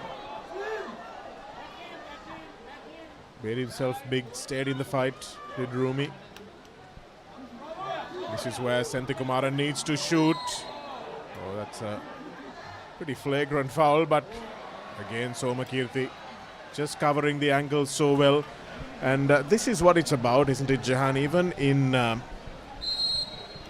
when you're a bowler, knowing what a batsman is going to do, it's like that, isn't it? A goalkeeper knowing what a shooter is trying to do. Oh, what a shot! What a stunning shot. Talking about knowing what a shooter is going to do, that was perfectly disguised. And once again, Dinal Vellapilli has scored from the penalty spot, but this time he didn't need power, just had beautiful execution. Well, if Lithum Karnasena did it last year from the opposite side of that net, Dinal Vellapilli has been practicing that one just to get one up on his teammate there. Wonderful skill from the Royal College shooter on the bar. And gives this crowd something to cheer about again with just a pure skill on display. I think that's something that we can't really underscore, because the scoreline is one thing, but just to see the amount of work and the amount of fitness and the conditioning that all these teams are under. Wow. It's raining goals here for Royal. And finally, in the fourth quarter, he gets on the scoreboard, Alutge. He won't mind that, because the scoreboard makes for some happy reading for the Royalists.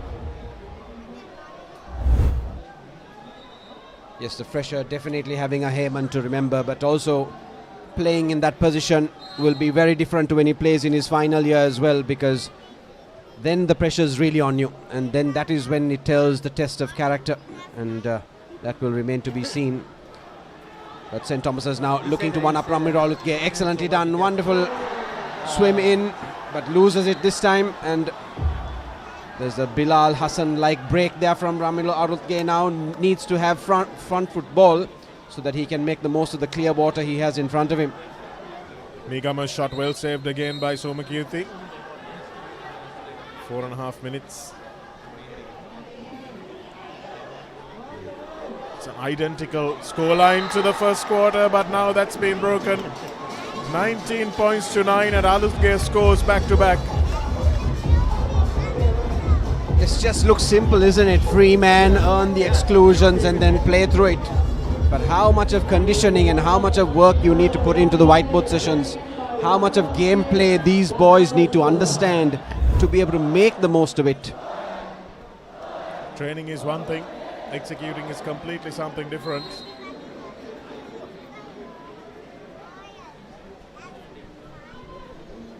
So Alutge now just pressuring, will know not to give easy foul away on the top, because when you have turnover like that, you'll find yourself on the business end of this score sheet Vinodha has a good long pass that he can use. The Sri Lanka under-21 goalkeeper instead feeds Talal Bari back into the awkward bar. Royal College setting up beautifully with 15 seconds remaining. The D's are entirely set to attack and ready to go. Bari looking to feed the props. Royal playing in double prop. Has the wing at their disposal as well. Lithum Karnasena sneakily gets into that position, that sweet spot where he was looking for the cross feed pass as he gets it now.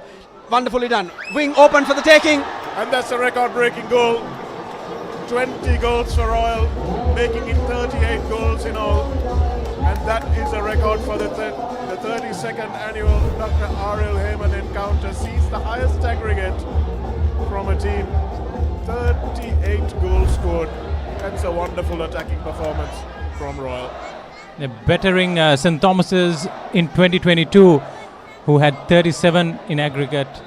And Royal College will be mighty pleased that that record or stat is with Royal College. The highest winning margin also was 20 goals from that same encounter in 2022. And currently Royal on track to better that as well. So it's an 11-goal deficit coupled with the 9-goal deficit in the first leg. And the winning margin could also be under threat. St. Thomas's need to make sure that they don't allow that to happen. But once again, the shot is taken, but not before the ball has been turned over. The Royal fans seem to know that as well, chanting one more goal, one more goal.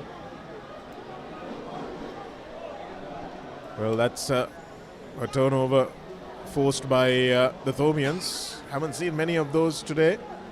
Can they hold out for 3 more minutes? Can they score a couple of goals? Can they close that gap? That's what St. Thomas's is playing for now. They're not playing for the Hayman. That's the exclusion.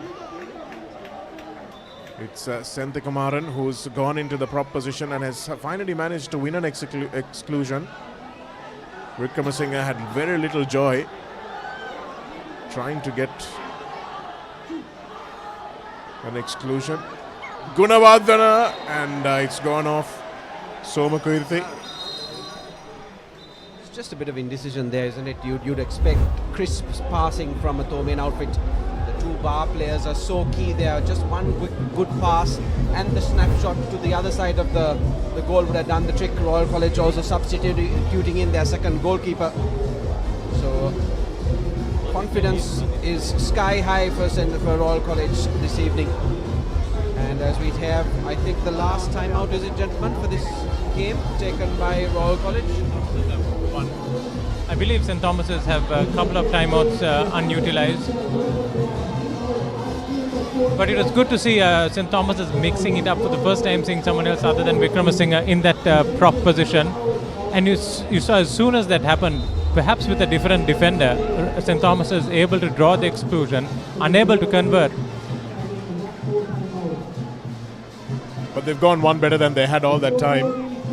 Yahan Zamarajiva, Madhuranga Kulitalaka, colorsman from Royal. They all look as concerned as you, Reza, as if worried that St. Thomas's might somehow pull this off. I think you've been spending too much time with them. Nicely taken. Nicely taken shot, and as good a save as well from Dhruv Pereira, who's back in between the sticks. That's better from St. Thomas's, shutting off one side of the goal. Here's Shaheen Megama. Royal College can afford to leave a man up front. St. Thomas's dropping down to defend him even though they are in attack. And that's why a turnover call, there's been too many of them for St. Thomas's liking. Well, certainly too many of them, Jehan. Why is a question, of course, that St. Thomas's will need to review. That's a wayward pass, just 10 seconds on the shot clock. Royal will have to think fast.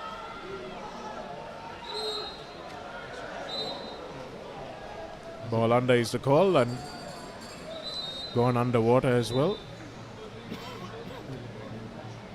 It's been a timeout call, so that will be the final timeout of the game, called by St. Thomas's. just coming back to that under 13 game, Shanaka, that you touched on. So good to see the players coming in at such a young age. And something that is in discussion is to introduce the under 11 category as well. Because it brings these boys together and playing together, eating together, just staying together for an 8 to 9 years time will make such a difference in the pool. We've already seen that with the likes of Dinal Velapilli, Letum Karunasena, Ramiro Alutge coming through the ranks because of the amount of junior matches that we've brought into the system. So a big thank you to everyone who's been helping out with that. But really good signs then to see how those under 13 players will perform in 5 years' time to come. Of course, there's needs to be questions asked, Reza, as to the size of the ball, the size of the pool that you use for the under 11 players, where they're going to be playing the full pool. All those issues will need to be discussed at your level, of course, at an administrative level. St. Thomas is with the timeout. Can they get the final goal that they need to try and put that defensive margin out of the equation? And they do exactly that. Senthikumaran Atisha managing to go into that prop position and do a little bit more damage from that centre forward than has been done in the other three quarters. I'm surprised that St. Thomas's didn't go to this option earlier in the game.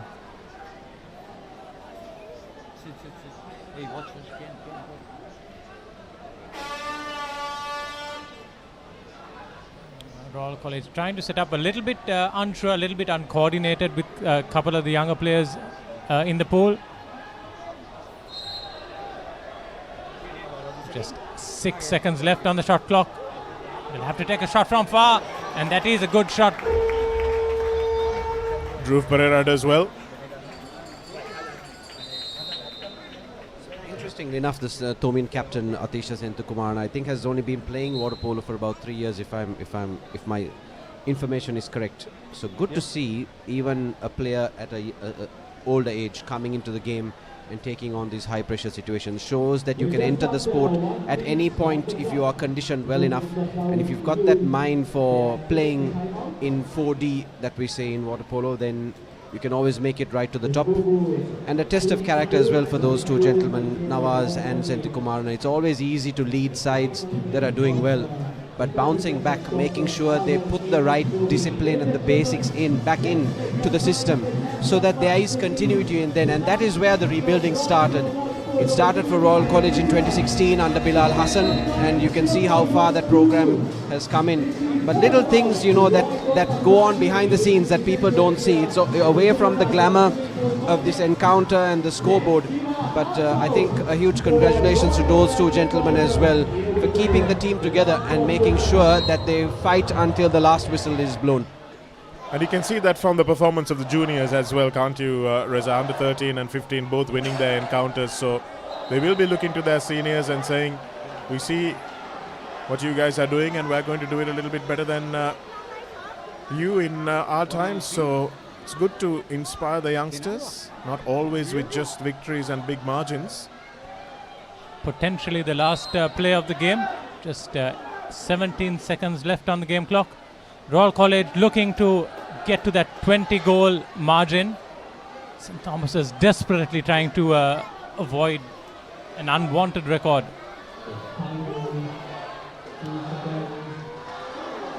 Oh, that comes off the bar. It was close, but St. Thomas has managed to avert one particular record. They have conceded the highest number of goals in any of the 32 encounters thus far, but they have managed to keep the winning margin of 20 goals still intact. That's held by their edition of 2022 against Royal. Of course, in the next few years, I'm sure that will also come under threat. But the Thomian fans will have to find solace in the fact that under 13 and 15 won their encounters, and they will hope that that bodes well for the future. But Vinuda Somakirti, who has been central to Royal's defensive effort today, and Lithum Karunasena, who led the charge with the goal scoring on the opposite end of the pool, can be absolutely satisfied with what has been a dominant performance this year, Jahan. It's not just the defensive effort as well. I mean, as a goalkeeper, I think keeping the team together throughout the season, as Reza was speaking about earlier, this is a year's worth of sacrifice, training that comes out here in these celebrations. And I'm sure St. Thomas's will have their own stories as well, but unfortunately not the result to take home with them. But a very well deserved win for Royal College indeed. Well, it's a winner's story that gets told, isn't it, Jahan? And despite the fact that the losers often have worked as hard, maybe even harder, but sometimes in sport, only one person's story gets told, and that little lad waving his blue, gold and blue flag we'll remember tonight. And this is what this rivalry is made of. This is what sport is made of. Sometimes you have close encounters, sometimes you have one-sided encounters, and Yasodhavasa again, even though he's not showing it on his countenance, must be a very, very happy man indeed. You said it perfectly well, Shanaka. Yashodhavasa was the losing coach last year, managed to turn things around. I think perhaps it's sometimes that spark of losing that drives you to do more, and perhaps that is what is going to drive St. Thomas's into next year. Certainly will, I think. Nobody likes losing. Certainly not, especially by a record margin. And that's something that will spur this Thomian team on. Nice to see some youngsters in both squads as well. It's also worthwhile noting that, as these boys high-five each other, they do form the core of a Sri Lanka water polo contingent. Primarily Royalists and St. Thomas. It's not a sport that's very professional in Sri Lanka. You don't get paid a lot of money for playing water polo, but still, these guys, after their years, go on to represent their country, and playing together over the years, lots of memories to take back home, starting from this Hayman. Absolutely, Jahan. It's something that we used to look forward to as well. There were some players that we liked to win just against when we were playing. And this is that lovely lob shot put in by Katugampala, and Vellapilli from the penalty squad scored many, but he will enjoy that little lob. Such good deception in the way he got that shot over. Royal just being eluded that final goal to win by the highest margin in the history of the encounter so far. No doubt that that record will come under threat, but it will not be tonight. And that's how the quarters panned out. St. Thomas's this time losing it in the first two quarters.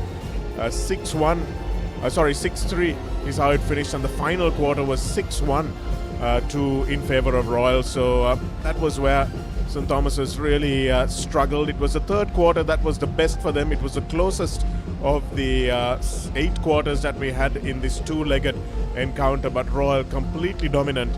And you have to congratulate the goal scorers, Katugampala, Lithum Karunasena, Dinal Vellapilli, who were the chief goal scorers in this Royal encounter. They absolutely made mincemeat of some of the Thomian defense. Here are the shots taken in the second leg of the 32nd annual Dr. R.L. Hayman Trophy. 39 shots taken. That's 12 more than Royal. 8 exclusions to 2. That's where really the game was won and lost. And of course 4 penalties. Royal being able to really milk those penalties from the Thomian defense, and the Thomian defense in disarray just managed to win 1 penalty off that Royal. So when you look at those stats, Jahan, it's no surprise that it has been the highest aggregate. We have so it's a 10 goal win to Royal, 20 goals to 10, and it's going to be a long afternoon for the long evening rather for the cheer squad. 32 encounters have been played, 4 have been drawn. I think you played in one of those drawn encounters, Jahan, if I remember right. And St. Thomas's last winning in 2022, and Royal breaking into double digits in the last encounter, winning their 11th in 2025. Well, slowly closing that gap on St. Thomas's. St. Thomas's racing off to a lead as the encounter started. but over the last few years, a bit more parity settling in. Well, the Thomians will not like the fact that 2022 was their last win. That means in 23 and 24, Royal have come up trumps. But we'll be back with the presentation after the commercial break.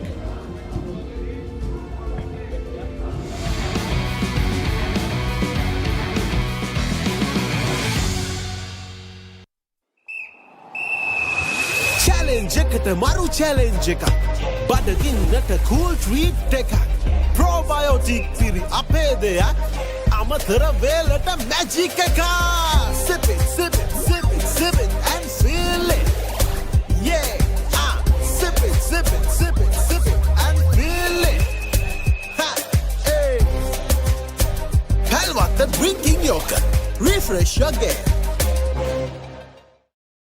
ලස්සන fun ලෝකයේ කොත්තුමි සැර විහිදේ කීර්තික සිත බ්‍රන්දවා කෙරේ ෆයිවන fashion අපේ heat එක වැදේ වටේ hot and spicy කැස්මක් දෙවේ රසේ dance එක hit වෙන්නේ move එක set වෙන්නේ දිව ගැසෙවි දැන්නේ රසේ කොත්තුමි happening නේ රස්තට උඩ යන්නේ hot and spicy විසේ වගේ ප්‍රීමා කොත්තුමි ෆන් තමයි අයිබෝන් මම නිපුන් මදුරංග මාස්ටර්කාඩ් මර්කන්ටයිල් රග්බි සෙවන්ස් ටූර්නමන්ට් එකත් එක්ක මම ඉන්නේ CRNFC ක්‍රීඩාංගණේ. අපි ගිහින් බලමු මේ සැරේ මාස්ටර්කාඩ් මර්කන්ටයිල් රග්බි සෙවන්ස් ටූර්නමන්ට් එකේ සුවිශේෂී අවස්ථා මොනවද කියලා.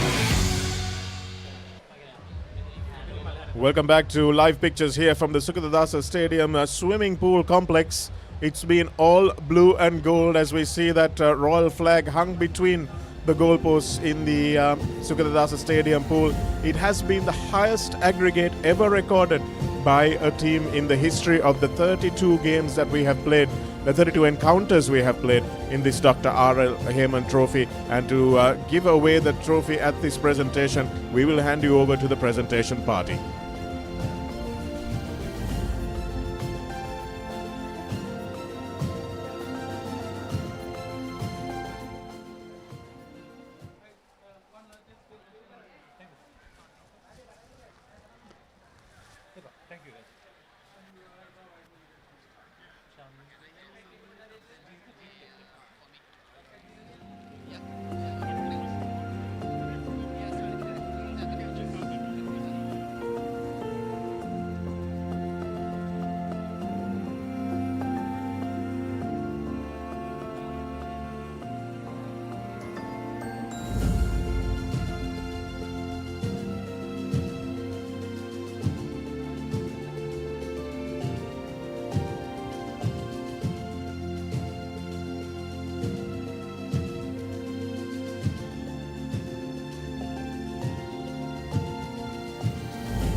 We're all set for the presentation.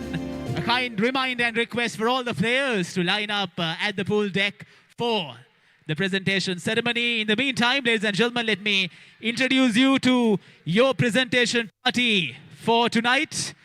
Our chief guest, Mr. Chandu Haputantri, along with the principal of Royal College, Mr. Atula Vijayvardhana, and the acting warden of St. Thomas's College, Mr. Asanka Pereira. We would also like to invite the president of the Royal College class of 1992, Mr. Shiran Dias, to join the presentation party.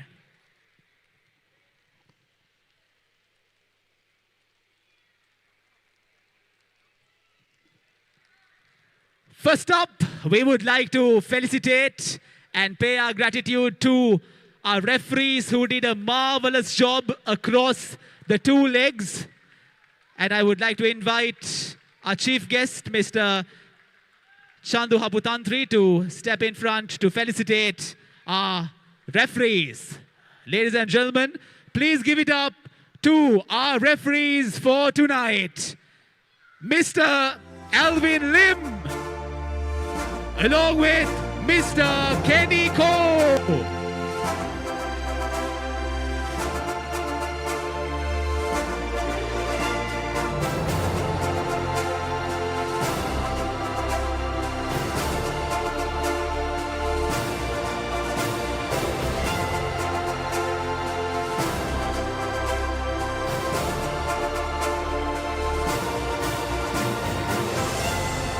Thank you very much, gentlemen, for joining us all the way from Malaysia for the all-important 32nd Dr. R.L. Hayman Trophy. Right, ladies and gentlemen, we are now set to felicitate the head coaches of the two respective schools. Once again, I would like to invite our chief guest to present the tokens of appreciation to our head coaches. The head coach for Royal College, Mr. Yashoda Vasalage.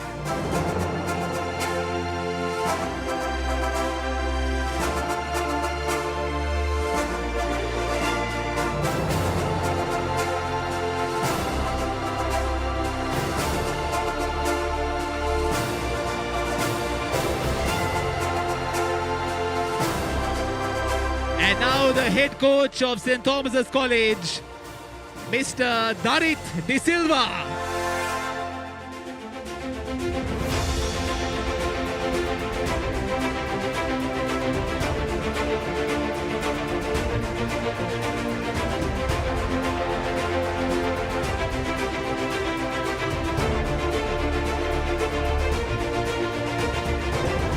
All right, thank you very much to Mr. Haputantri for felicitating our referees and the coaches. Ladies and gentlemen, we are now set to felicitate the under-13 teams of Royal College and St. Thomas's College.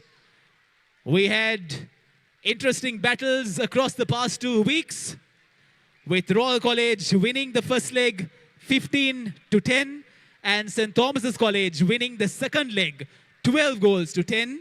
On aggregate, Royal College will be winning the under-13 trophy 25-22. Firstly, to felicitate the runners-up, let me cordially invite the principal of Royal College, Mr. Atula Vijayavardhana, to join us in front. Ladies and gentlemen, introducing the under-13 team of St. Thomas's College, your runners-up, Rahul D'Souza, Navinu Sellaheva, Joshua Aravindan, Nisal Pires, Danuk Peter, Nathan Okhurs, Anurut Tennakoon, Mishenka Kiriella Bandara, Joshua Gomez, Tihan Vikramasinghe, Tejaka Alas, Ranuk Jayasuriya, Mohit Chandra Dasa, Atiha Balamurugan.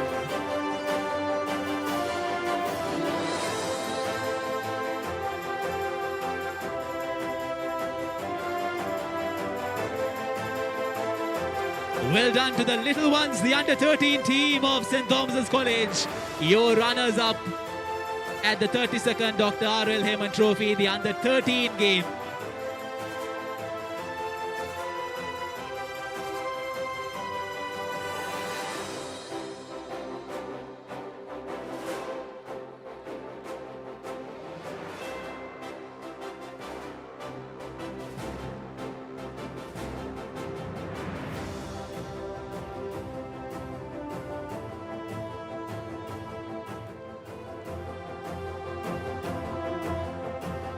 Thank you to Principal Mr. Atula Vijayavardhana for presenting the runners-up medals. I now invite the Acting Warden of St. Thomas's College, Mr. Asanka Pereira, to felicitate the winning team, the under-13 team of Royal College. Ladies and gentlemen, presenting the under-13 team of Royal College, Sehas Kamage,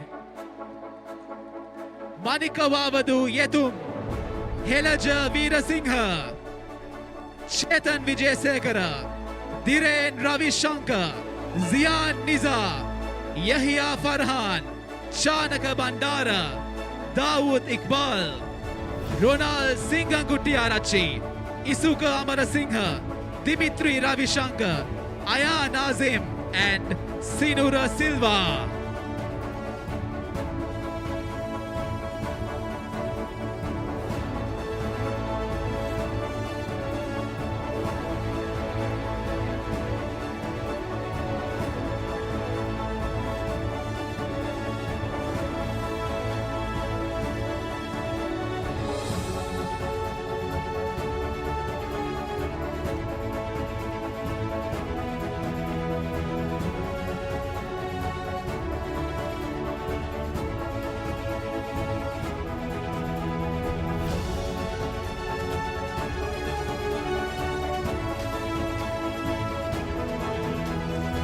All right, the under-13 boys are on stage side, eagerly awaiting the winner's trophy.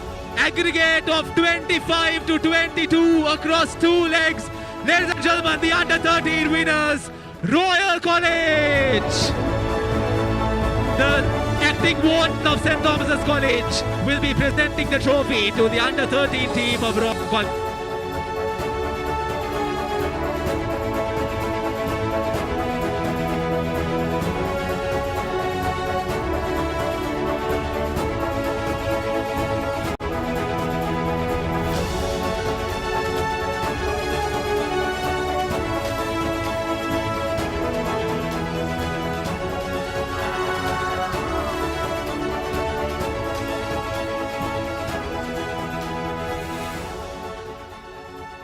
Of course, cameras everywhere, pictures everywhere. This is, I'm sure, a winning moment that all of them will remember for a lifetime. Ladies and gentlemen, we are now moving on to the under-15 game. I would like to invite once again the acting warden of St. Thomas's College, Mr. Asanka Pereira, to join us to felicitate the runners-up of the under-15 game. The under-15 game, the first leg, St. Thomas's College won 15 goals to 11. And the second leg, once again, the Thomian team won 19 goals to 14. And on aggregate, the Thomians win 34-25. First up, we shall felicitate the runners-up team, and that would be the team of Royal College. Ladies and gentlemen, introducing to you the under-15 water polo team of Royal College, your runners-up. Captain Sulaiman Shihar, Vice-Captain Shesat Kinawin, Abdul Karim, Dilk Rodrigo, Ammar Salim, Kinura Disanayaka, Tasit Lienage, Tusit Lienage, Janik Piris, Aya Nazim, Isuka Amarasinghe, Kenul Adhikari, Shakya Vikramasinghe, Dimitri Ravishankar.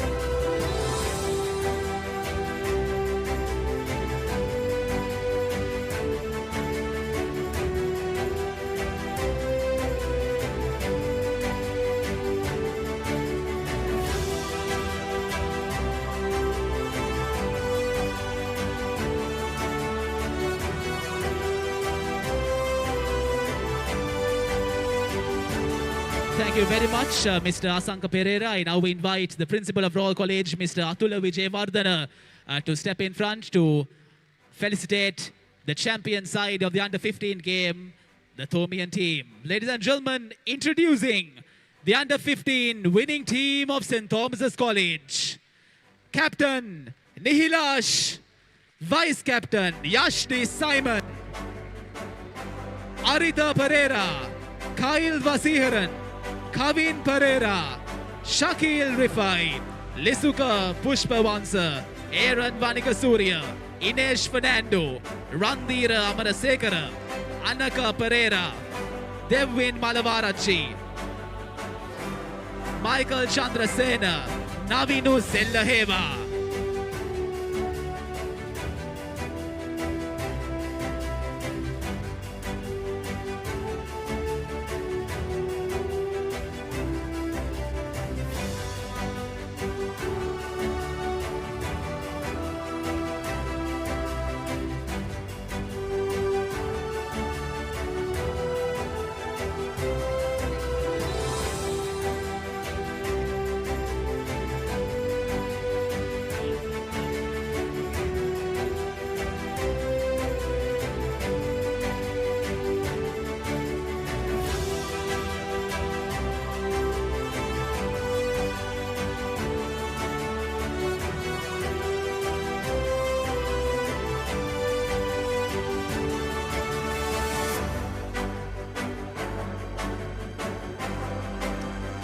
And now, ladies and gentlemen, presenting your winners of the Mahinda Liyanage Challenge Trophy for the under 15 games between Royal College and St. Thomas's College, with an aggregate of 34-25 and a 9-goal lead.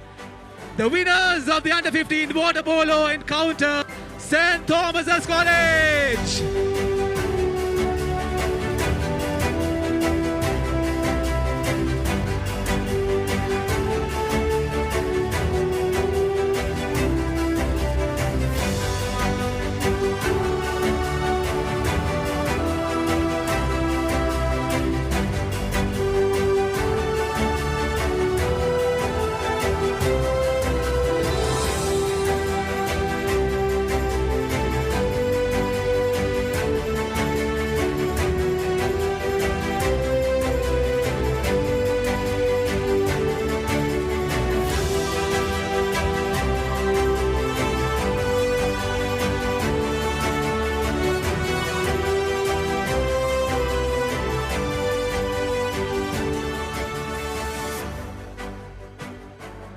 Thank you very much to Principal Mr. Atula Vijayawardena for presenting the trophy and the winners' medals.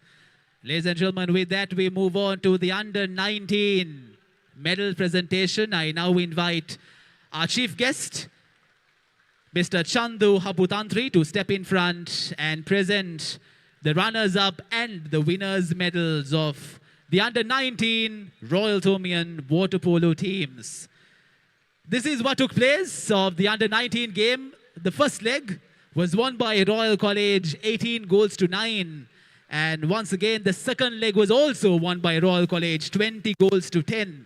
And with an aggregate of 38-19, it is Royal College winning back-to-back titles at the 32nd Dr. R.L. Hayman Trophy and defending their title from last year.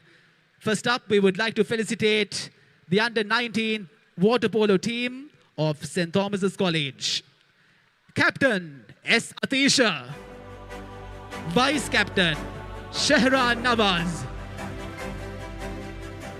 And the rest of the players, your under 19 team of St. Thomas's College. Dhruv Pereira, Arita Pereira, Nihilash, Arit Salgadu, Dinuk Vikramasinghe, Riveen Pereira, Michael Gunawardena, S. Amitisha, Jaden Vasigaran, Shaheen Megama, Yash De Simon, and Akash De Simon.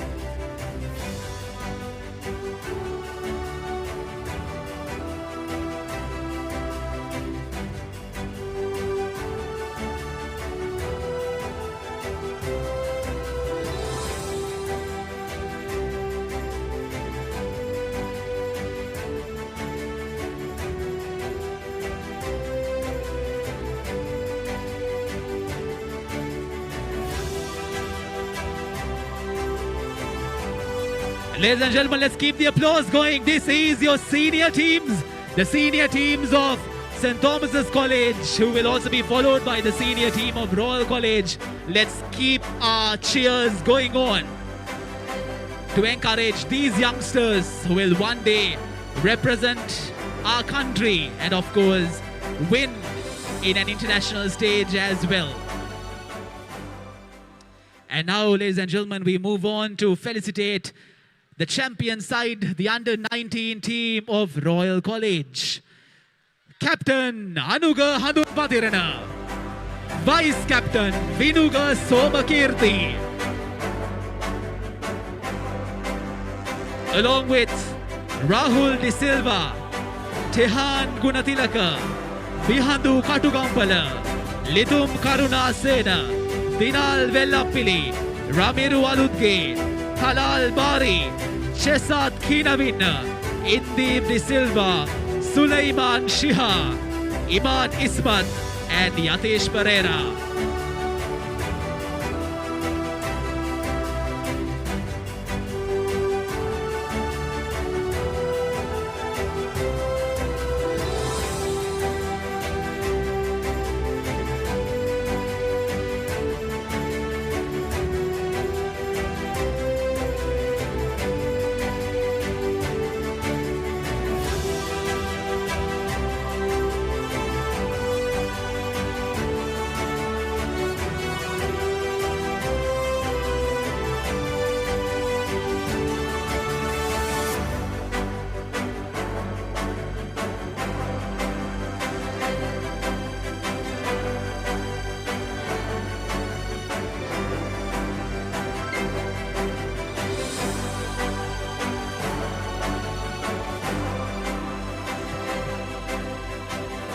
Ladies and gentlemen, before we present the prestigious Dr. R.L. Hayman Trophy, we now move on to recognize and award the most outstanding player.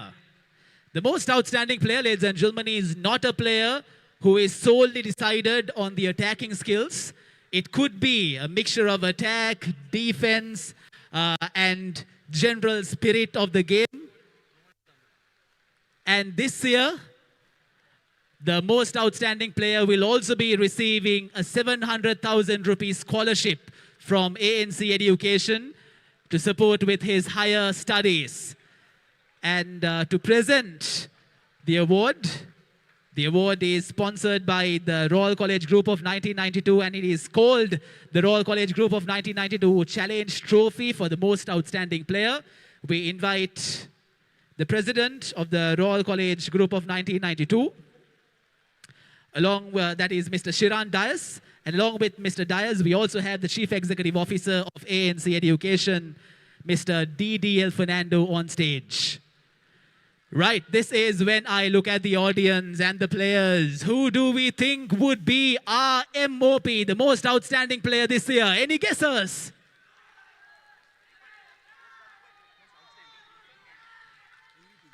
The most outstanding player, I'm seeing a lot of numbers. This time, it has been awarded for a high goal scorer. This individual scored 5 goals on the first leg and 8 goals in the second leg, and a total aggregate of 13 goals. The most outstanding player at the 32nd Dr. R.L. Hayman Trophy, ladies and gentlemen, cap number 5 of Royal College, Lidum Karunasena.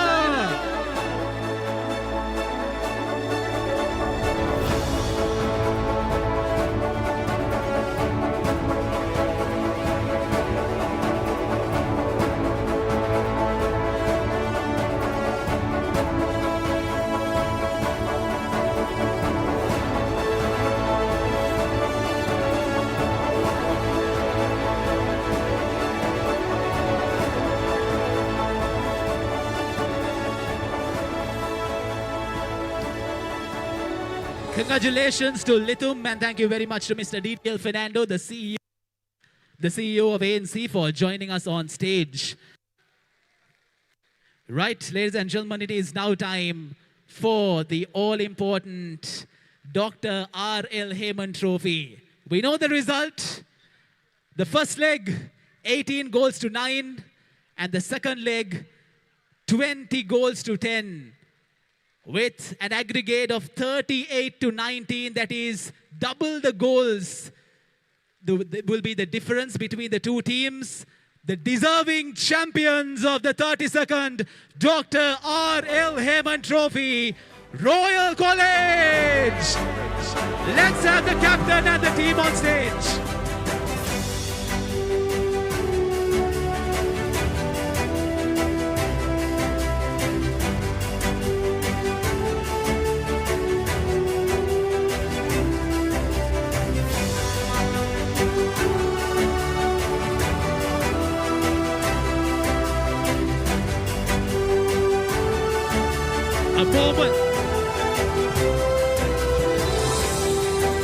A moment that both sides will remember and cherish for a very long time.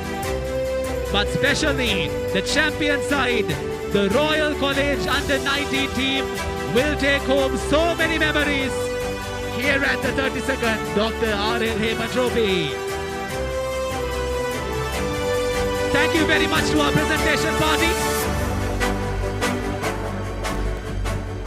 It's a very proud moment for Halun Patirana and the rest of his team. Somakirti has been superb. Litum Karunasena deservedly winning the most outstanding player award for 13 goals scored in this encounter. And Chandu Haputantri, the chief, gets an outstanding backstroker for Royal back in the day, and water polo player as well, very proudly giving away the Dr. R.L. Hayman Trophy to his old school And that's a wrap, ladies and gentlemen, from the 32nd annual Dr. R.L. Hayman Trophy encounter. Superb performance from Royal on both ends of the pool, making sure that they absolutely dominated St. Thomas's in this encounter and scored a record aggregate of 38 goals over the two legs as well. And that brings us to an end of proceedings here from the Sugathadasa Stadium pool. The crowd has not been deterred by the rain, neither have the players. It was an outstanding display of water polo from the Royalists, and St. Thomas's will be hurt, of course. They will go back to Mount Lavinia with their heads hung, but they will come back next year with their heads held high, I'm sure, with a lot of work done in the interim period. As the lights go out over the Sugathadasa Stadium pool, we remind you that we'll be bringing you another Royal Thomian encounter, the 54th annual Rowing Regatta, live from the Colombo Rowing Club. That's 12:45 p.m. onwards from here on your number one sports provider, ThePapare. And for Shanali and her production team, and from this commentary team comprising Jahan Mubarak, Abdullah Yusuf, Reza Ghani and myself, Shanika Amarasinghe, it's a very good evening for now. We'll see you tomorrow with another Royal Thomian and lots more water polo and sports action in the upcoming weeks. Thanks for joining us. It's good night.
Stand by for opener. Sri Lanka's number one sports channel, the Papare. 3, 2, 1, roll. ඉතින් ශ්‍රී ලංකාවේ අංකික ක්‍රීඩා නාලිකාව ThePapare සමග.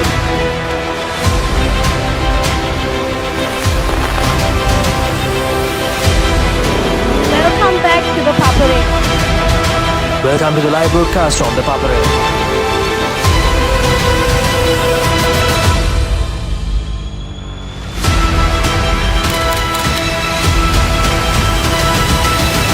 Good luck, guys. Good luck, everyone. The Papare, Sri Lanka's #1 television sports channel.